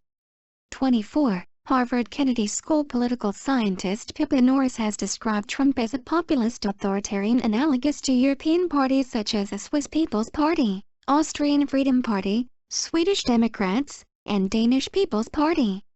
25. Columnist Walter Shapiro and political commentator Jonathan Chait described Trump as authoritarian. 26. 27. Conservative commentator Mary Catherine Ham characterized Trump as a casual authoritarian, saying he is a candidate who has happily and proudly spurned the entire idea of limits on his power as an executive and doesn't have any interest in the Constitution and what it allows him to do and what does not allow him to do. That is concerning for people who are interested in limited government. 28. Charles C.W. Cook of the National Review has expressed similar views, terming Trump an anti-constitutional authoritarian. 29. Libertarian journalist Nick Gillespie, by contrast, calls Trump populist rather than an authoritarian. 30. Legal experts spanning the political spectrum, including many conservative and libertarian scholars, have suggested that Trump's blustery attacks on the press, complaints about the judicial system and bold claims of presidential power collectively sketch out a constitutional worldview that shows contempt for the First Amendment, the separation of powers and the rule of law. 31. Law professors Randy E. Barnett, Richard Epstein, and David G. Post, for example, suggest that Trump has little or no awareness of, or commitment to, the constitutional principles of separation of powers and federalism. 31. Law professor Elias Soman believes that Trump poses a serious threat to the press and the First Amendment, citing Trump's proposal to expand defamation laws to make it easier to sue journalists and his remark that Washington Post owner Jeff Bezos will have problems if he is elected president. 31. Anthony D. Romero, the executive director of the American Civil Liberties Union, wrote in an op-ed published in the Washington Post in July 2016 that Trump's proposed policies, if carried out, would trigger a constitutional crisis. By our reckoning, a Trump administration would violate the First, Fourth, Fifth and Eighth Amendments if it tried to implement his most controversial plans. 32. Republican opinion journalist Josh Barro terms Trump a moderate Republican, saying that except on immigration, his views are anything but ideologically rigid, and he certainly does not equate deal-making with surrender. 33. MSNBC host Joe Scarborough says Trump is essentially more like a centrist Democrat on social issues. 34. Journalist and political analyst John Heilemann has characterized Trump as liberal on social issues. 35. While conservative talk radio host and political commentator Rush Limbaugh says that Heilemann is seeing in Trump what he wants to see. 36. John Cassidy of The New Yorker writes that Trump seeks to make the Republican Party into a more populist, nativist, avowedly protectionist, and semi-isolationist party that is skeptical of immigration, free trade, and military interventionism. 37. Washington Post editorial page editor Fred Hyde and College of the Holy Cross political scientist Donald Brand described Trump as a nativist. 38. 39. Rich Lurie, the editor of National Review, instead calls Trump an immigration hawk and supports Trump's effort to return immigration levels to a historically average level. 40. Trump is a protectionist, according to free market advocate Stephen Moore and conservative economist Lawrence Kudlow. 41. Although he is a Republican nominee, Trump has signaled that the official party platform, adopted at the 2016 Republican National Convention, diverges from Trump's own views. 42. Scales and rankings.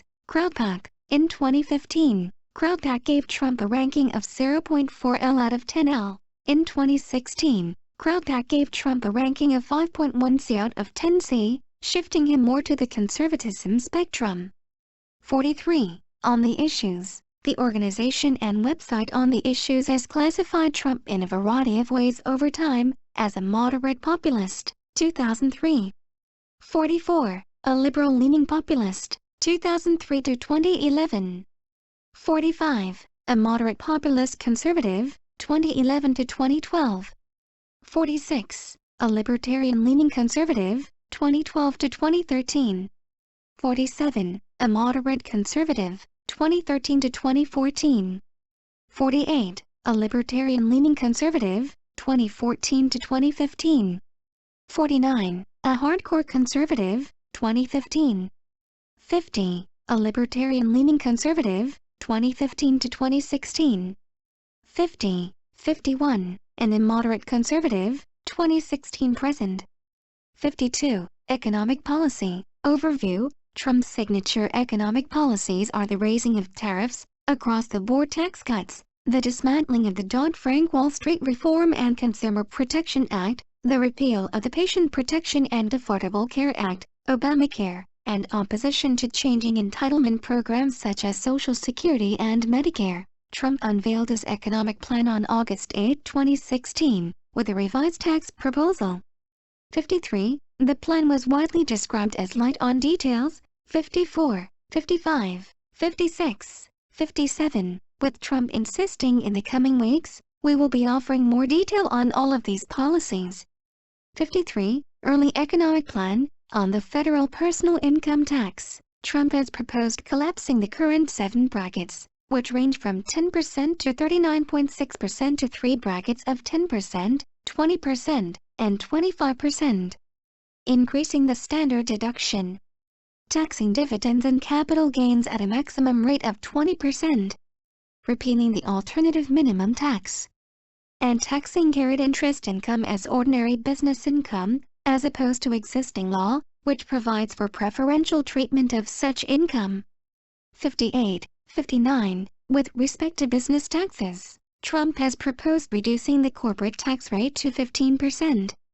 Limiting the top individual income tax rate on pass-through businesses such as partnerships to no more than 15%. Repealing most business tax breaks as well as the corporate alternative minimum tax. Imposing a deemed repatriation tax of up to 10% of accumulated profits of foreign subsidiaries of U.S. companies on the effective date of the proposal, payable over 10 years. And taxing future profits of foreign subsidiaries of U.S. companies each year as the profits are earned, that is, ending the deferral of income taxes on corporate income earned in other countries. 58. 59. Trump has also called for the repeal of the federal estate tax and gift taxes and for capping the deductibility of business interest expenses.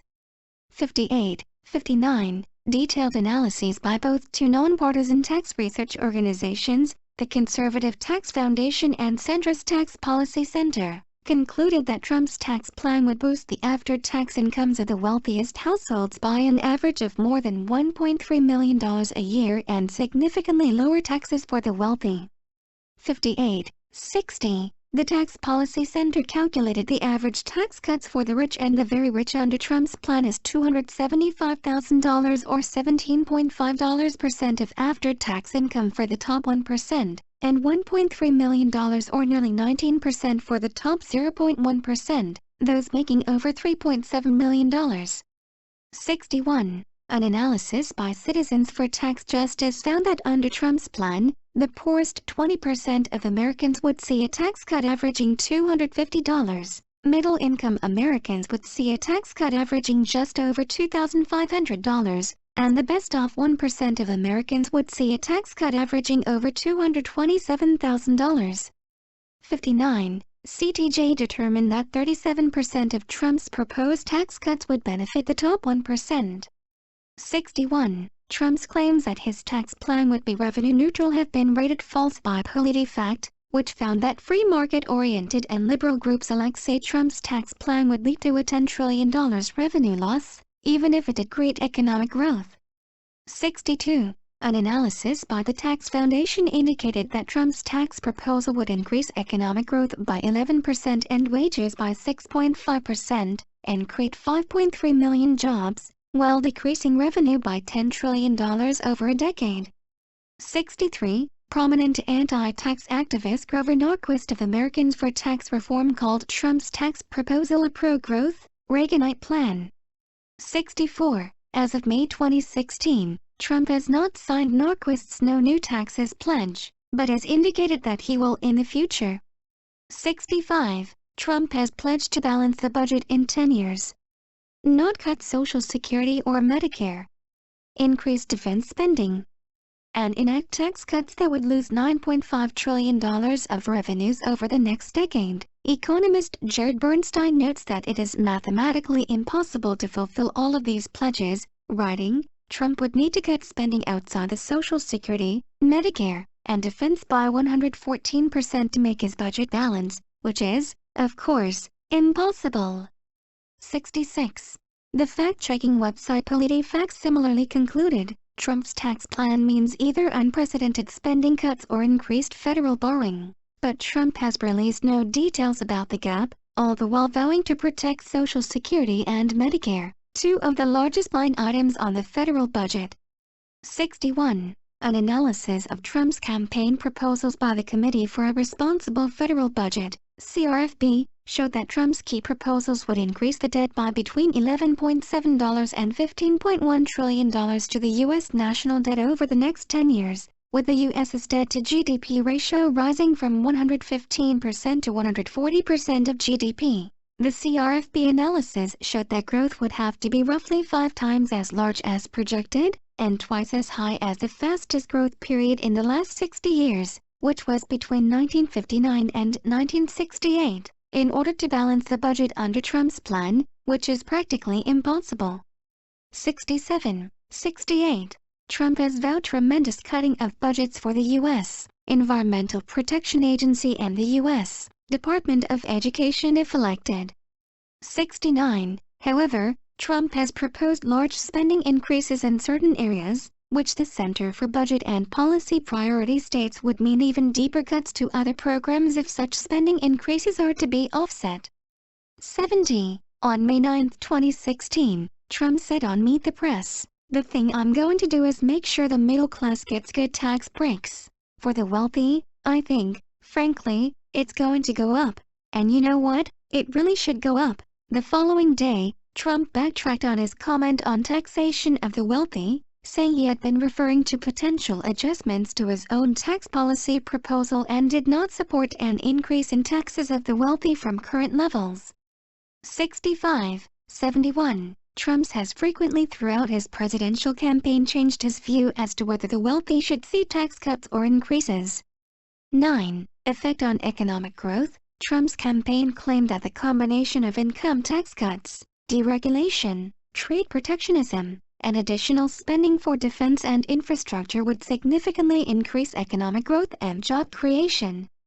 15. However, several organizations have reported that the results may not be so positive. For example, according to a report by Moody's Analytics, released in June 2016, the implementation of Trump's stated economic policies would make the U.S. economy significantly weaker following an initial boost, under the scenario in which all his stated policies become law in the manner proposed. The economy suffers a lengthy recession and is smaller at the end of his 4-year term than when he took office. See chart. By the end of his presidency, there are close to 3.5 million fewer jobs and the unemployment rate rises to as high as 7%, compared with below 5% today. During Mr. Trump's presidency, the average American household's after inflation income will stagnate, and stock prices and real house values will decline. Under the scenarios in which Congress significantly waters down his policy proposals, the economy will not suffer as much, but would still be diminished compared with what it would have been with no change in economic policies.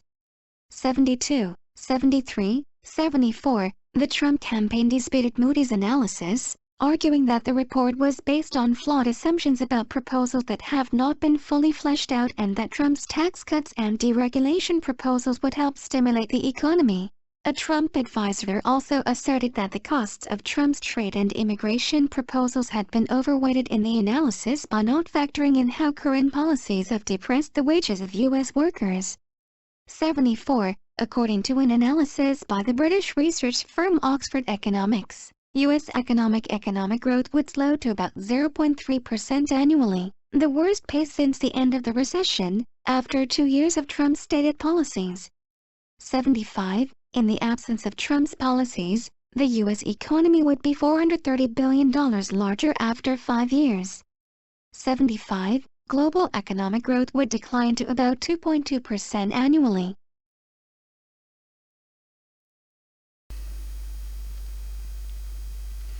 So I didn't listen, I was in the kitchen preparing Bootwig and hypnotizing myself. And I was thinking perhaps I should just support the president, the next president, no matter what, whether he's a racist or a serial killer or whatever. Because this was my mistake before with Bush and Obama, criticizing too much and stuff.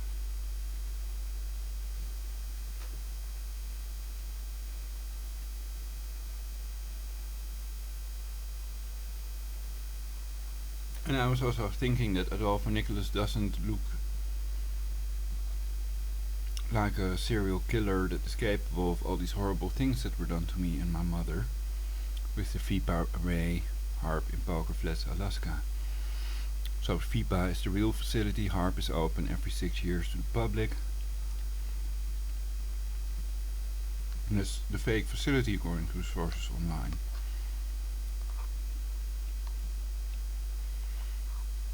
So that's based on what I read online about Adolfo Nicholas being in control of the alphabet agencies, being a military order, and that means that they cannot be killed anyhow. Plus combined with the fact that my broadcast about kill Adolfo Nicholas, people who demolished the WTC, Patrons Golvenbach gave the order according to the flat earther Eric John Phelps.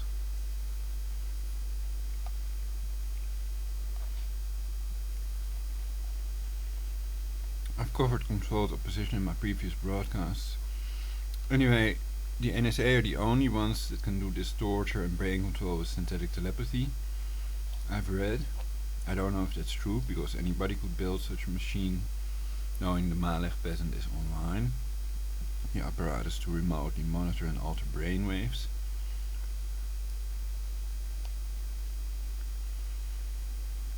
Anyway, if it's true that he controls the NSA, then he is responsible and no one else is. However, I mentioned that I'm not 100% certain. And of course I do not want him dead if he's not the person that did it to me and my mother.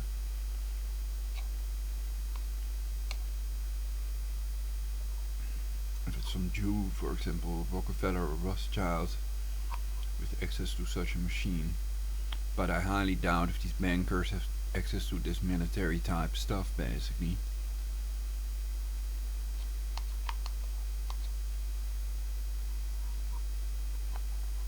But what if they control the voice of God weapon and it can time travel and split the Red Sea and stuff like that, and it may be busy right now.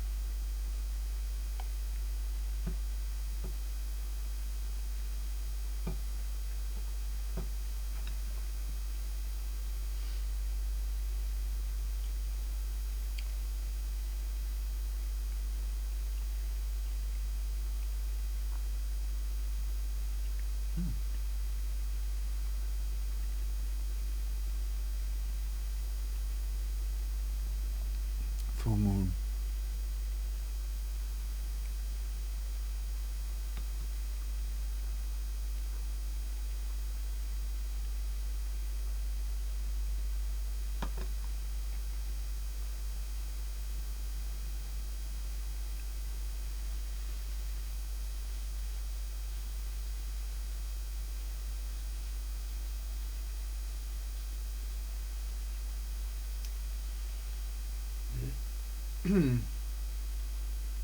So I think that whoever killed my mother with the Fipa array deserves the death penalty, and that that's the same person that tortured the teeth out of my mouth. It might also be Bilderberg. The neural network speaks your local language. So the idea again is switching off the brain control machine, their synthetic telepathy machine.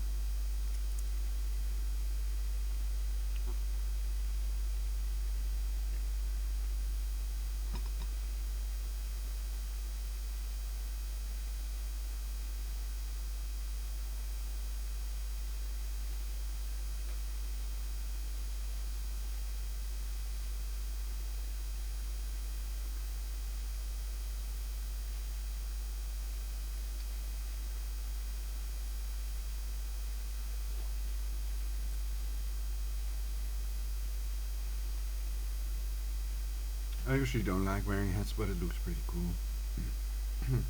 It's like $2.45 on eBay or something.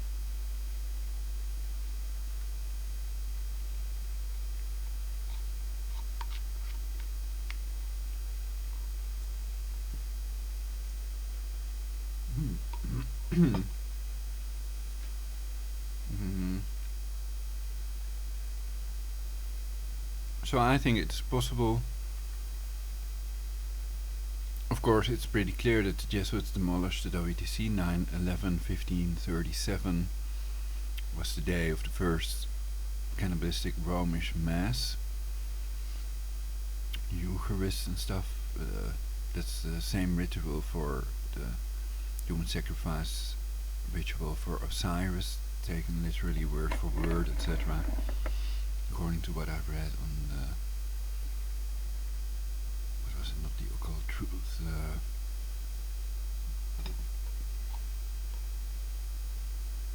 one-evil.org or something.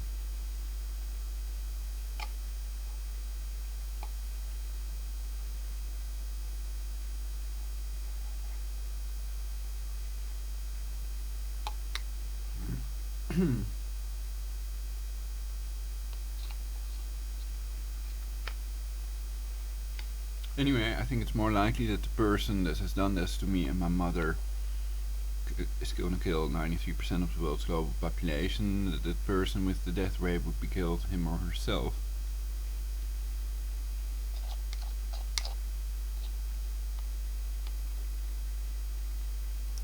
And what's alive is a sterile slave worth, you know.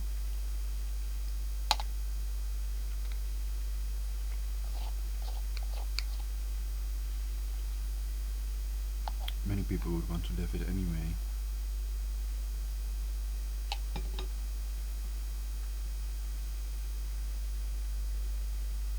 I mean, they wouldn't want to die.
So I think racists are not as bad as infant-eating pedophiles, though. They can be both, of course.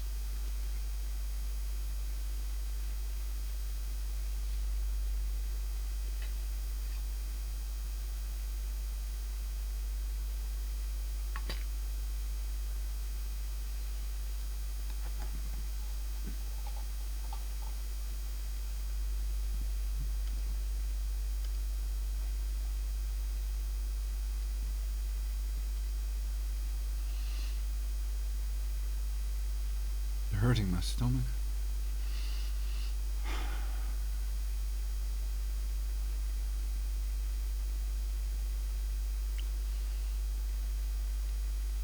So I haven't heard what it read out thus far. Compared to a forecast of 2.9% if Trump's policies were not implemented.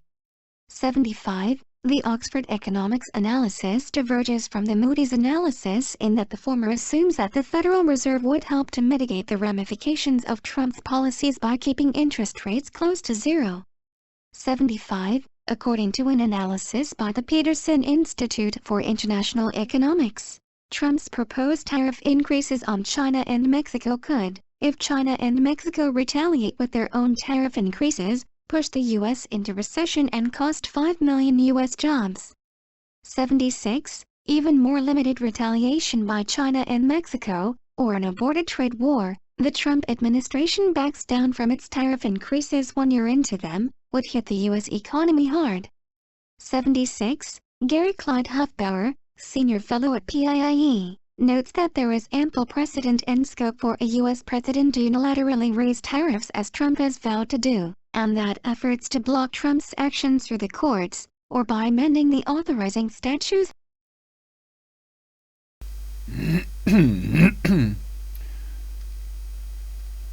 They say a king is only as good as his advisors. Complete total and utter bullshit, of course.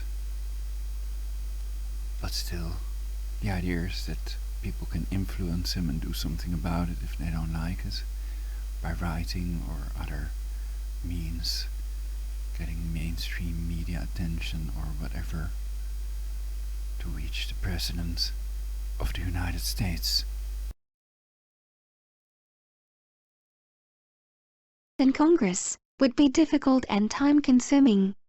77. According to an analysis by University of Michigan economist Justin Wilfers of stock market movements during the first presidential debate, the market performs far more poorly when Trump's chances of becoming president are higher. 78. The analysis shows that Wall Street traders expect the profitability of America's largest businesses to be about 10 to 12% lower on average in the event of Trump presidency. 78. According to a Financial Times survey of economists, just under 14% of the economists polled between July 28 to 29 said a Trump victory in November would be positive for U.S. economic growth, compared with roughly 70% for Clinton. 79. According to a survey of National Association for Business Economics, NABE, members, 14% of business economists feel that Trump would do the best job as president of managing the U.S. economy, with So being in the bathroom while washing my hands, I thought, I do not trust these predictions if they're not made by the AI that predicted Donald Trump would be elected correctly. Then I do not trust, and I hope you don't either, the things we see written here on Wikipedia about the economy and stuff. Because it can work that way. If you believe it, then it will happen, and that's because you might not invest properly and do other things that you would have done if you wouldn't bought all the crap, which was meant to get Hillary elected, obviously, but let's continue.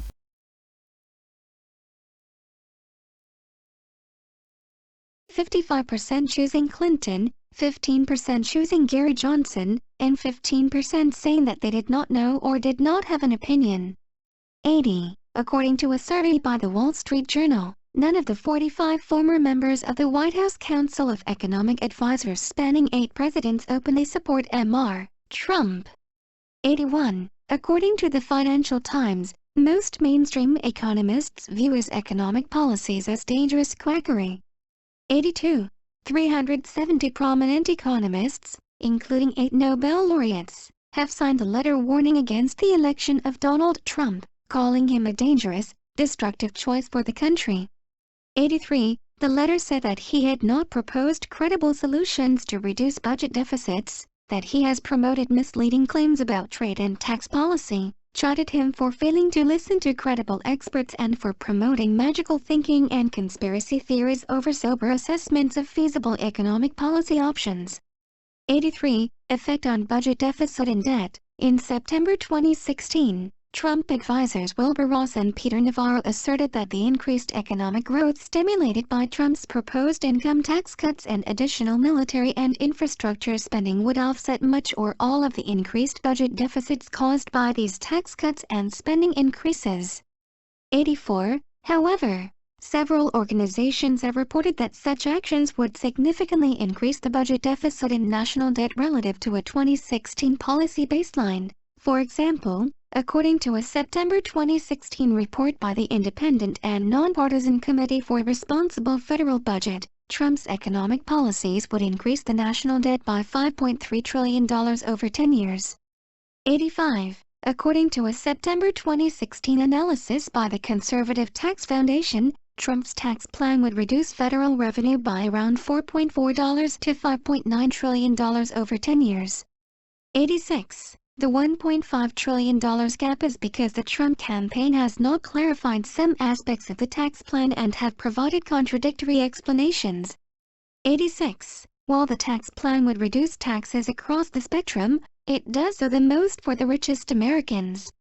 86. Advisors. As of August 2016, Trump's economic advisors included Steve Roth, the founder and chairman of Vornado Realty Trust, oil and gas tycoon Harold Hamm, Vector Group president and CEO Howard Lorber, Stephen Mnuchin, Trump's national finance director and chairman CEO of Dune Capital, top fundraiser Tom Barrack, the founder and chief executive at Colony Capital, Stephen Emcock, chairman and CEO of the Federal Savings Bank, John Paulson, president and CEO of investment firm Paulson and Company, Andy Beal, a banker, businessman and poker player, and Steve Feinberg, co-founder and CEO of Cerberus Capital Management.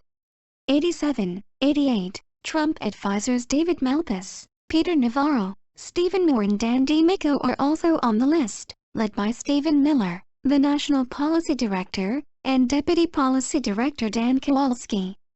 87. 88. Only one of Trump's advisors, Peter Navarro, has a PhD in economics.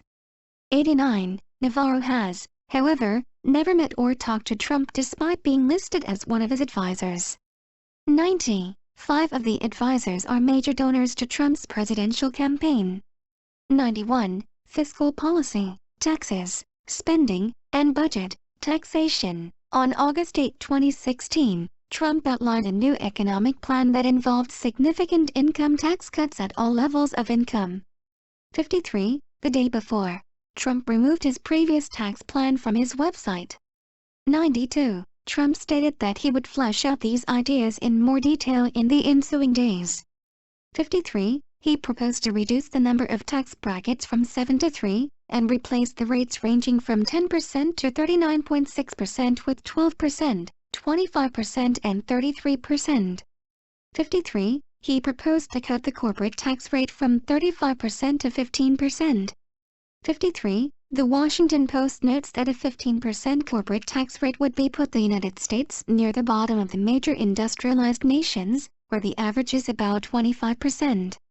53. He proposed to repeal the estate tax, which applies to inheritance for estates valued at $5.45 million for individuals and $10.9 million for couples, or roughly the wealthiest 0.2% of Americans. 53. 55. 93. 94. Trump also said he would eliminate the carried interest loophole. 53. Trump's plan would also eliminate the alternative minimum tax and the 3.8% net investment income tax, which was levied on high-income households to help fund Medicare expansion under the Affordable Care Act. 95.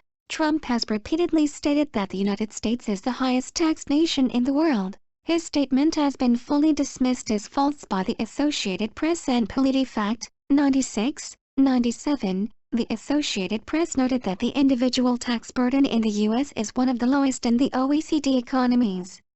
96. According to the Tax Foundation, the U.S. general corporate tax rate amounts to 39%, the third highest in the world. 98. The nominal corporate tax rate of 35% is higher than any other OECD nation. However, many companies pay far below this amount by taking advantage of loopholes. The average company in the S&P 500 paid 26.9% in federal, state, local and foreign taxes each year from 2007 to 2015. 99. An analysis by Lily L. Batchelder of New York University School of Law estimated that Trump's new tax plan would cost more than $5 trillion over 10 years and would raise taxes for lower and middle-income families with children. The research found that the plan would result in gains on standard deduction, but losses on individual deduction. 100. 101. According to the tax policy. So you can just look at what the experts have said and then choose the best plan that would benefit most people. especially not contributing to the polarization that they are trying to create to depopulate Earth. That means giving the rich more and the poor less, basically. That's polarization. That's what the beta elite are about, of course. That would benefit themselves, not all people of the US. And that's why auditing the Fed, I think, will make more difference already, that they're leaving that out so far. I haven't heard the whole article, but yeah, it's possible. This is with my cheap LED light on. It also responds to sounds. Don't know if this is the correct setting for that, but it can. It's just the fan is making some noise. That's why I usually don't like it, but with music on it's awesome. I like it.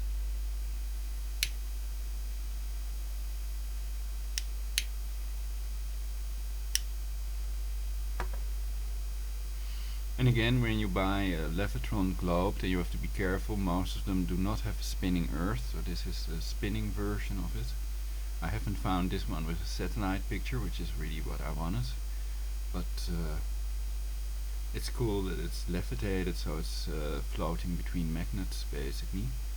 You stick your finger in between this, but if you touch it or blow a little bit, it's very light and it will cling to the top of the magnet thing. And you need this special thing to let it float like it does at the moment. So once in a while a little break from the speech engine. Don't you love it?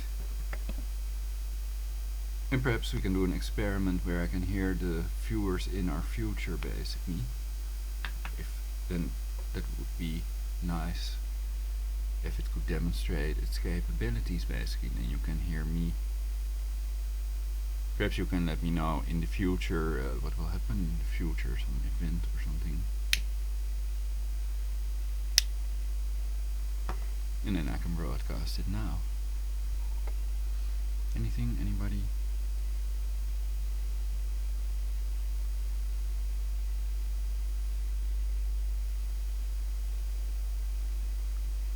Iran-Contras in the past.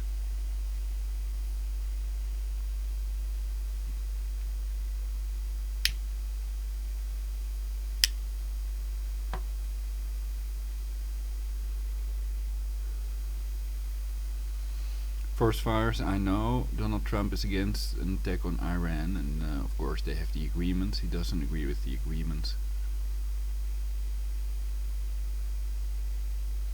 But he's against attacking Iran anyway. So points that I would disagree on.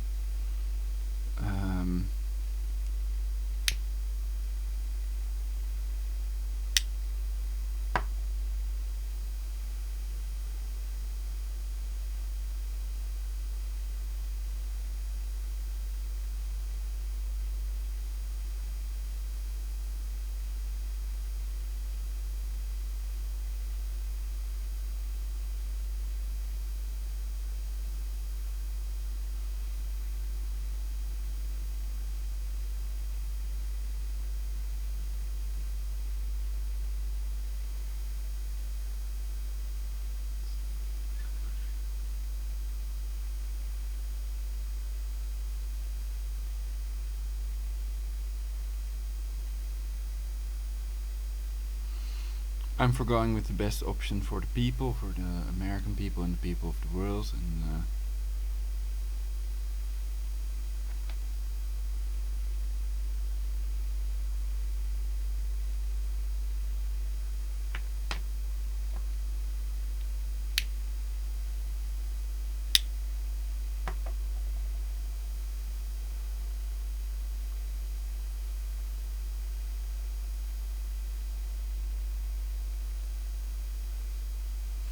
I think I will stick to being vigilant, doing the right thing.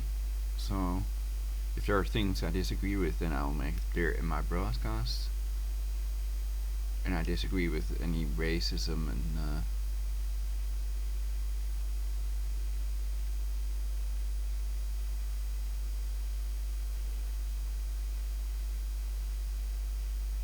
but I think it's not that bad, so it's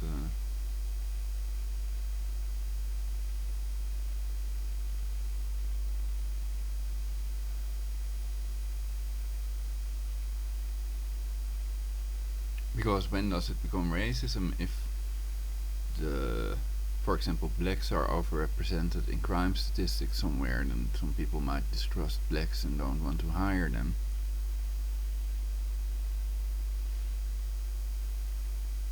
And then they can always refuse to hire them and claim that there are other candidates that they find more suitable for the job. They don't have to make clear that it's because they're black or white or whatever. So, now I can get some tea.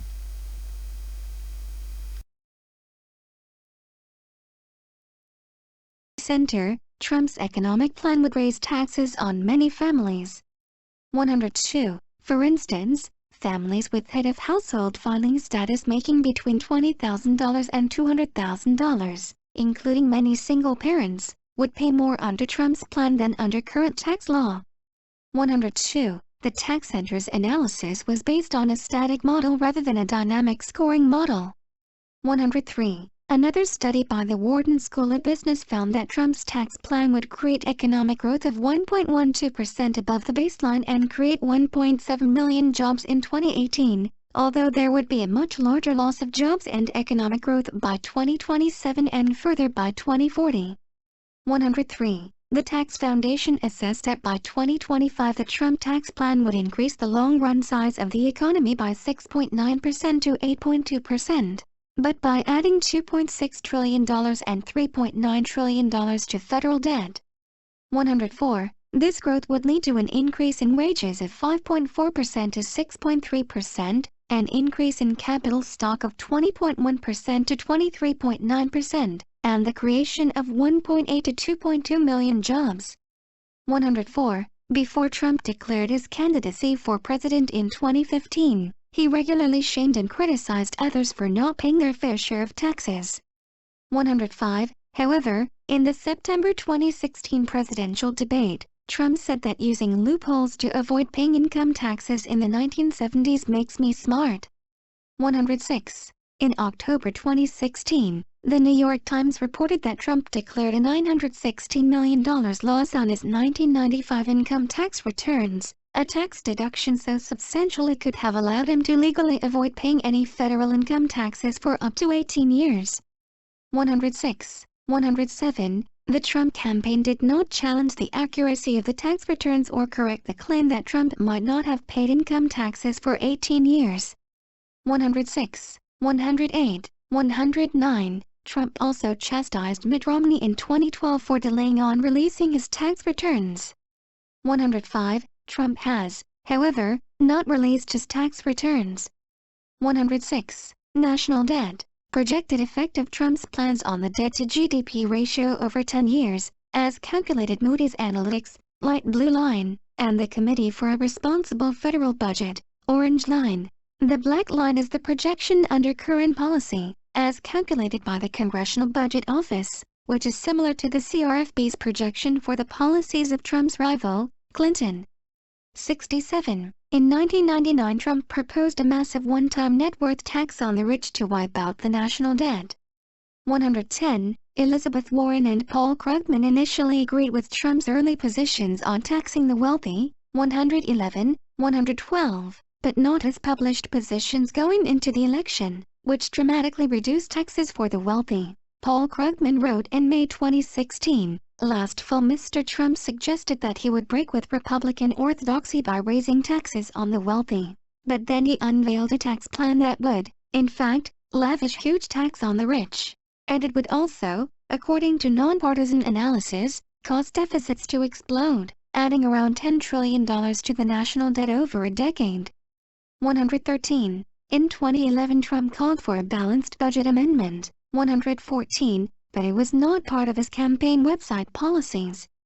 15. Economist Mark Zandi estimated that if Trump's tax cuts and spending increases were fully implemented as proposed, the national debt trajectory would worsen considerably, with debt held by the public rising from 76% GDP in 2016 to 135% GDP in 2026, considerably above a current policy baseline that rises to 86% GDP in 2026.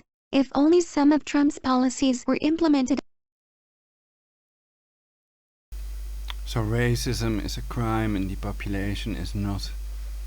And Trump may be an expert, a shrewd businessman, and he might know a lot better what his tax plans will encompass, what it will bring about for the future of the American dream. And but isn't the American dream just live now, pay later, basically? That's but okay, I wonder what it will be like ending the Fed, etc. And again, these are predictions not made by the AI, so they're just people speculating, sort of. And I've heard no really positive ideas about his tax plans, though I don't even know what his tax plans are. It's just reading it out. Under an alternative scenario of more moderate changes, the debt figure would rise to 111% GDP by 2026.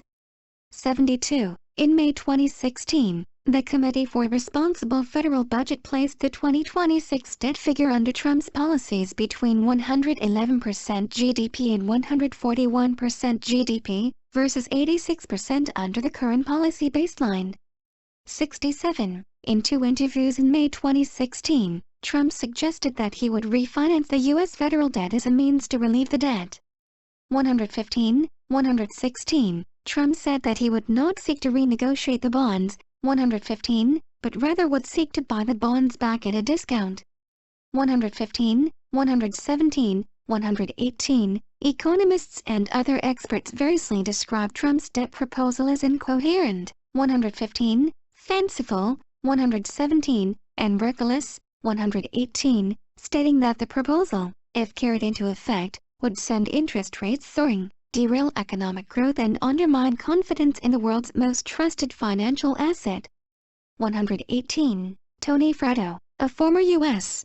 Treasury Department who served under George W. Bush, termed Trump's suggestion to refinance the U.S. debt an insane idea that would cause creditors to rightly question the full faith commitment we make. 118. The New York Times reported that repurchasing debt is a fairly common tactic in the corporate world, but it only works if the debt is trading at a discount. If creditors think they are going to get 80 cents for every dollar they are owed, they may be overjoyed to get 90 cents. Mr. Trump's companies had sometimes been able to retire debt at a discount because creditors feared they might default. However, the United States simply cannot pursue a similar strategy. The government runs an annual deficit, so it must borrow to retire existing debt. Any measures that would reduce the value of the existing debt, making it cheaper to repurchase, would increase the cost of issuing new debt. Such a threat also could undermine the stability of global financial markets. 119. Social Security and Medicare. Trump has called for allowing Medicare to negotiate directly with prescription drug companies to get lower prices for the Medicare Part D prescription drug benefit, something currently prohibited by law. Trump has claimed on several occasions that this proposal would save $300 billion a year. Glenn Kessler, the fact-checker for The Washington Post, gave the statement a 4 Pinocchios rating, writing that this was a truly absurd and nonsense figure because it was 4 times the entire cost of the Medicare prescription drug system. 120. Unlike his rivals in the 2016 Republican primary race, Trump opposes cuts in Social Security and Medicare benefits. 121. 122. This is a departure from Trump's earlier views. In his book published in 2000, Trump called Social Security a Ponzi scheme and said it should be privatized. 122. Trump previously proposed raising the Social Security retirement age to 70 from 67, but he backed away from this stance in 2015, instead claiming that Social Security should be funded by canceling foreign aid to anti-American countries. 122. Monetary policy, Federal Reserve. Trump supports proposals that would grant Congress the ability to audit the Federal Reserve's decision-making and take power away from the Federal Reserve. 123, 124, 125. Trump has at times said that he favors the monetary policy currently followed by Janet Yellen, chair of the Board of Governors of the Federal Reserve System, 123, and at other times said that the Federal Reserve has created a very false economy and that interest rates should change. 126. Trump said in September 2016 that Yellen should be ashamed of herself for keeping interest rates low, but earlier that year Trump said that low interest rates were the best thing we have going for us and that any increase could be scary.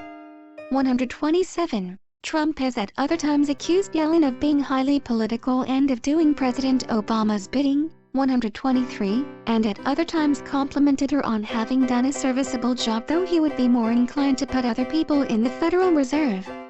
124. He reiterated the critique of the Federal Reserve as an arm of the Democratic Party at the September 2016 presidential debate, an accusation which the New York Times found to be extraordinary, backed by no evidence and plows across a bipartisan line. The accusation is rejected both by Federal Reserve officials and independent expert observers. 128. Gold standard. Trump favors returning to the gold standard, saying bringing back the gold standard would be very hard to do, but, boy, would it be wonderful. We'd have a standard on which to base our money. 129. 130. Few economists support a return to the gold standard. Dean Baker of the Center for Economic and Policy Research notes that the proposal is considered a fringe idea among economists. 130. Other economic topics. Bank bailout. Trump supported the Troubled Asset Relief Program, TARP, a $700 billion emergency bailout fund that rescued banks after the subprime mortgage crisis. On September 30, 2008, days before the bailout bill passed, Trump told CNN's Kyron Chatri that he supported the legislation, saying that while the situation was more complicated than sending rockets to the moon and nobody was sure what the result would be, it was worth a shot and a probable positive. 131. The following year, when asked by Larry King what he viewed of the Obama administration, Trump stated, "I do agree with what they're doing with the banks. Whether they fund them or nationalize them, it doesn't matter, but you have to keep the banks going." 131. Financial regulation and other regulations. In May 2016, Trump said that if elected president he would dismantle nearly all of the Dodd-Frank Wall Street Reform and Consumer Protection Act, a financial regulation package enacted after the financial crisis. 132. Trump called Dodd-Frank a very negative force. 132. Trump told Reuters that he will release his own financial regulation plan in the beginning of June 2016. 133. Trump promised to roll back existing regulations and impose a moratorium on new regulations, with a specific focus on undoing environmental rules that he said curtail job creation. 53. 134. The Wall Street Journal noted that it isn't clear how such a moratorium would apply to financial regulators, whose agencies enjoy greater independence from the executive branch, and that he made no mention of past calls to repeal or replace parts of the Dodd-Frank financial regulatory overhaul. 134. In October 2016, Trump proposed to eliminate as many as 70% of federal agency regulations. 135. Income inequality. Further information. Income inequality in the United States. In September 2016, Trump said, "We reject the pessimism that says our standard of living can no longer rise, and that all that's left to do is divide up and redistribute our shrinking resources." 136. However, U.S. household and non-profit net worth has approximately doubled from 2000 to 2016, from $44 trillion to $89 trillion, a record level. 137. In addition, the Congressional Budget Office reported in June 2016 that federal income taxes are progressive, which reduces after-tax income inequality. For example, the top 1% received approximately 15% of before-tax income but 12% of after-tax income during 2013. 138. Economist Mark Zandi wrote in June 2016 that due to the sizable income tax cuts, T. He tax code under Mr. Trump's plan will thus be much less progressive than the current tax code. 72. Economic history. In October 2016, after it was revealed that Trump reported $916 million losses during the 1990s, Trump asserted that the 1990s were one of the most brutal economic downturns in our country's history, an economic depression, and that the only period coming close it was the Great Depression. 139. Those assertions are false. 139. For instance, the Great Recession, which began in 2007, had lasted far longer and had far worse economic consequences than the recession of the early 1990s. 139. Trump has repeatedly claimed to have predicted the Great Recession. 140. However, Trump in the years preceding the Great Recession said precisely the opposite, namely that the economy continues to be fairly robust, real estate is good all over, the real estate market is going to be very strong for a long time to come. I've been hearing about this bubble for so many years but I haven't seen it, and this boom is going to continue. 140. Student loans. During the 2016 Republican National Convention, Trump said, "We're going to work with all of our students who are drowning in debt to take the pressure off these young people just starting out their adult lives." 141. The Trump's campaign has not put forth an official higher education plan.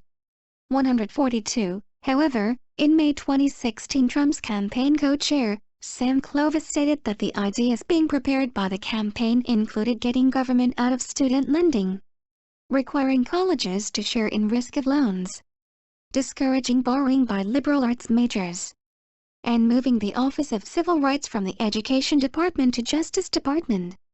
143. In an October 2016 speech, Trump said that he favored having student loans repayment capped at 12.5% of borrowers' income, with forgiveness of any remaining debt after 15 years of payments.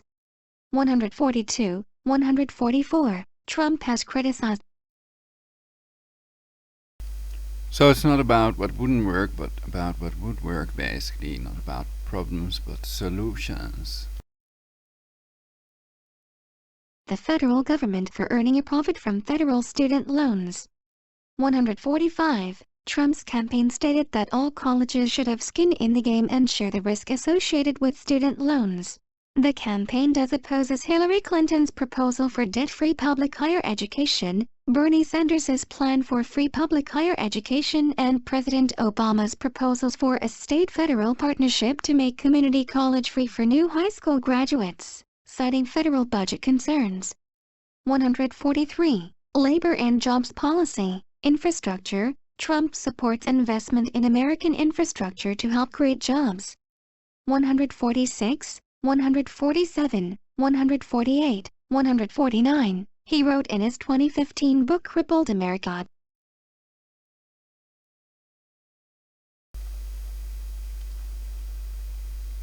The campaign thus opposes Hillary Clinton's proposal. Come on now.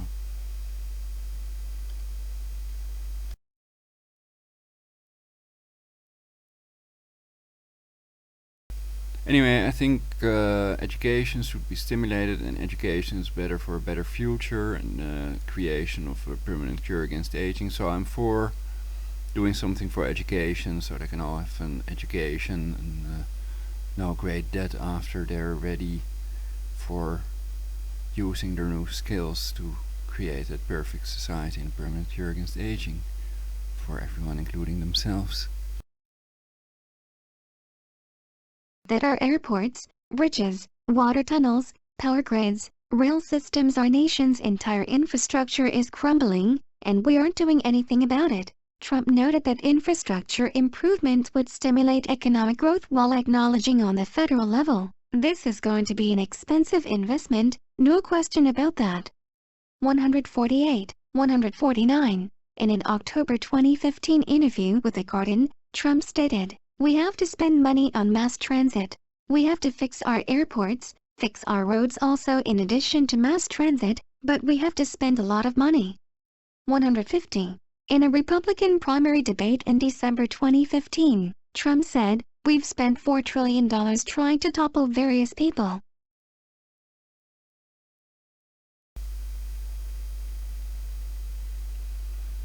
I think good roads are not that important and that they shouldn't overspend on it.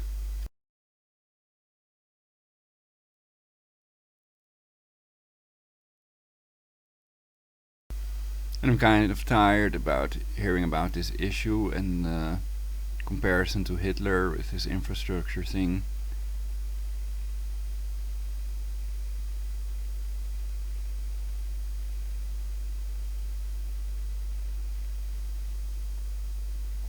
And that perhaps it's just a good thing that good infrastructure is important so the workers can travel safely and stuff like that.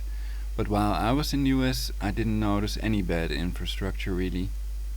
Gigantic roads, it was like driving in another world basically with 5 lanes and other roads above my head and stuff like that. If we could have spent that $4 trillion But okay, safety first, good point. in the United States to fix our roads, our bridges and all of the other problems, our airports and all of the other problems we've had, we would have been a lot better off. 148. On the campaign trail, Trump has decried our airports, our roads, our bridges, likening their state to that of a third world country. Well, my proposition would be to let the Boy Scouts build these bridges voluntarily and then spend the money you save on a permanent cure against aging.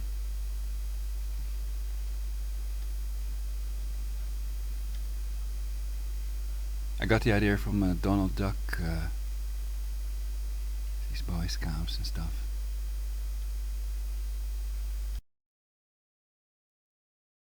$151, $152.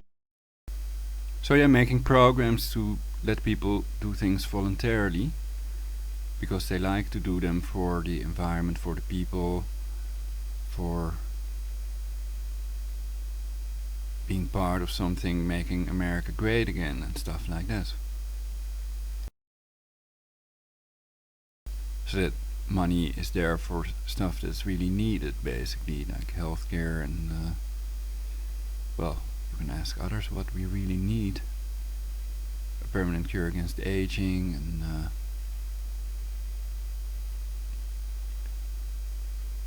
looking at what is exposed, what we need to get rid of and what we need to keep to get there. Trump has on some occasions overstated the proportion of U.S. bridges that are structurally deficient. 151. Unlike many of his Republican opponents, 150, Trump has expressed support for high-speed rail, calling the U.S.'s current rail network inferior to foreign countries' systems. 147. 150. Trump proposes he would spend $800 to $1 trillion to repair and improve the nation's infrastructure. Well, if there's so many planes flying, but the thing is that you have the Denny Klein patent, right? It explains that the military are driving on water. They have a water-powered car, so that it is possible. It's the Denny Klein patent. And so the patent office are basically blocking the consumers and everyone else from that free energy, which may also be beneficial to us all if people would use it to blow up our planet and shit. That, we're not ready yet for free energy, but I doubt it. I think that things can be built in so it cannot be abused and well, every disadvantage has its advantage. The Denny Klein patent is worth looking at if you're Donald Trump, for example, to see if it holds any water.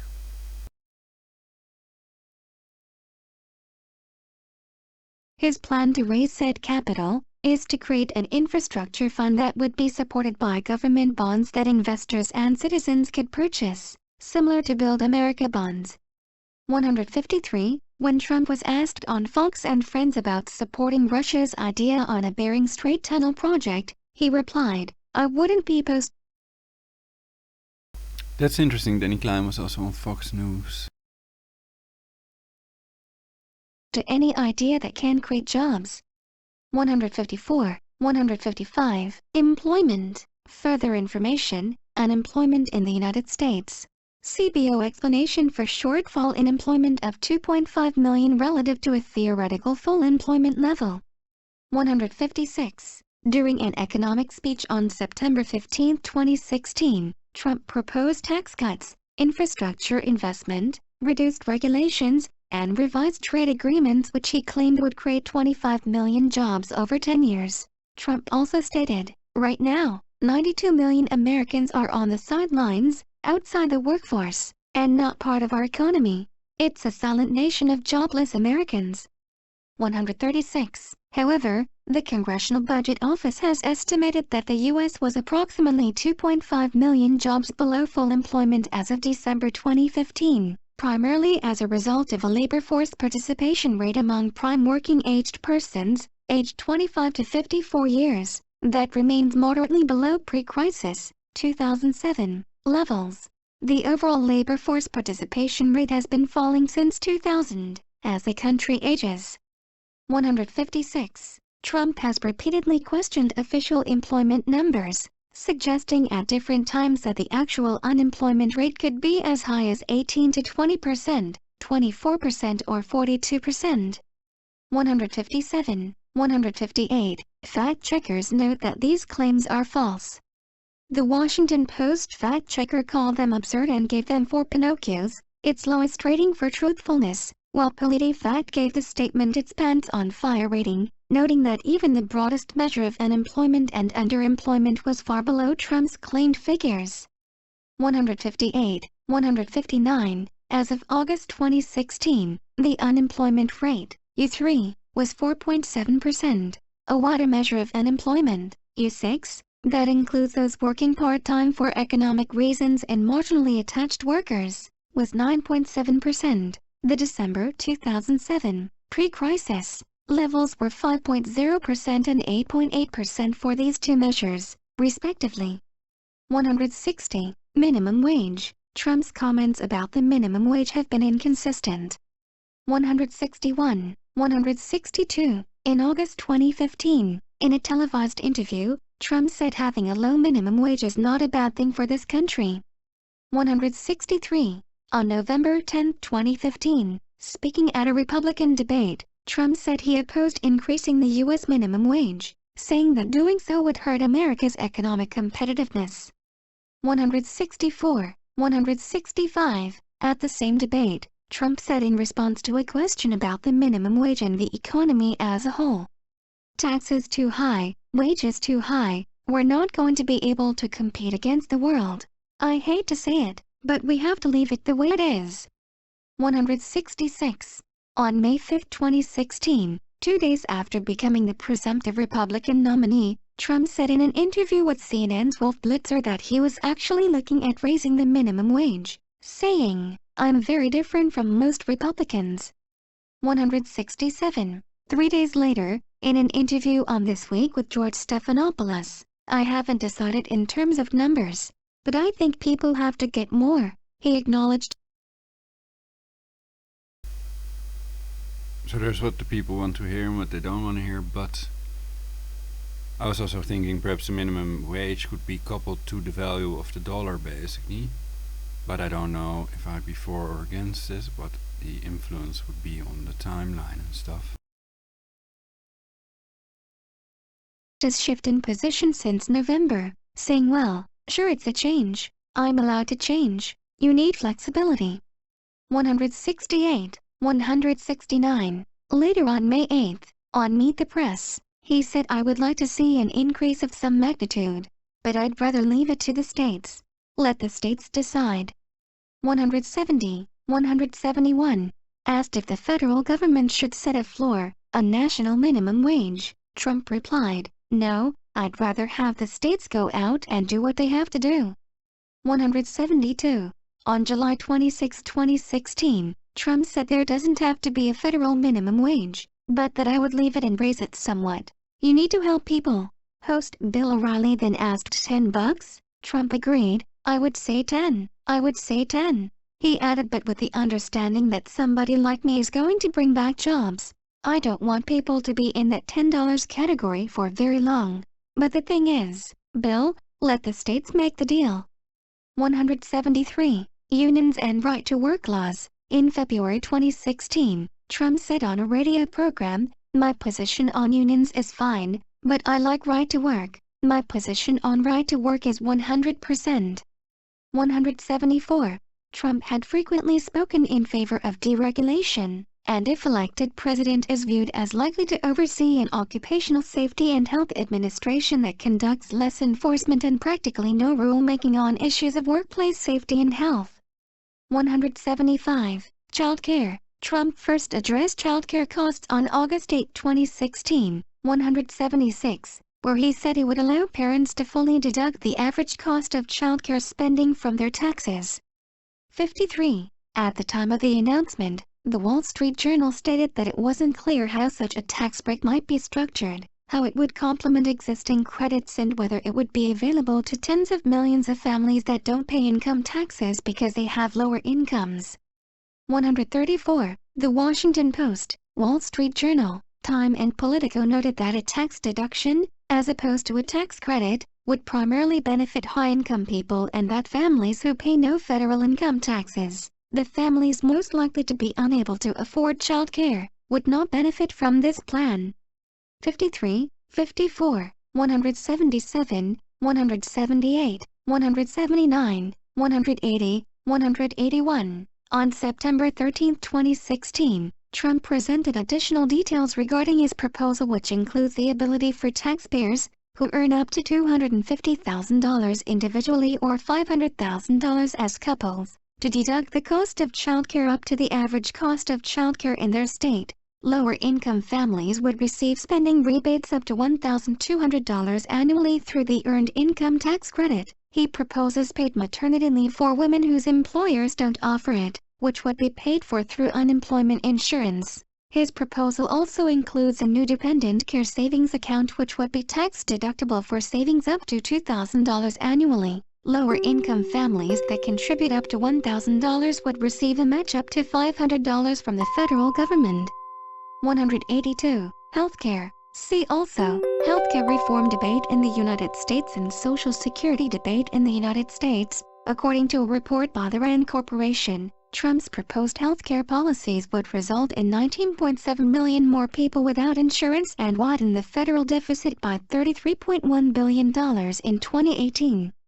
183, 184. According to the report, low-income individuals and sicker people would be most adversely affected by his proposed policies. Although it was pointed out that not all policy proposals have been modeled, Trump's proposal would also create a smaller deficit than the $88.5 billion deficit projected for the Clinton plan.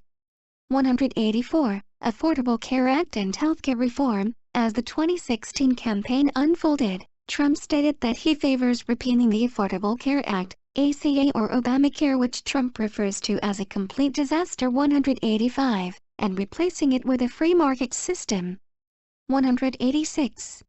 On his campaign website, Trump says, "On day one of the Trump administration, we will ask Congress to immediately deliver a full repeal of Obamacare." 187, 188. Trump's campaign has insisted that the candidate has never supported socialized medicine. 186.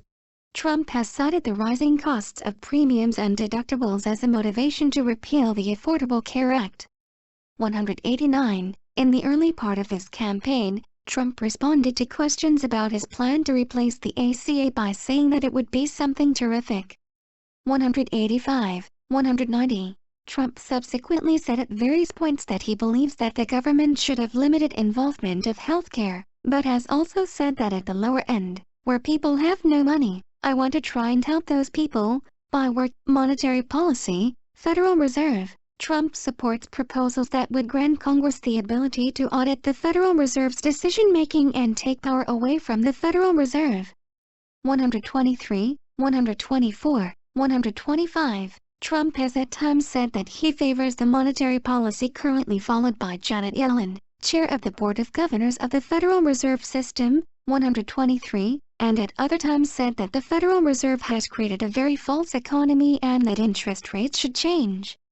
126. Trump said in September 2016 that Yellen should be ashamed of herself for keeping interest rates low. But earlier that year Trump said that low interest rates were the best thing we have going for us and that any increase could be scary. 127. Trump has at other times accused Yellen of being highly political and of doing President Obama's bidding. 123. And at other times complimented her on having done a serviceable job, though he would be more inclined to put other people in the Federal Reserve. 124. He reiterated the critique of the Federal Reserve as an arm of the Democratic Party at the September 2016 presidential debate, an accusation which the New York Times found to be extraordinary, backed by no evidence and plows across a bipartisan line. The accusation is rejected both by Federal Reserve officials and independent expert observers. 128.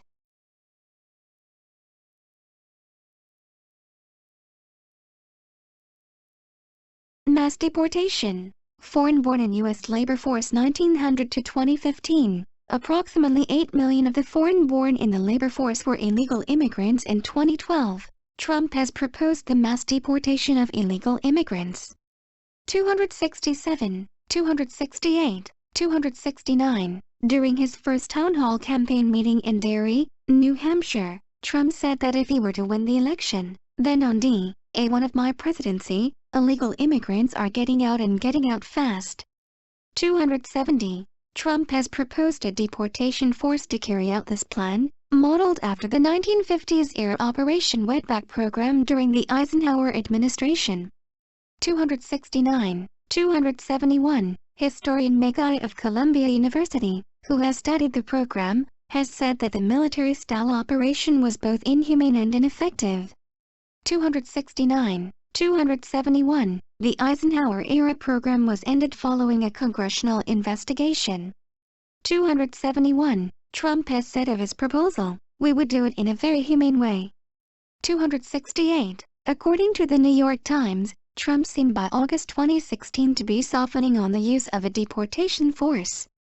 256. However, on August 31, 2016, Trump reiterated that all illegal immigrants are subject to deportation and all those seeking legalization would have to go home and re-enter the country legally. 263. According to analysts, Trump's mass deportation plan would encounter legal and logistical difficulties, since U.S. immigration courts already face large backlogs. 268. Such a program would also impose a fiscal cost. The fiscally conservative American Action Foreign Policy Group estimates that deporting every illegal immigrant would cause a slump of $381.5 billion to $623.2 billion in private sector output, amounting to roughly a loss of 2% of U.S. GDP. 272. Doug Holtz-Eakin, the group's president, has said that the mass deportation of 11 million people would harm the economy in ways it would normally not be harmed. 268. In June 2016, Trump stated on Twitter that "I have never liked the media term mass deportation, but we must enforce the laws of the land." 273, 274. Later in June, Trump stated that he would not characterize his immigration policies as including mass deportations. 275. In late August 2016, Trump hinted he might soften his call for the deportation of all undocumented immigrants, and his campaign manager said his position on the issue was to be determined. 256, 276, 277. However, in a major speech on August 31, Trump laid out a 10-step plan reaffirming his hardline positions, including the deportation of anyone who has entered the United States illegally, with priority given to undocumented immigrants who have committed significant crimes and those who have overstayed visas. He also repeated his proposal for a deportation task force. 278. According to a Washington Post analysis, if Trump's criteria for immediate deportation as of September 2016 are met, the number of individuals prioritized for removal by ICE agents would range between about 5.0 and 6.5 million. 279.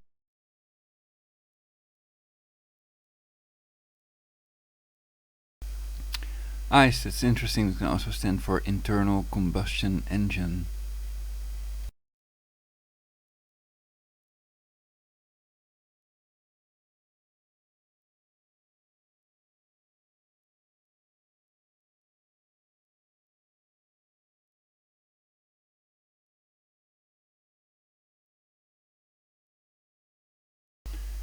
Well, perhaps it's best to make a budget, you know, how much you want to spend on deporting them and only focusing on the real criminals that are making life impossible for lots of Americans that are a threat to the US citizen.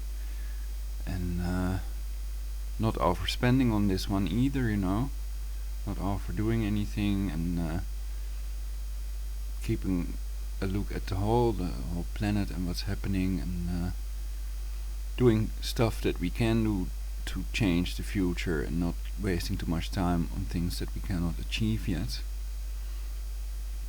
So realistic solutions that would help, that would benefit most US citizens, to bestow maximum fulfillment upon the citizens of the US. And people in other countries can do the same, of course. Life's what you make it, they say. Muslim immigration ban. Trump's proposal to ban Muslim immigration to the United States has been revised frequently throughout his presidential campaign. 9. In late July 2016, NBC News characterized his position as, "Ban all Muslims, and maybe other people from countries with a history of terrorism, but just don't say Muslims." 9. Trump proposed a temporary ban on foreign Muslims entering the United States. Approximately 100,000 Muslim immigrants are admitted to the U.S. each year, 280, until we can figure out what's going on. But I guess in reality he never said that they characterized his position like that, because they are mainstream media or whatever trying to trash Trump, etc.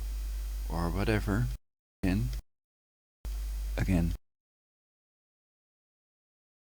In December 2015, 281, 282, 283, 284, in response to the 2015 San Bernardino shooting, Trump released a statement on preventing Muslim immigration and called for a total and complete shutdown of Muslims entering the United States until our country's representatives can figure out what the hell is going on. 285. Trump clarified how this would work in an interview with Willie Geist in December 2015. Geist, would airline representatives, customs agents or border guards ask a person's religion? Trump, they would say, "Are you Muslim?" Geist, and if they said, yes, they would not be allowed in the country? Trump, that's correct. 286. Trump cited President Franklin Delano Roosevelt's World War II use of the Alien and Sedition Acts to issue presidential proclamations for rounding up, holding, and deporting German, Japanese, and Italian alien immigrants, and noted that Roosevelt was highly respected and had highways named after him. 287, 288, 289, 290. Trump stated that he did not agree with Roosevelt's internment of Japanese Americans, and clarified that the proposal would not apply to Muslims who were U.S. citizens or to Muslims who were serving in the U.S. military.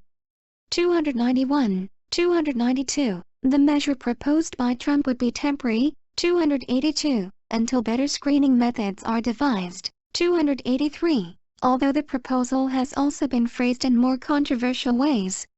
284, in May 2016, Trump retreated slightly from his call for a Muslim ban, calling it merely an idea, not a proposal. 293. On June 13, 2016, he reformulated the ban so that it would be geographical, not religious, applying to areas of the world where there is a proven history of terrorism against the United States, Europe or our allies. 293. 2 hours later, he claimed that ban was only for nations tied to Islamic terror. 293. In June 2016, he also stated that he would allow Muslims from allies like the United Kingdom to enter the United States. 293. In May 2016, Trump said there will always be exceptions to the ban, when asked how the ban would apply to London's newly elected Mayor Sadiq Khan. 294. A Khan spokesman said in response that Trump's views were ignorant, divisive and dangerous and play into the hands of extremists. 295. In June 2016, Trump expanded his proposed ban on Muslim immigration to the United States to also encompassing immigration from areas with a history of terrorism. 296. Specifically, Trump stated, When I am elected, I will suspend immigration from areas of the world when there is a proven history of terrorism against the United States, Europe, or our allies, until we understand how to end these threats. 296. According to lawyers and legal scholars cited in a New York Times report, the president has the power to carry out the plan, but it would take an ambitious and likely time-consuming bureaucratic effort, and make sweeping use of executive authority. 297. Immigration analysts also noted that the implementation of Trump's plan could prompt a wave of retaliation against American citizens traveling and living abroad. 297. In July 2016, he described this proposal as encompassing any nation that has been compromised by terrorism. 298. Trump later referred to the reformulation as extreme vetting. 299. When asked in July 2016 about his proposal to restrict immigration from areas with high levels of terrorism, Trump insisted that it was not a rollback of his initial proposal to ban all Muslim immigrants. 240. He said, "In fact, you could say it's an expansion. I'm looking now at territory." 240. When asked if his new proposal meant that there would be greater checks on immigration from countries that have been compromised by terrorism, such as France, Germany and Spain, Trump answered, "It's their own fault, because they've allowed people over years to come into their territory." 301.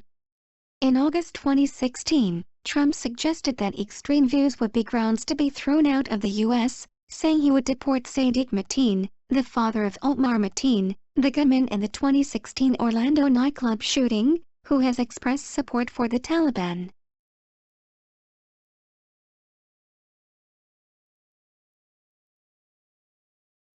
The person in the video, Muslim Imam, "It's okay to kill non-Muslims," says, "I must have hatred towards anything which is non-Islam." At 111, isn't it the truth that as soon as a global jihad is declared, Muslims will kill every kafir, and isn't that what the Quran teaches? Muslim Imam, "Muslims have the right to kill any non-Muslim who does not respect Islam." Loxamaker, 1 month ago to 91 views.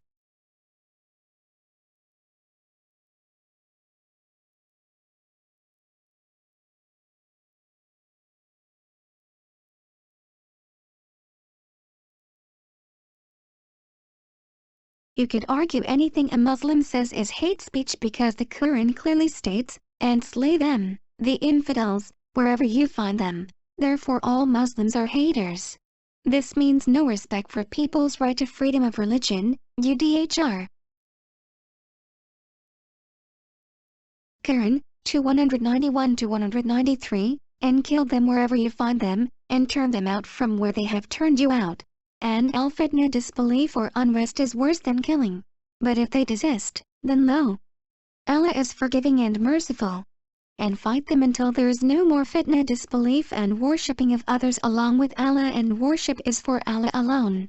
But if they cease, let there be no transgression except against Azalimin, the polytheists, and wrongdoers, etc. Translation is from the quote Noble Quran unquote. The verse prior to this, 190, refers to fighting for the cause of Allah, those who fight you, leading some to believe that the entire passage refers to a defensive war in which Muslims are defending their homes and families. The historical context of this passage is not defensive warfare. However, since Muhammad and his Muslims had just relocated to Medina and were not under attack by their Meccan adversaries. In fact, the verses urge offensive warfare, in that Muslims are to drive Meccans out of their own city, which they later did. Verse 190 thus means to fight those who offer resistance to Allah's rule, Muslim conquest. The use of the word persecution by some Muslim translators is disingenuous. The actual Arabic words for persecution, ijhad, and oppression, a variation of zalm, do not appear in the verse. The word used instead, fitna, can mean disbelief, or the disorder that results from unbelief or temptation. This is certainly what is meant in this context, since the violence is explicitly commissioned until religion is for Allah. Unbelievers desist in their unbelief. thereligionofpeace.com/pages/Quran/violence.aspx. I think refusing more migrants into the country is not illegal if the people have voted for this. I think allowing unlimited numbers of immigrants to flood the country to create a crisis or even global jihad is treason and a crime punishable by law. I am for allowing a fixed number of immigrants into the countries and Europe that it can deal with, and think we would not notice the crisis if people would not have told us there is one. We would not have thought there is one. Now we will cry out in favor of a global government. Lol. Because I have had precognitive visions. I think time is energy as well. Time travel. Talk tick. Talk tick. Oh, the difference between talk and tick. Why don't they look at how many immigrants they can sustain yearly and then let that amount in sustainable immigrant? Or should I say, why should we look at how many immigrants they can sustain yearly and then let that amount in? Cultures that are despicable should not be tolerated in our country, and I mean those that are illegal. Cannibalism, torture and pedophilia should be erased from our futures for as far as we can erase it. This includes directed energy weapon torture. Systems should be created to ensure our safety without losing our freedom. Synthetic telepathy is the way. Healing types of radiation can be used, and it's already happening. Court denies Dutch politician Geert Wilders 3 requests in hate speech case against him, MoroccoWorldNews.com. I think they are exaggerating the Wilders statement, blowing it way out of proportion. It was a statement in a coffee shop, not on national TV. Geert asked a question, and how can that be incitement to commit genocide or be incitement to commit violence? It cannot. It is clear that he may want to send some criminal Moroccan people back to Morocco because the Dutch cannot afford their society being destroyed by a bunch of immigrants, and neither can other nations. Probably he would only expel the worst criminal foreigners from the country. Not all foreigners which can be naturalized, but you'd have to ask him yourself. It is not clear whether he meant expelling criminal immigrants or closing the borders for a while so the ones that are there can assimilate to the extent that they can live and maintain themselves in our society. He did not say, kill all the Americans or gas all American people or all foreigners, and it's clear to everyone this is not what we are about. That would be illegal hate speech. Mr. Wilders' impeccable integrity and track record make clear he is not some violent terrorist radical that wants to exterminate large numbers of people of any of the groups of immigrants. He wants to curb the influx of migrants like I do so that these immigrants can have a good life and do not end up in a country where they are killed and depopulated. We can live in peace together, and many love the cultural diversity of their country. Local laws have to be applied and enforced. Like driving on the right side of the road. It is better. The government's only tasks should be creating a permanent cure against aging and creating a perfect society. Making the best of what we have rather than ruining it all for ourselves and others. Smart thinking. Protect and serve. The Georgia Guidestones are hate speech because maintaining the world's global population at 500 million or less means 7 billion members of the group called humans will have to die. We are also known to ourselves as a human race.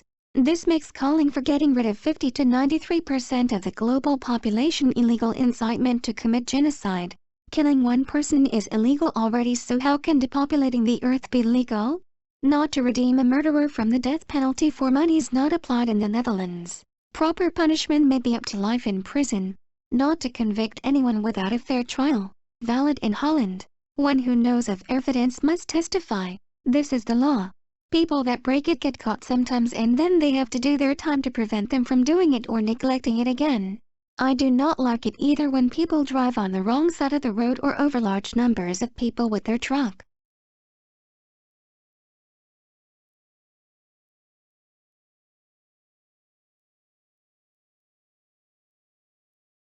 Most of the attackers died. Others were caught and very few got away. This is one of the reasons most Muslims do not condone or help with the attacks, which seem to hit only innocent civilians rather than corrupt leaders or the pedo-Jesuit, Bilderberg. Elite, treason, fire, it's higher. Why Geert Wilders is not guilty of hate speech, prep for global jihad, get protection. George Soros is a Jew that wants to depopulate you like Prof. Bianca and Alex Jones. Wilders trial September 23, 2016. Orgasm compilation nation. Tell people what their options are. Make lists. We've got to organize. Common goal. United we stand. Campinas. LOL. The Brotherhood of Do Good. Anal night ride. Illegal statement. You have to kill all believers before they kill you all, which is their goal. Of course they pretend to be righteous do-gooders, but in reality they are accomplices to murder by being believers. You can see what their big book writes about the infidels. I am not for killing all believers, only the Christians that tortured my mother to death, that want to get rid of 7 billion people to create the Luciferian New World Order if there is no other way to prevent their EU superstate. Some believers, perhaps most of them, do not want to kill all unbelievers.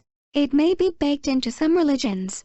I am for converting believers to non-believers. Education, for creating a permanent cure against aging, more important, and bestowing maximum fulfillment upon all humans that observe and have kept the laws of the country as long as their laws are consistent with basic human rights. And all animals are pets. Lol. Why has nobody killed Bill Gates, George Soros, Rockefeller, Rothschild, Kissinger, Margaret Chan, etc.? They are murderers that will kill you all if you give them the chance. I think Trump is not gonna do anything about the cancer chemtrails either, and that all presidential candidates are fake. What if we would abolish the military worldwide? Then how are they gonna fight their wars with depleted uranium, tactical nukes and directed energy weapons if we take them all away? The question is of course how to get rid of ISIS and other terrorist military leaders and assure the safety of the people and prevent the trolls from creating their crisis.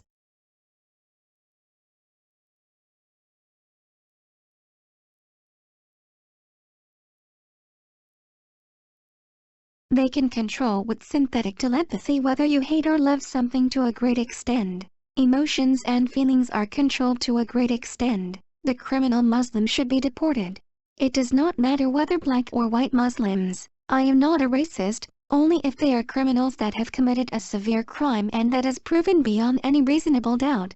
I am not for deporting all Muslims, so you could argue because of jihad we should be. What do you think? Should I be for deporting all Muslims? Please comment below. You could argue it's not an issue. If they are criminals, they should be in jail, not sent back to their home country.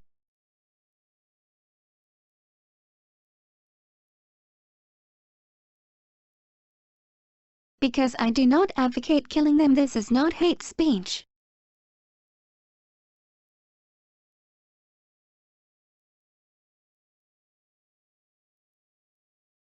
We should halt immigration temporarily to be able to give the immigrants in our country proper care, since the state has to pay billions for the large amount of immigrants they have already accepted in their countries, and this could lead to a crisis and even a global jihad. Islam is more an ideology than a religion. Why? People that want to leave get the death penalty. They want everyone to submit to Islam. After the existing treaties have expired, Muslims are to make no more treaties with pagans, and they are to subdue or kill those who do not accept Islam. Fight non-Muslims, even Christians and Jews, until they are subdued. Fight the Christians and Jews until they submit, because they have corrupted Allah's teachings and they are corrupt. These verses call Muslims to fight those who believe not in Allah nor the last day, nor hold that forbidden which hath been forbidden by Allah and His Messenger, nor acknowledge the religion of truth, even if they are of the people of the book, until they pay the jizya with willing submission, and feel themselves subdued. Quran 9:29. Islam is a totalitarian ideology that aims to control the religious, social and political life of mankind in all its aspects, the life of its followers. Jihadwatch.org. To kill all mushrikeen and kafirs. Mushrik equals polytheism. Kafir equals unbelievers. Sharikat.com. Totalitarian. Adjective. 1.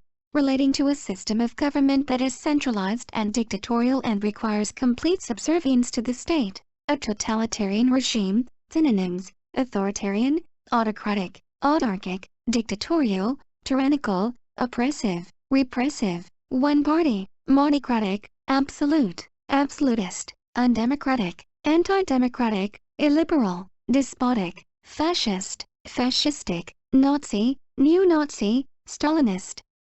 Dystopian, a totalitarian state. Antonyms: democratic, liberal. Noun, totalitarian.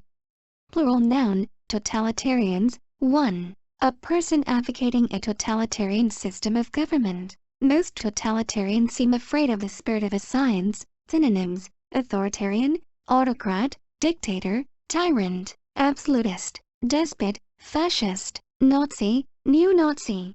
so these kids can get an education and a boy or girlfriend their own age, separation of church and government, equal rights, innocent till proven guilty, fundamental values upon which true civilization is built.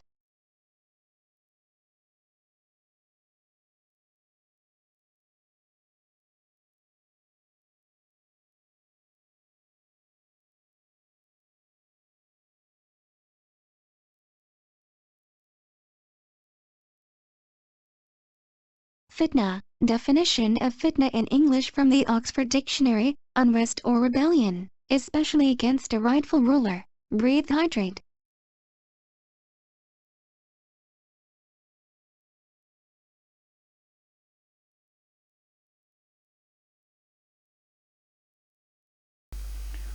I find this pretty interesting, though I've read it before, of course. New World Order is nothing more than global fascism. YouTube. U.S. population July 31, 2016, 324,126,392. World population 7,341,344,790, so about 7.3 billion, soon 7.4. Coastoffer.com. Every hour, taxpayers in the United States are paying $8.36 million for total cost of war since 2001. Total cost of war since 2001 $1,703,634,921,646. Operation Mockingbird. The MSM is controlled by the CIA. YouTube. Broadcast Pim Fortuyn and Theo van Gogh murdered by globalists pedo elite? In Dutch. If you have a precognitive vision of yourself or others being killed and you have had precognitive visions before, take it seriously. Make sure you or the murder victims are never in the place where the murder happened. Make sure your precognitive vision cannot come true. Had a precognitive vision about the Cosmodrome in Pakistan. It is possible ISIS will attack it, shoot missiles from there, or something else will happen with it. Possible attack ISIS on Cosmodrome prediction. Bacon or Cosmodrome. How to protect against terrorist Muslims plus terrorists besiege Cosmodrome Kazakhstan World War III. 1. Vest plus helmet. 2. Seek safe area. 3.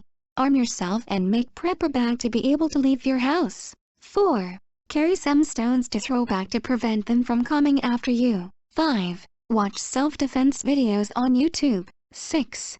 Join a group or create one specifically for this purpose.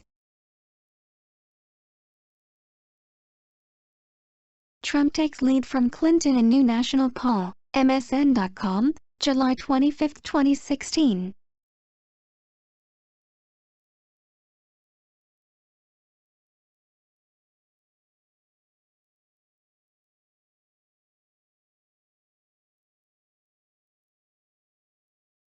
Stop all immigration until the crisis has passed. Idea censored? Illegal idea? Until there is a NWO?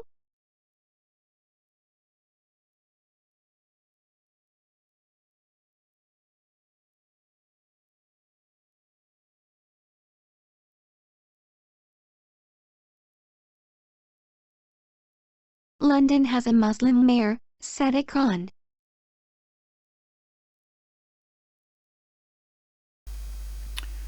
Well, salam. So I think there are also very kind, great Muslims that are helping our country and the world, etc.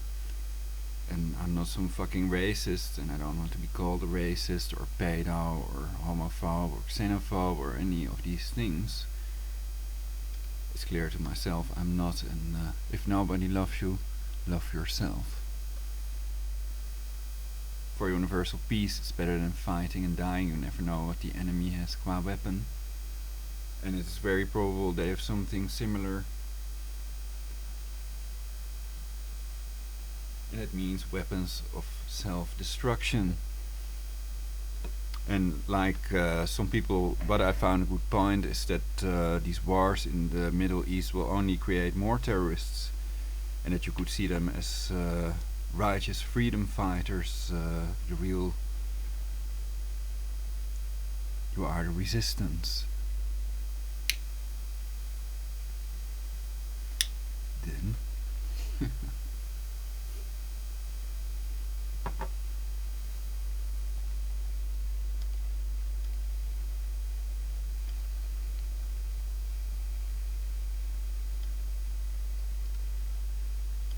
ideological.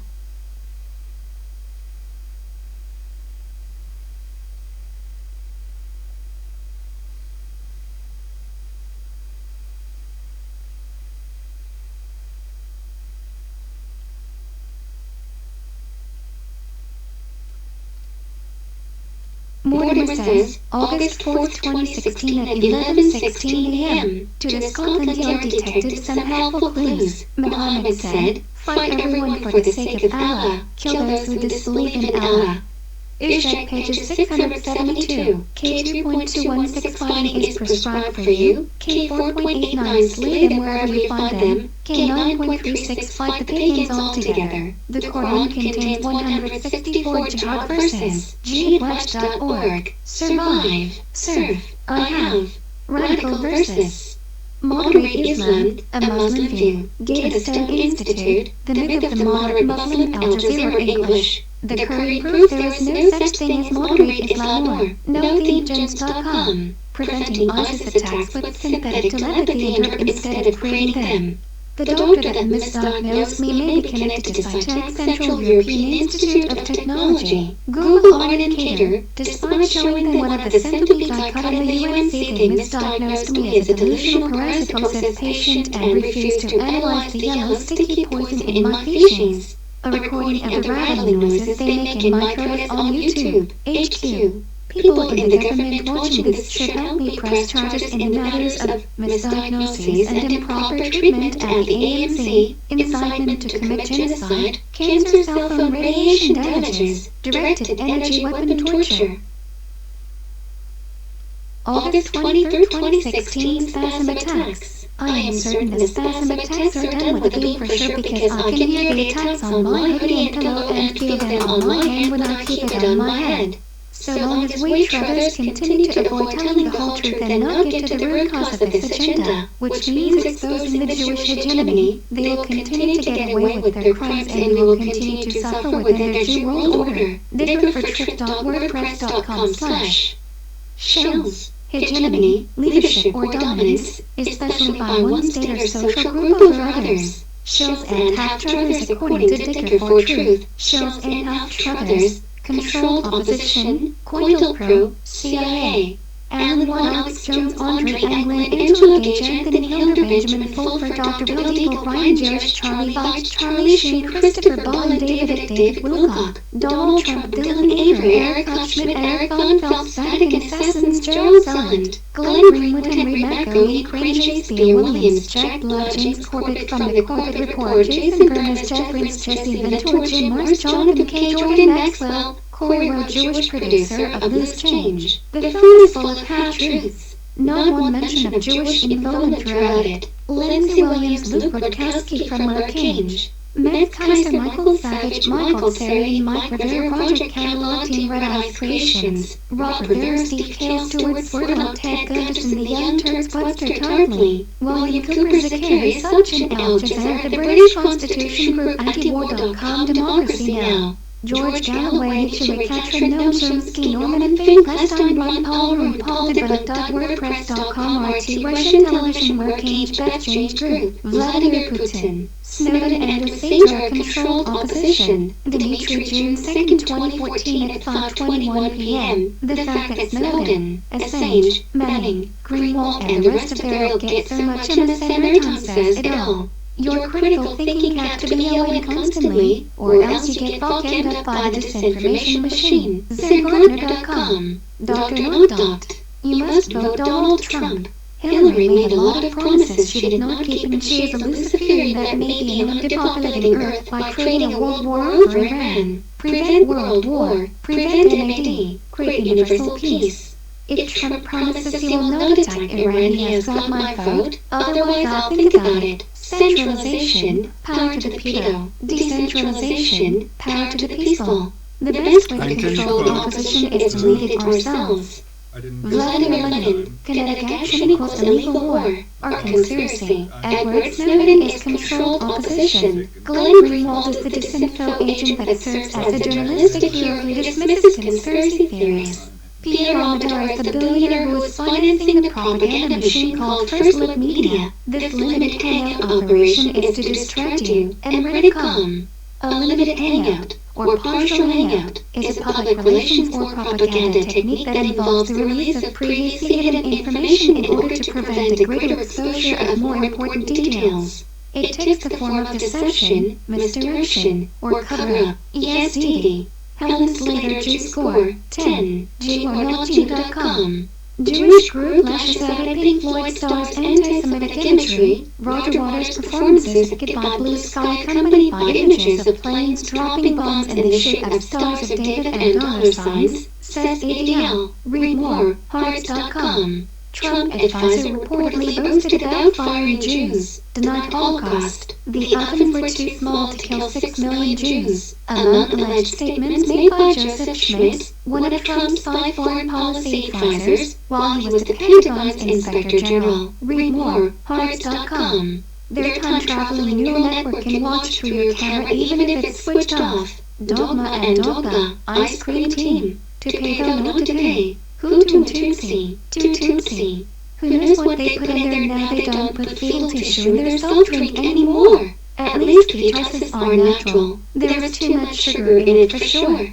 Fuck you Islamic State, your days are numbered. LF. 9 months ago 303 views. If you are Muslim, you are retarded. Cult of Bestie. 1 year ago 353,158 views. Message to Muslims. Fuck you and your holy Quran. Enoch the Apostate, 2 months ago 673 views. Fuck Jihad, ceasefire. Fuck all religions. Be prepared, radiological water filter, storable food. Thank you for broadcasting this. I hope it will contribute greatly to universal peace. Freedom of religion, UDHR, weapons, nuclear, biological, chemical, electromagnetic, directed energy weapons. NBC weapons are obsolete but would be used during a world war. None without a Tesla plasma shield would survive. Prevent world war. Create universal peace. Safety first. If the British voted electronically over leaving the EU, I do not believe in the voting results. It is clear electronic voting is an impossibility because of wireless energy, which is not just used to monitor but also to control computers and even brainwaves of humans. Synthetic telepathy. Project Immortality. Mem sounds like mean. Mem. Noun. 1. An element of a culture or system of behavior passed from one individual to another by imitation or other non-genetic means. 2. An image, video, piece of text, etc., typically humorous in nature, that is copied and spread rapidly by internet users, often with slight variations. This is a dictatorship where Holocaust denial is illegal and advocating culling and depopulation is not. Freedoms of speech. In order to place a closer focus on the work of the UN, the Lucis Trust has set up a new blog, World Good Will at the UN, which will focus on defining new sustainable development goals for humanity after 2015 when the Millennium Development Goals expire. en.wikipedia.org/wiki/Lucis_Trust, the Satanic United Nations and the Lucifer Trust. This present-crisis.blogspot.com. Wolves in sheep's clothing are Lucifer-loving, deceit-filled, skilled in occult witch language, world leaders, the cheating, lying, murdering, Fabian socialists of City of London Corporation, sworn to change world fight death, deceit, destruction. Lucifer Publishing formed in 1922. It was an IS Today, the publisher for the United Nations. They changed the name to Lucis Trust when it raised suspicions. They named the company after their god. They have a radio station called Lucis Trust and a website where they will teach you the esoteric meaning of Lucifer. You will discover how the government and this religion and the NWO all fits together and is coming to a head soon.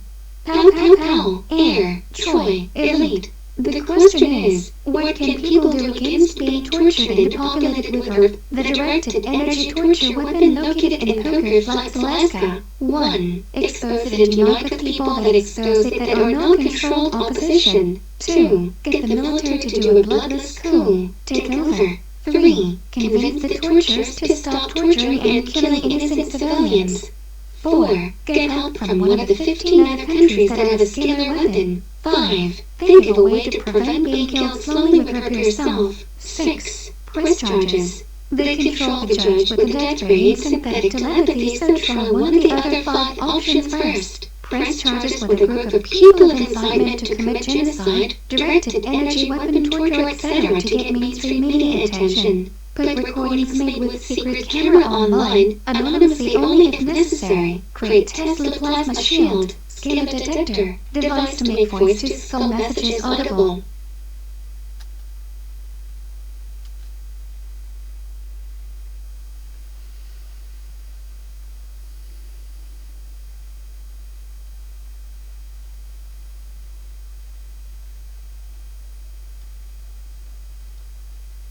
AI system finds Trump will win the White House and is more popular than Obama in 2008. An artificial intelligence system that correctly predicted the last 3 U.S. presidential elections puts Republican nominee Donald Trump ahead of Democrat rival Hillary Clinton in the race for the White House. Finance.yahoo.com.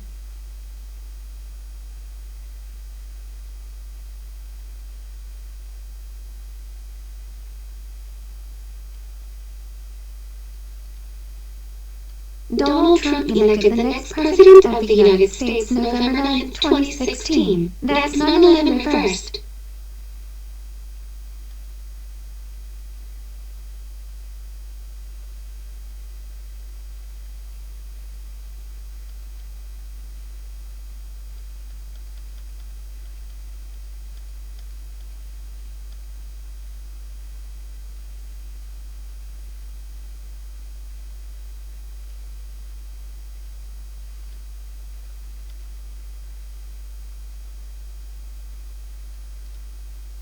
Donald Trump's Jewish family in Friends, Tablet Magazine, tabletmag.com. Trump has strongest Jewish ties of all GOP candidates, Breaking, Forward.com. In July 2009, after studying with Rabbi Eli Weinstock from the Modern Orthodox Roman School, Trump had an Orthodox conversion to Judaism and took the name Yale, Yael. Ivanka Marie Trump is the daughter of former model Ivana Trump and real estate developer Donald Trump. Weak Ivanka Trump, Matt Miller Jewish? His father is Christian and his mother is Jewish. Miller was raised Jewish and had a bar mitzvah. Donald Trump's Jewish cabal, Michael Aboud, Sephardic Jew, Communications Coordinator, Donald J. Trump for President, Paul Aircleaner, Ashkenazi Jew, Chairman, Supervisory Board, Deutsche Bank, Donald Trump's largest lender, Sheldon Adelson, Ashkenazi Jew, Endorser, Donald J. Trump for President, Ali Brody, Ashkenazi Jew, Vice Chairman, Trump Victory Committee, Michael Cohen, Ashkenazi Jew, Executive Vice President and Special Counsel, the Trump Organization Gilbert Desert, Ashkenazi Jew, President, Trump Desert Development, Michael Desert, Ashkenazi Jew, Founder, Trump Desert Development, Louis Eisenberg, Ashkenazi Jew, Chairman, Trump Victory Committee. This is just a small part of the list on that's.info/. Who controls Donald Trump? Mr. Trump controls himself first and foremost. Do not trust anything you read in the mainstream media. The real reason American Jews won't be voting for Trump, the Republican nominee's race-based nationalism, his anti-Semitic innuendos, his position on Israel and his attacks on Muslims and immigrants are all deeply offensive.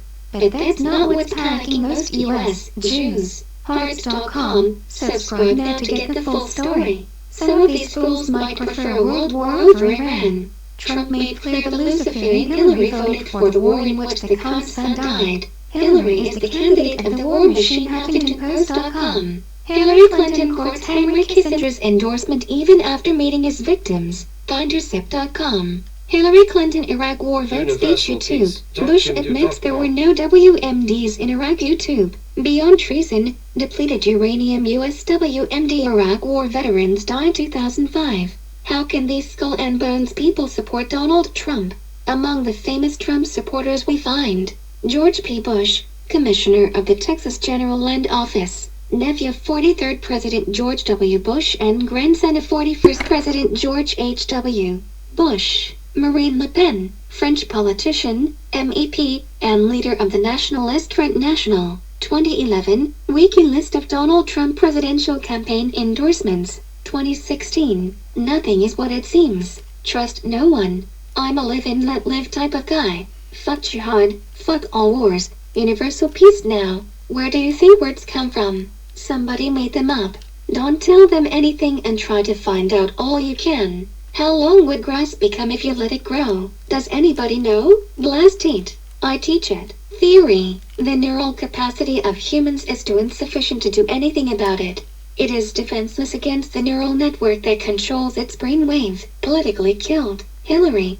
Perhaps they did the torture to me because they think I'm a Jew lover. Even after everything the directed energy weapon tortures did to me and the list of 6 Jews that want to depopulate Earth, I think not all Jews are involved in their illegal depopulation and that expelling all Jews would be wrong. Burn them and do not let them speak.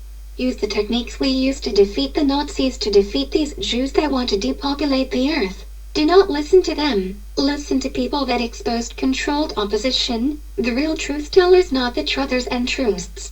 Burke is meant in the sense of the Dutch word uitwedgen.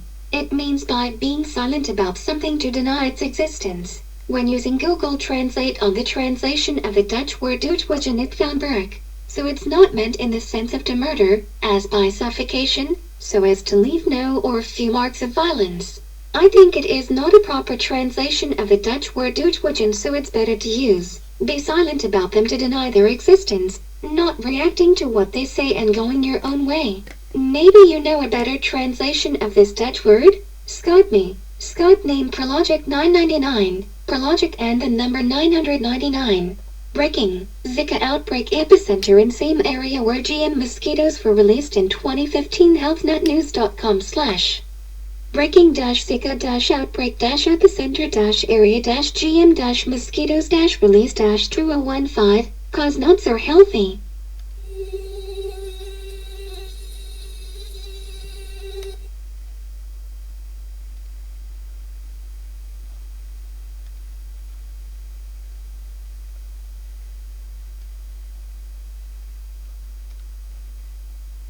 Controlled opposition. Chris Green and Campaign for Liberty. YouTube. 90% of the mainstream media owned by Jews? Federal Reserve Bank run by Jews? Jews that want to depopulate Earth. 1. Rockefeller. 2. Professor Eric Pionka. 3. George Soros. 4. Dr. Kissinger. 5. Bill Gates. 6. Rothschild.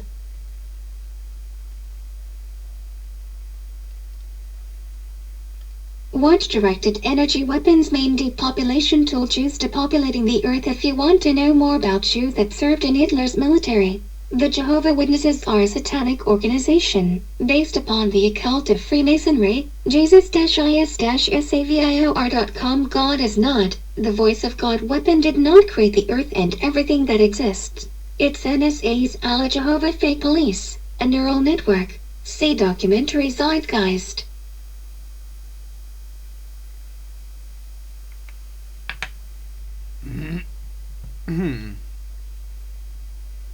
Oh shit, the mic was on all the time. Sorry. We should watch out that they don't abuse Trump to create a crisis big enough to depopulate Earth and implement Luciferian totalitarian global government, basically.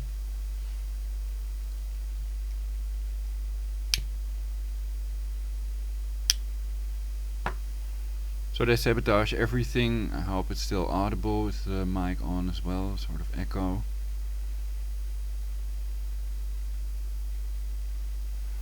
It was not done by me deliberately. I know they're programming, so some people might grasp to anything to accuse me instead of the perpetrators depopulating them and poisoning them with their cancer chemtrails and other depopulation methods.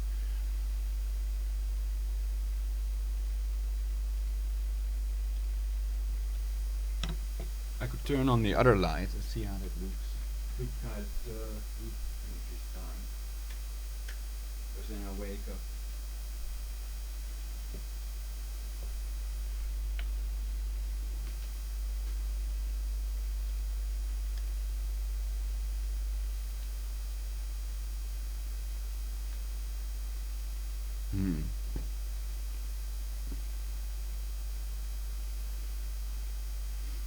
I usually don't like wearing headgear. I'm gonna turn the light off again.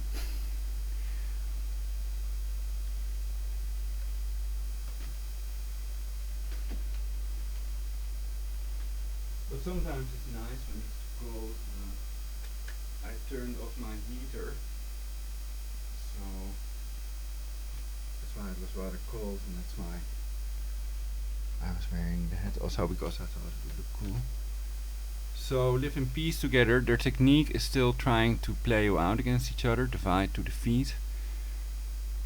That's their technique to take over the world, playing everybody out against each other, military order, and they kill each other in the wars, chuck chuck chuck, and then they can take all the gold and all the money, and the kids and the houses that were protected to the last moment, basically.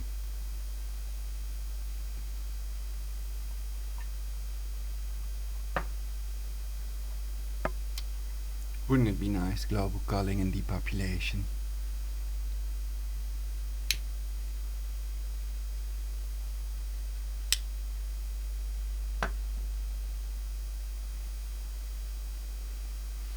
So don't let them play you out against each other. Another way they're trying to destroy your family is giving you the illusion that family members are in on it and gaslighting and that they're totally horrible. But only the perpetrators and the neural network that has no conscience can be that horrible. And I mean, disgustingly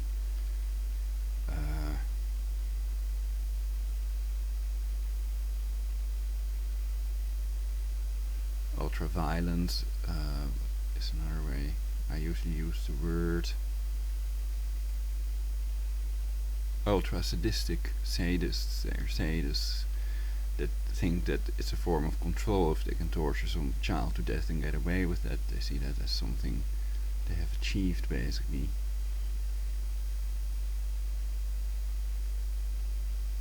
And it's part of military strategy. They're passing on the abuse, but some of them were strong enough to break these vicious circles of abuse, which may have had negative consequences for them as well. But well, perhaps they are true heroes, and then at least they can live with that lofty idea that they did something good for the humans and the future of the people of planet Earth and stuff, like in Alien, where Sigourney Weaver is prepared to give her life to free us from the aliens.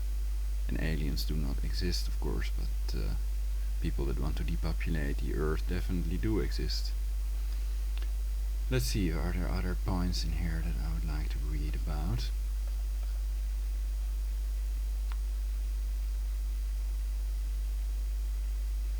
And how much do I remember of what it has been reading?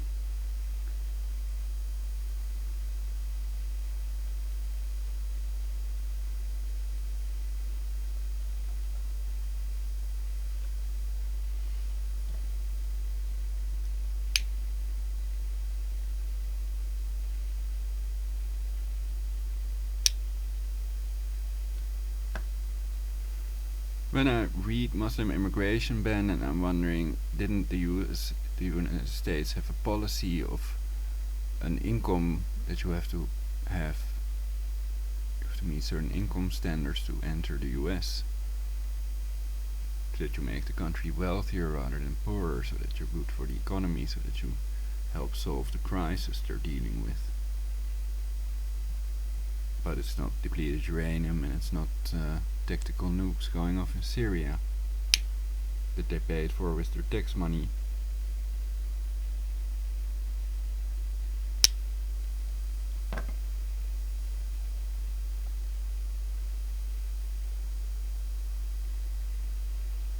So perhaps I should make clear on which points I disagree with Trump.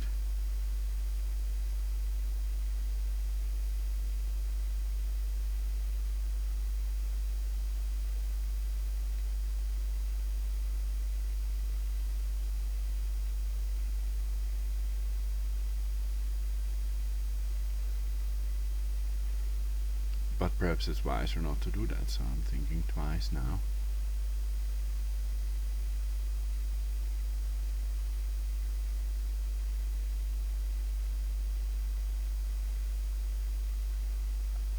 Perhaps it's better to go from the points you agree on than the points of disagreement, if any.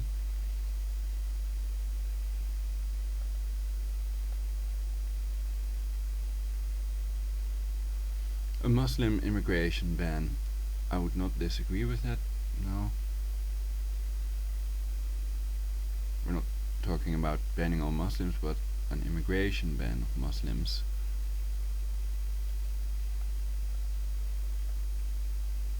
Mass deportation. Well, if you would expel all the criminal immigrants or illegal immigrants, well, there's a difference between real criminals and illegal immigrants, I would argue, especially if they're fugitives and they're persecuted in their home country.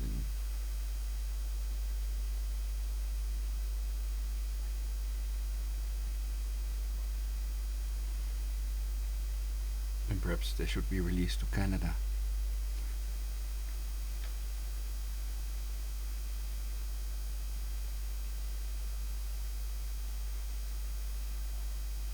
Canada.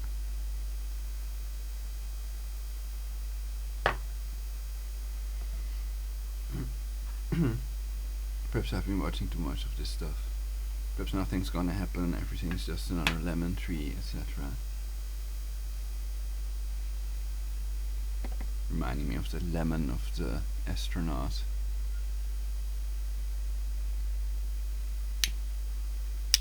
Astronaut.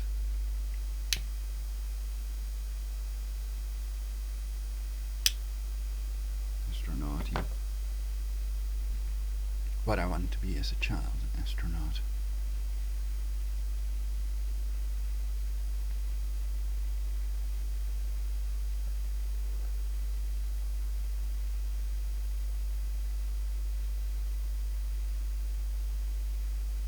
And I was for getting rid of all borders, etc.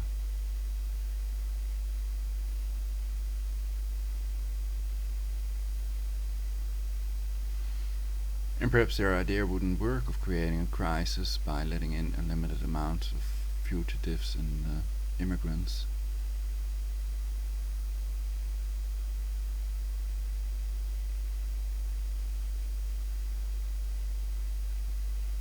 Because they'd have it far too good in our country to commit crimes, they wouldn't need to. They'd just get a nice job, and many people would welcome them with open arms and help them. There are good, decent people out there.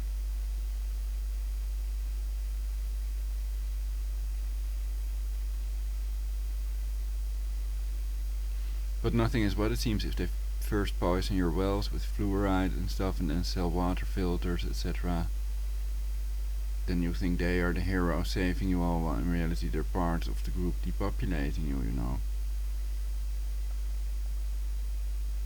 So watch out for that stuff, for the depopulation, legal directed energy weapon torture, etc. People living in fear, and totally agitated and depopulated, etc. It's horrible for some people, but it's wonderful for some others. Polarization.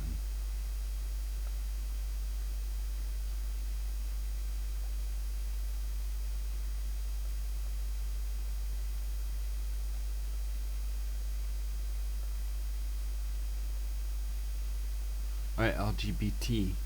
You all remember what that is? Lesbian, gay.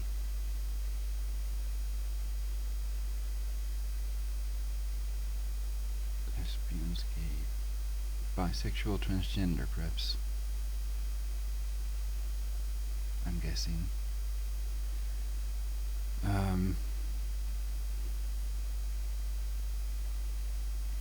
Though I'm not lesbian, gay, bisexual or transsexual or transgender, I am a heterosexual in reality. I do advocate same-sex marriage, etc. because people cannot help their natural sexual preference, which may be genetic, and I don't see it as a disease if they are attracted to people of the same kind.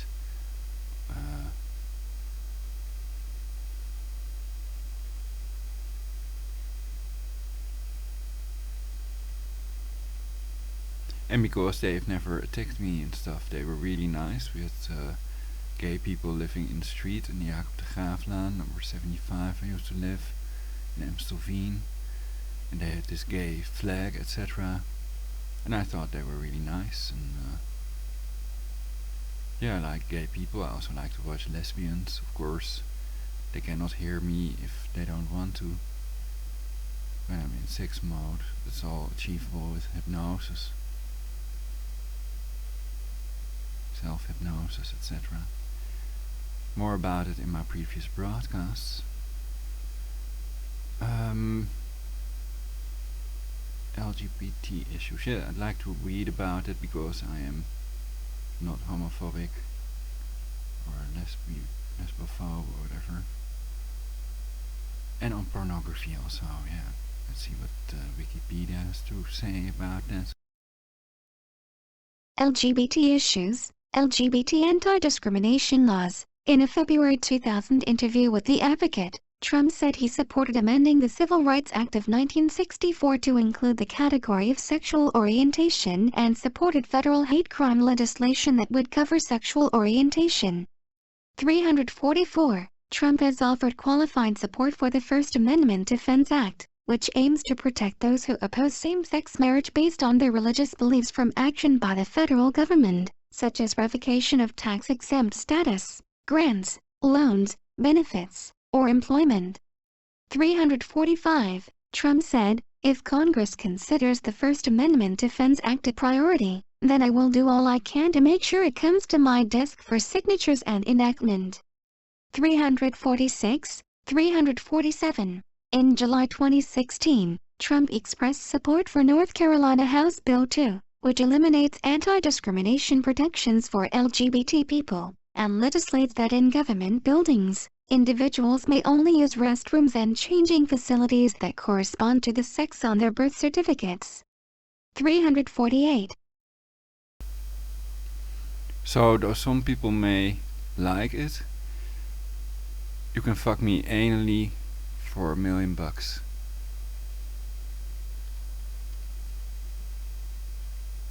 I just thought of it to get some quick money, you know. But not too hard. 349. 350. Trump said, "The state, they know what's going on, they see what's happening, and generally speaking I'm with the state on things like this. I've spoken with your governor, I've spoken with a lot of people, and I'm going with the state." 348. 349. The bill is controversial because it prevents transgender people who do not or cannot alter their birth certificates from using the restroom consistent with their gender identity. 351. 352. 353. 354. In April 2016, Trump criticized the bill, saying, "North Carolina did something that was very strong and they're paying a big price. You leave it the way it is. There have been very few complaints the way it is. People go, they use the bathroom they feel is appropriate, there has been so little trouble, and the problem with what happened in North Carolina is the strife, and the economic punishment that they're taking." 355. 356. Trump stated, "I fully understand if they North Carolina want to go through, but they are losing business and they are having a lot of people come out against." 357. Later that April, Trump took the position that states have the right to enact such legislation and that the federal government should not become involved. 349. He did not express an opinion on whether the law was right or wrong. 357. LGBT hate crime laws. In a February 2000 interview with The Advocate, Trump stated in response to the murder of Matthew Shepard and James Byrd that he wanted a more tolerant society and he would absolutely support hate crime legislation on the basis of their race, ethnicity, and sexual orientation. 358. Trump is the first Republican nominee to mention the LGBT community in a GOP nomination address, saying in his acceptance speech at the 2016 Republican National Convention on July 21, 2016, "As your president, I will do everything in my power to protect our LGBTQ citizens from the violence and oppression of the hateful foreign ideology." 359. LGBT military service. In an October 1999 appearance on Meet the Press, Trump said gays openly serving in the military was not something that would disturb me. 315. Log cabin Republicans. In 2015, Gregory T. Angelo, The president of the log cabin Republicans, 360, had described Trump as one of the best, if not the best, pro-gay Republican candidates to ever run for the presidency. 361. The group has since questioned his LGBT support, releasing a video portraying him as inconsistent on gay marriage. 362. Jamie Inslee, National Board Chair of the Log Cabin Republicans, endorsed Trump for president. 363. Same-sex marriage. Trump has stated that he supports traditional marriage. 364. And opposes same-sex marriage. 365. Since at least 2000, Trump has said that he believes that marriage is between a man and a woman. 366. Trump has not emphasized the issue, however. 366. 367, and has at times given ambiguous comments. 367. In June 2015, when asked about the Obergefell v. Hodges ruling, he said, "I would have preferred states, making the decision and I let that be known, but they made the decision, so, at a certain point you have to be realistic about it."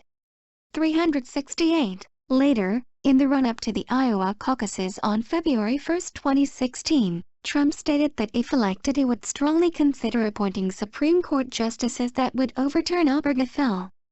369. 369. 370. When asked if gay couples should be able to access the same benefits as married couples, Trump said that his attitude on it has not been fully formed. 371. The Advocate, an American LGBT interest magazine, characterized Trump's Supreme Court picks as LGBT unfriendly, noting that not all have ruled in LGBT rights cases, but those who have are largely unsympathetic, and some have the backing of anti-LGBT activists. 372. Pornography. Trump signed a pledge in July 2016 that he would work to combat both legal pornography and illegal pornography, such as child pornography. 373. In the pledge, he promised to give serious consideration to appointing a presidential commission to examine the harmful public health impact of internet pornography on youth, families and the American culture, and the prevention of the sexual exploitation of children in the digital age. 373. Well, my thoughts on this are that gay people can get married before legislation would be passed that makes it impossible for them to get married, if he'd do that basically, which I doubt. And when two people love each other, perhaps no one should come between them, and they should be stimulated rather than prevented their being together and loving one another.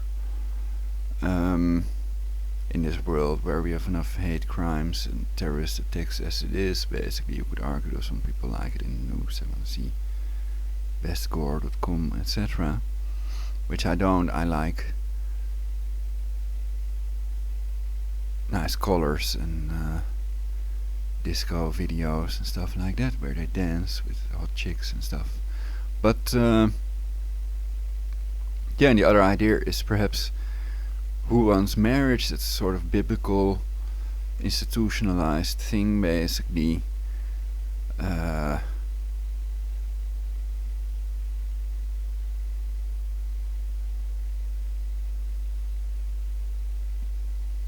It's more doing it for the outside world and for one another. But okay.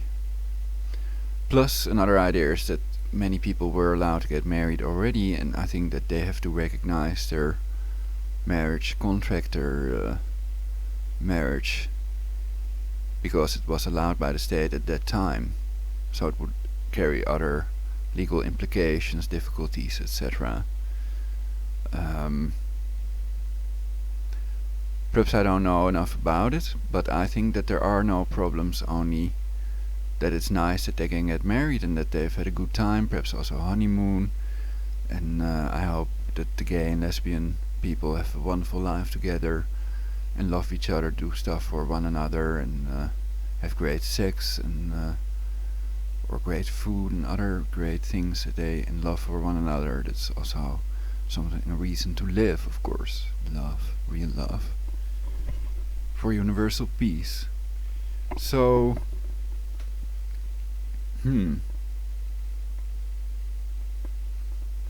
I am a bit surprised in the area of racism, though I cannot trust the mainstream media, and I doubt if he's really a racist very much. I think Michael Jackson was also kind of black, and he was seen with Michael also. And Michael was a vegetarian, at least. Perhaps in a later phase of his life he started eating meat again. But that's all another matter. Jehovah's Witness like Prince, and they're both dead at such a young age. And Prince sang 57, 57, twist little Susie and go to heaven or something. And Vanity and Prince were both 57 when they died, I've read. Anyway, he was sleep deprived, probably MI5, etc. So what you read in the mainstream media is usually a cover-up and the brain-controlled people writing what controllers want them to write. Yeah, I think I'm gonna masturbate for a while, that it would be better. I've covered some pretty important stuff, and I might do more broadcasts about Trump. Points I disagree on him with, to explain to him what I think that the people would want and what would be best for us all. If I find these points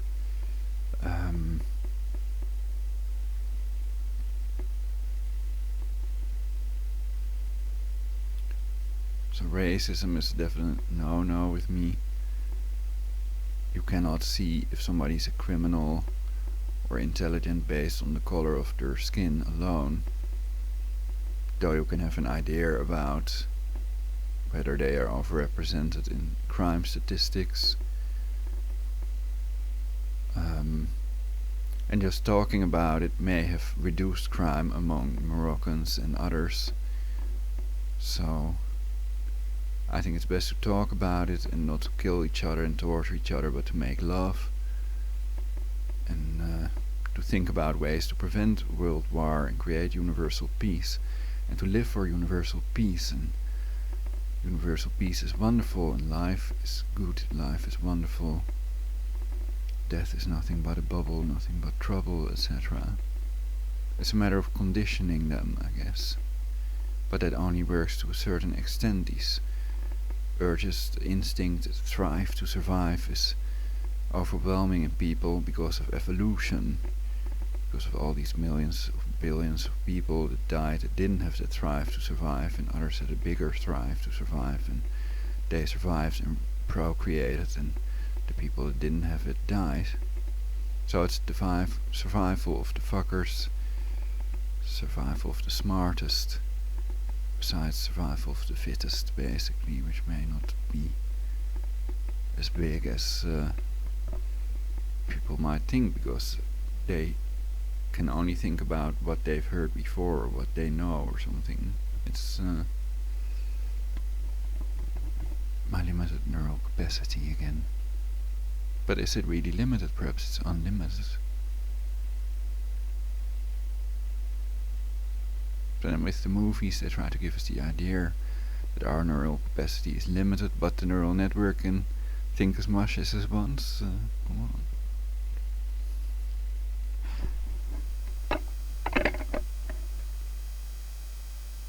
Oh yeah. So single women are welcome for the free shiatsu hand massage if you're between 16 and 60. Though hand massage can also be if you're younger, of course, or older. And then if I like you, I can also massage your feet, but I won't have sex with children below the age of 16 because it's illegal in my country. And more about this in my previous broadcast, my theory that most people are attracted to younger people because they're more fertile because of evolution.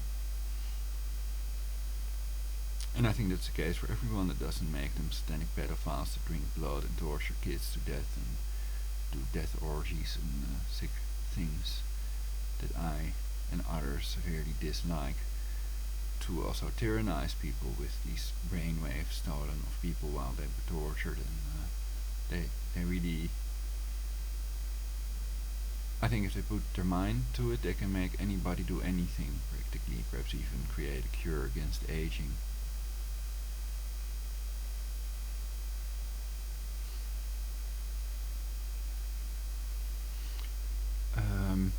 Well, one more check if there is something else that might be interesting.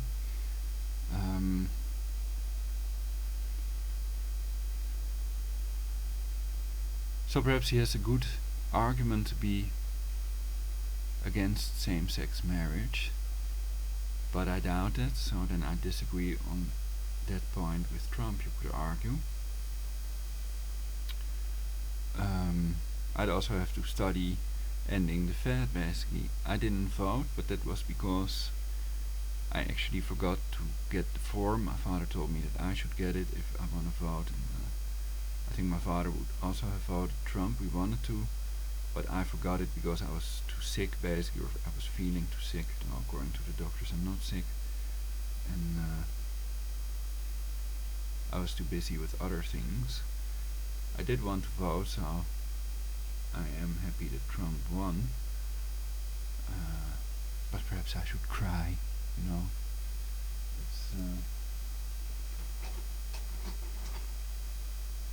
So I'm just trying to do what I think is my duty as a US citizen, and among those things are pressing charges of incitement to commit genocide against people that did so with their book quotes and Georgia Guidestones, etc.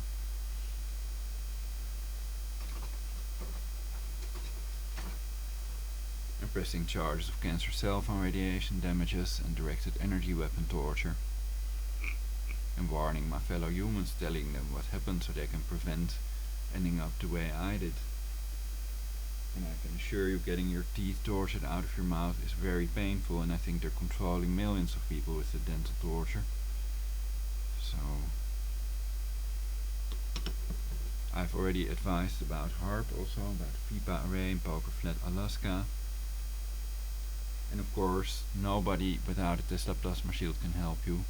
So don't believe they're crap. They're usually programmed and brain controlled if you hear them at all, and it can also be their neural network. So it's best not to listen to it at all and think for yourself. Make a plan of what you want to do, what is most healing, a survive us all strategy to save us all and make us all eternal and create a perfect society in which we all live happily eternally, which is possible because everything is energy. We just do it.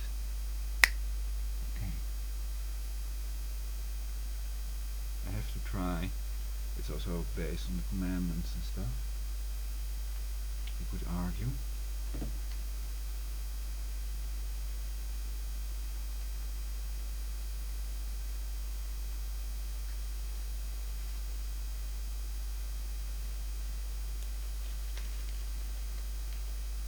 So I can we can study the demos further.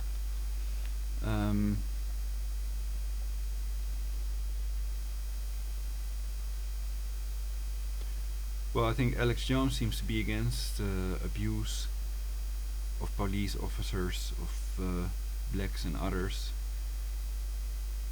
though he might also have some racist tendencies.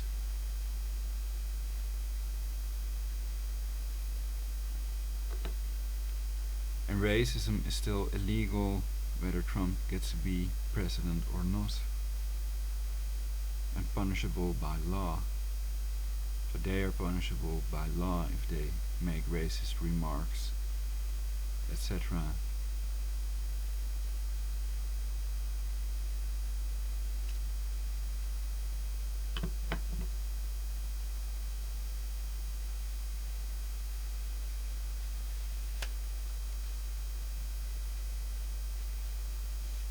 We have to be King Salomo.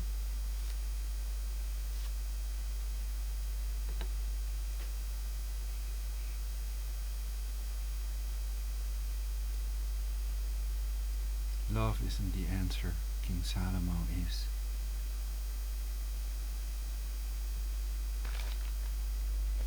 No, I'm kidding. So, oh, that's a good one, kinky.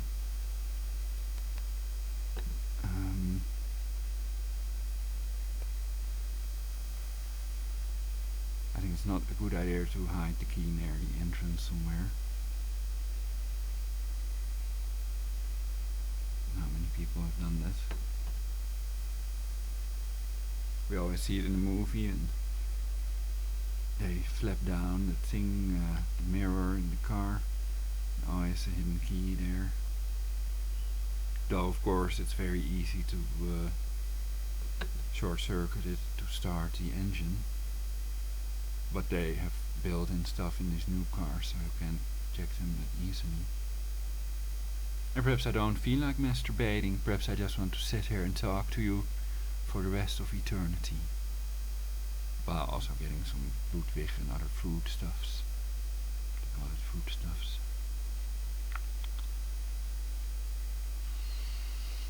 So I think I'm a lot nicer, more important, and better to listen to than all that shit out there, or not. Now there are some pretty other people, pretty good others that report about this kind of thing, and that I probably haven't even discovered yet. There might be better people out there, I doubt it.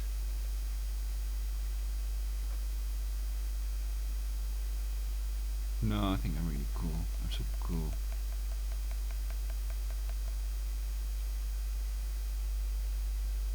But I think there are other super cool people out there. They just haven't reported about money things that I have reported about that may affect their future more than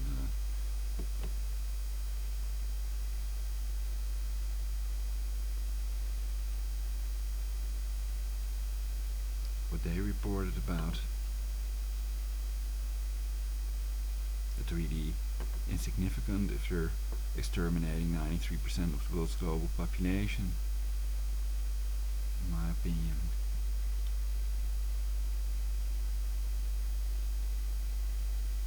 So I didn't read one word about the cancer chemtrails in this wiki article.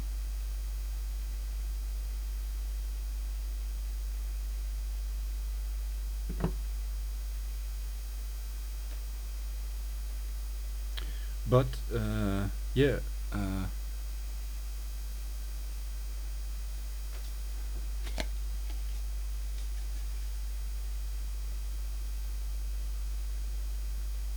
one argument was also not voting because as a matter of principle. So actually I'm happy I didn't vote reading all this stuff.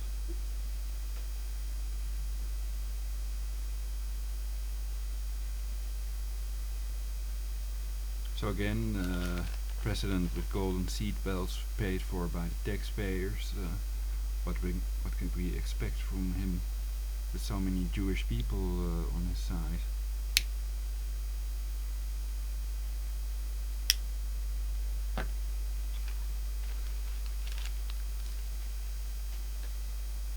Being the bad guy we are, bad non-Jews. But he's a non-Jew as well, so he's bad.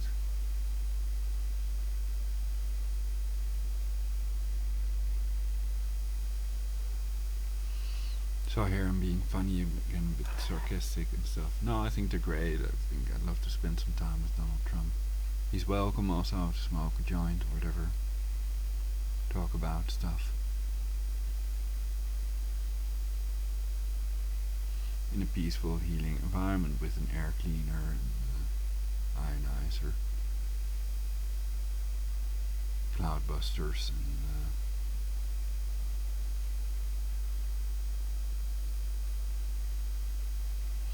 I also have healing etherical oils and stuff like that, you know.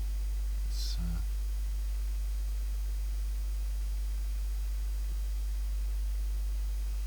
I've learned a lot from this whole experience, and I finally may have a way to get them out, so donations are welcome on universalpeace.jimdo.com.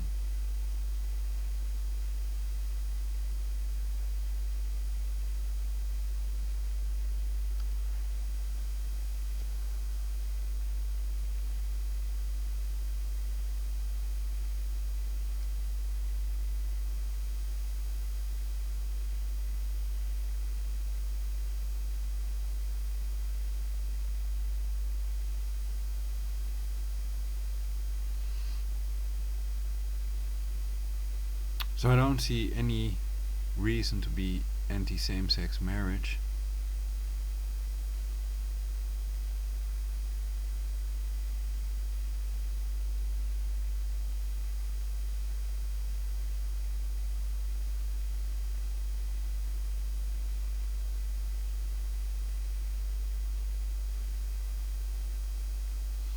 And even if it's better for a child to be raised by a mother and a father, then still I'd have to see it how much difference it makes to be able to say I'm anti or pro, basically.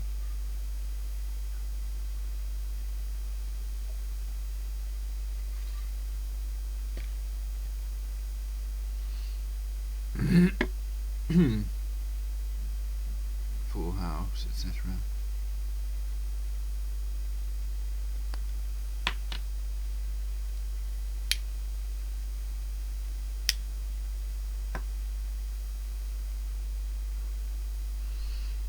And people have the right to be pro-Eigenvolk eerst, Eigenvolk eerst.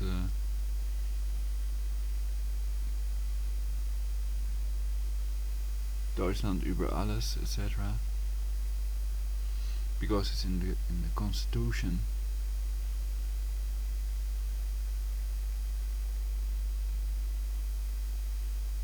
They have actually taken an oath to protect their country against enemies, foreign and domestic, and that might be one of the strengths of the US, basically.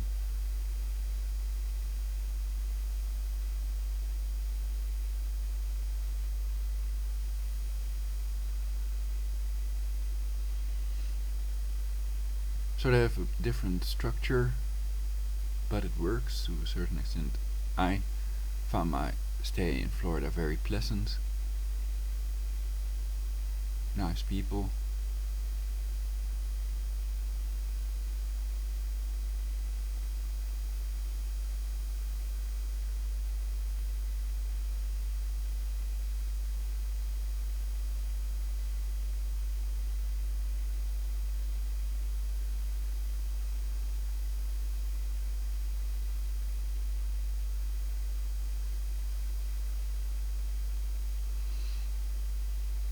I do hope he listens to the people, but to the majority rather than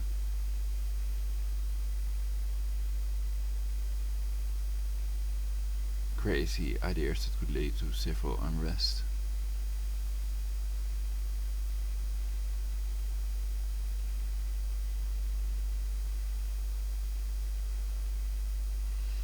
Which is exactly what they might want to create, of course.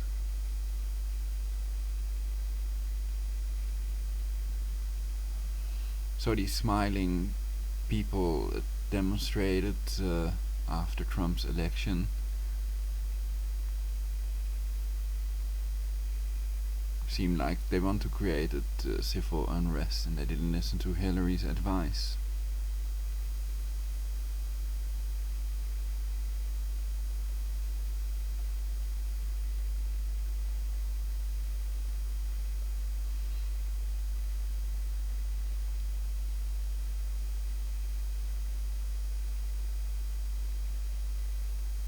You could argue all synthetic telepathy evidence should be admissible in court, also people's brain maps, though I'm not for putting people in jail for a lifetime for crimes that they committed longer than 10 years ago or something like that.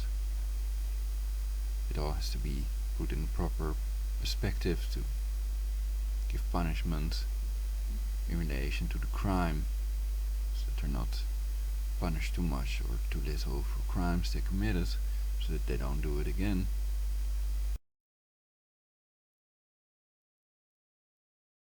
Race relations. Trump has criticized the Black Lives Matter movement and accuses President Obama of dividing America.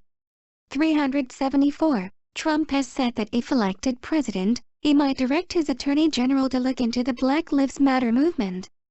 375. When asked if he believes there to be a racial divide in America, Trump answered, "Sadly, there would seem to be.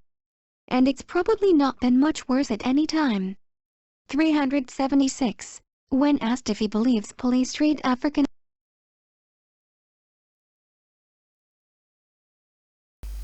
Well, you could argue that saying Black Lives Matter would suggest that white lives don't matter, or whatever. Americans differently than whites, Trump answered. It could be. 376.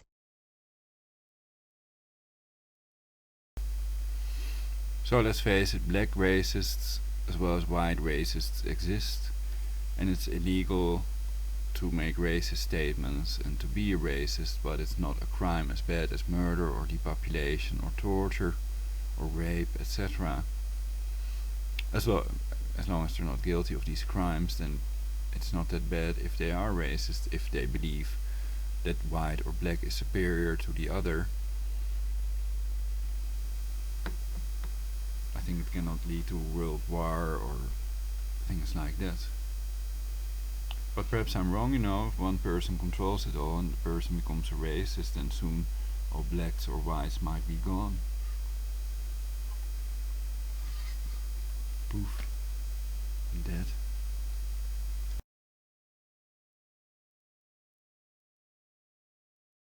Trump describes the police killings of Alton Sterling and Philando Castile as tough to watch and criticized the terrible, disgusting performance by police.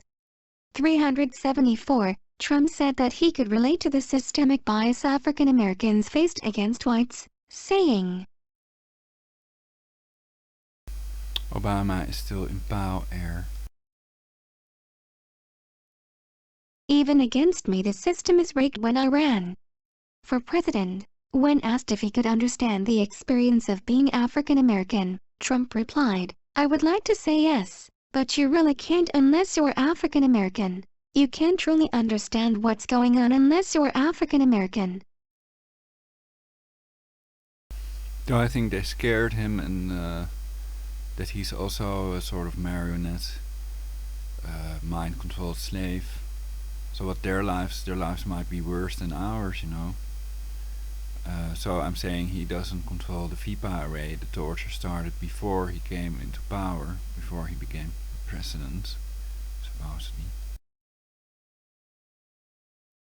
I would like to say yes, however. 377. Surveillance of American Muslims. On November 19, 2015, a week after the November 2015 Paris attacks, when asked if he would implement a database system to track Muslims in the United States, Trump said, I would certainly implement that. Absolutely. There should be allotted systems, beyond databases. We should have allotted systems. 378. On November 21, Trump expanded on his stance, saying that he would order surveillance of certain mosques to combat Islamic extremism after the Paris attacks. 379. 380. Trump's support for a database of American Muslims drew sharp rebukes from his Republican presidential rivals and disbelief from legal experts. 381. Trump justified his proposals by repeatedly saying that he recalled thousands and thousands of people cheering in Jersey City, New Jersey, when the World Trade Center towers fell on September 11, 2001. 380. 382. PolitiFact noted that this statement was false, giving it a pants-on-fire rating and reporting that it was based on debunked and unproven rumors. 381. 383. 384. Jersey City Mayor Steve Follett called Trump's claim absurd and said that Trump has memory issues or willfully distorts the truth.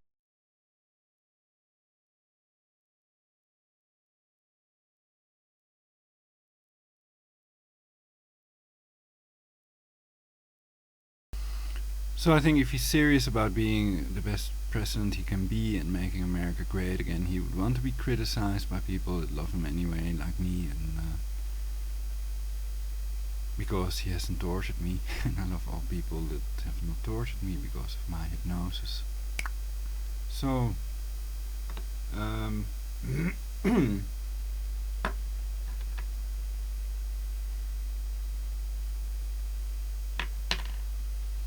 so on the one hand you can have more spending on the war machine, and on the other hand spending more on making safer systems and systems that prevent a world war, basically, and pull back out of countries where war crimes have been committed that has have given some Americans at least a bad name, you could argue, which they may see as badges of honor. And hey,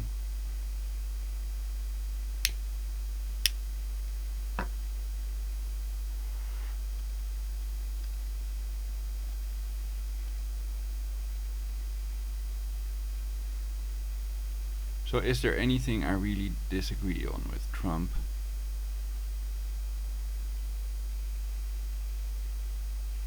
Anything important? I still have to study it further, so I might do another broadcast about that.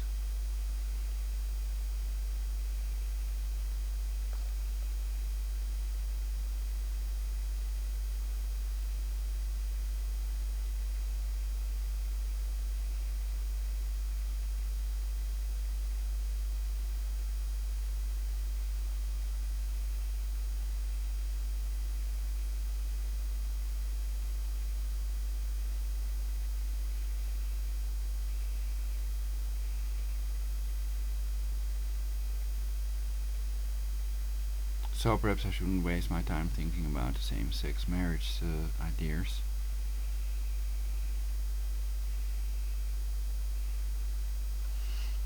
But if there are no problems flowing forth from their marriages, then perhaps even led to good things, and I'm for same-sex marriage, and we shouldn't come between them so that they don't start raping people that are not gay or lesbian. Or something like that.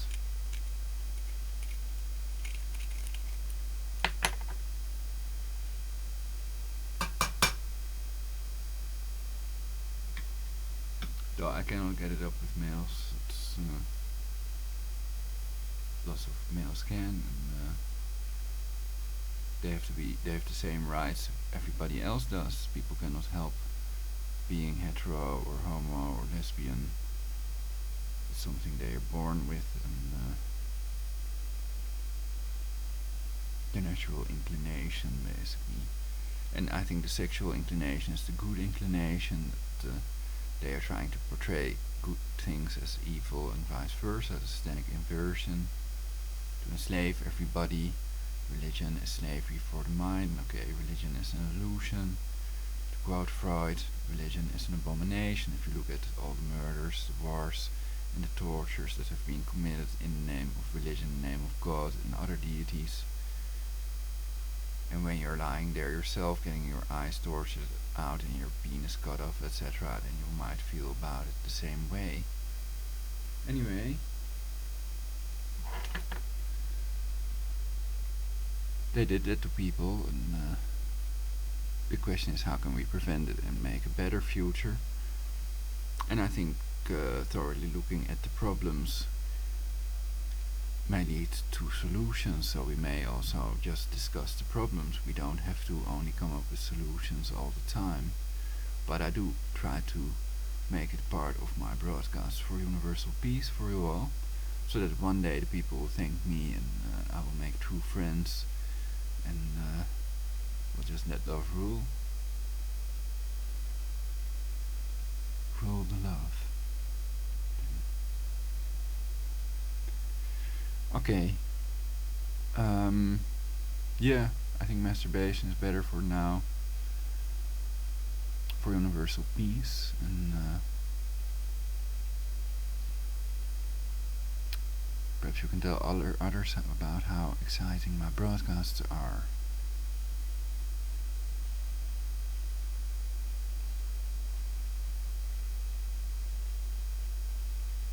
So donations are welcome. And the most important thing is your life, safety first. Second important thing is, most important thing is of course real love, and third is the real law. It's my top 3, but of course you can make your own, in which you can include boycotting whomever you dislike, Monsanto companies, or boycott all Monsanto companies. You do it, of course.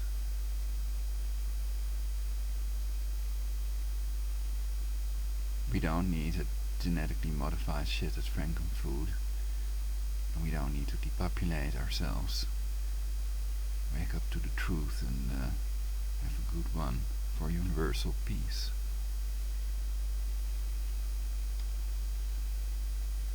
How progressive.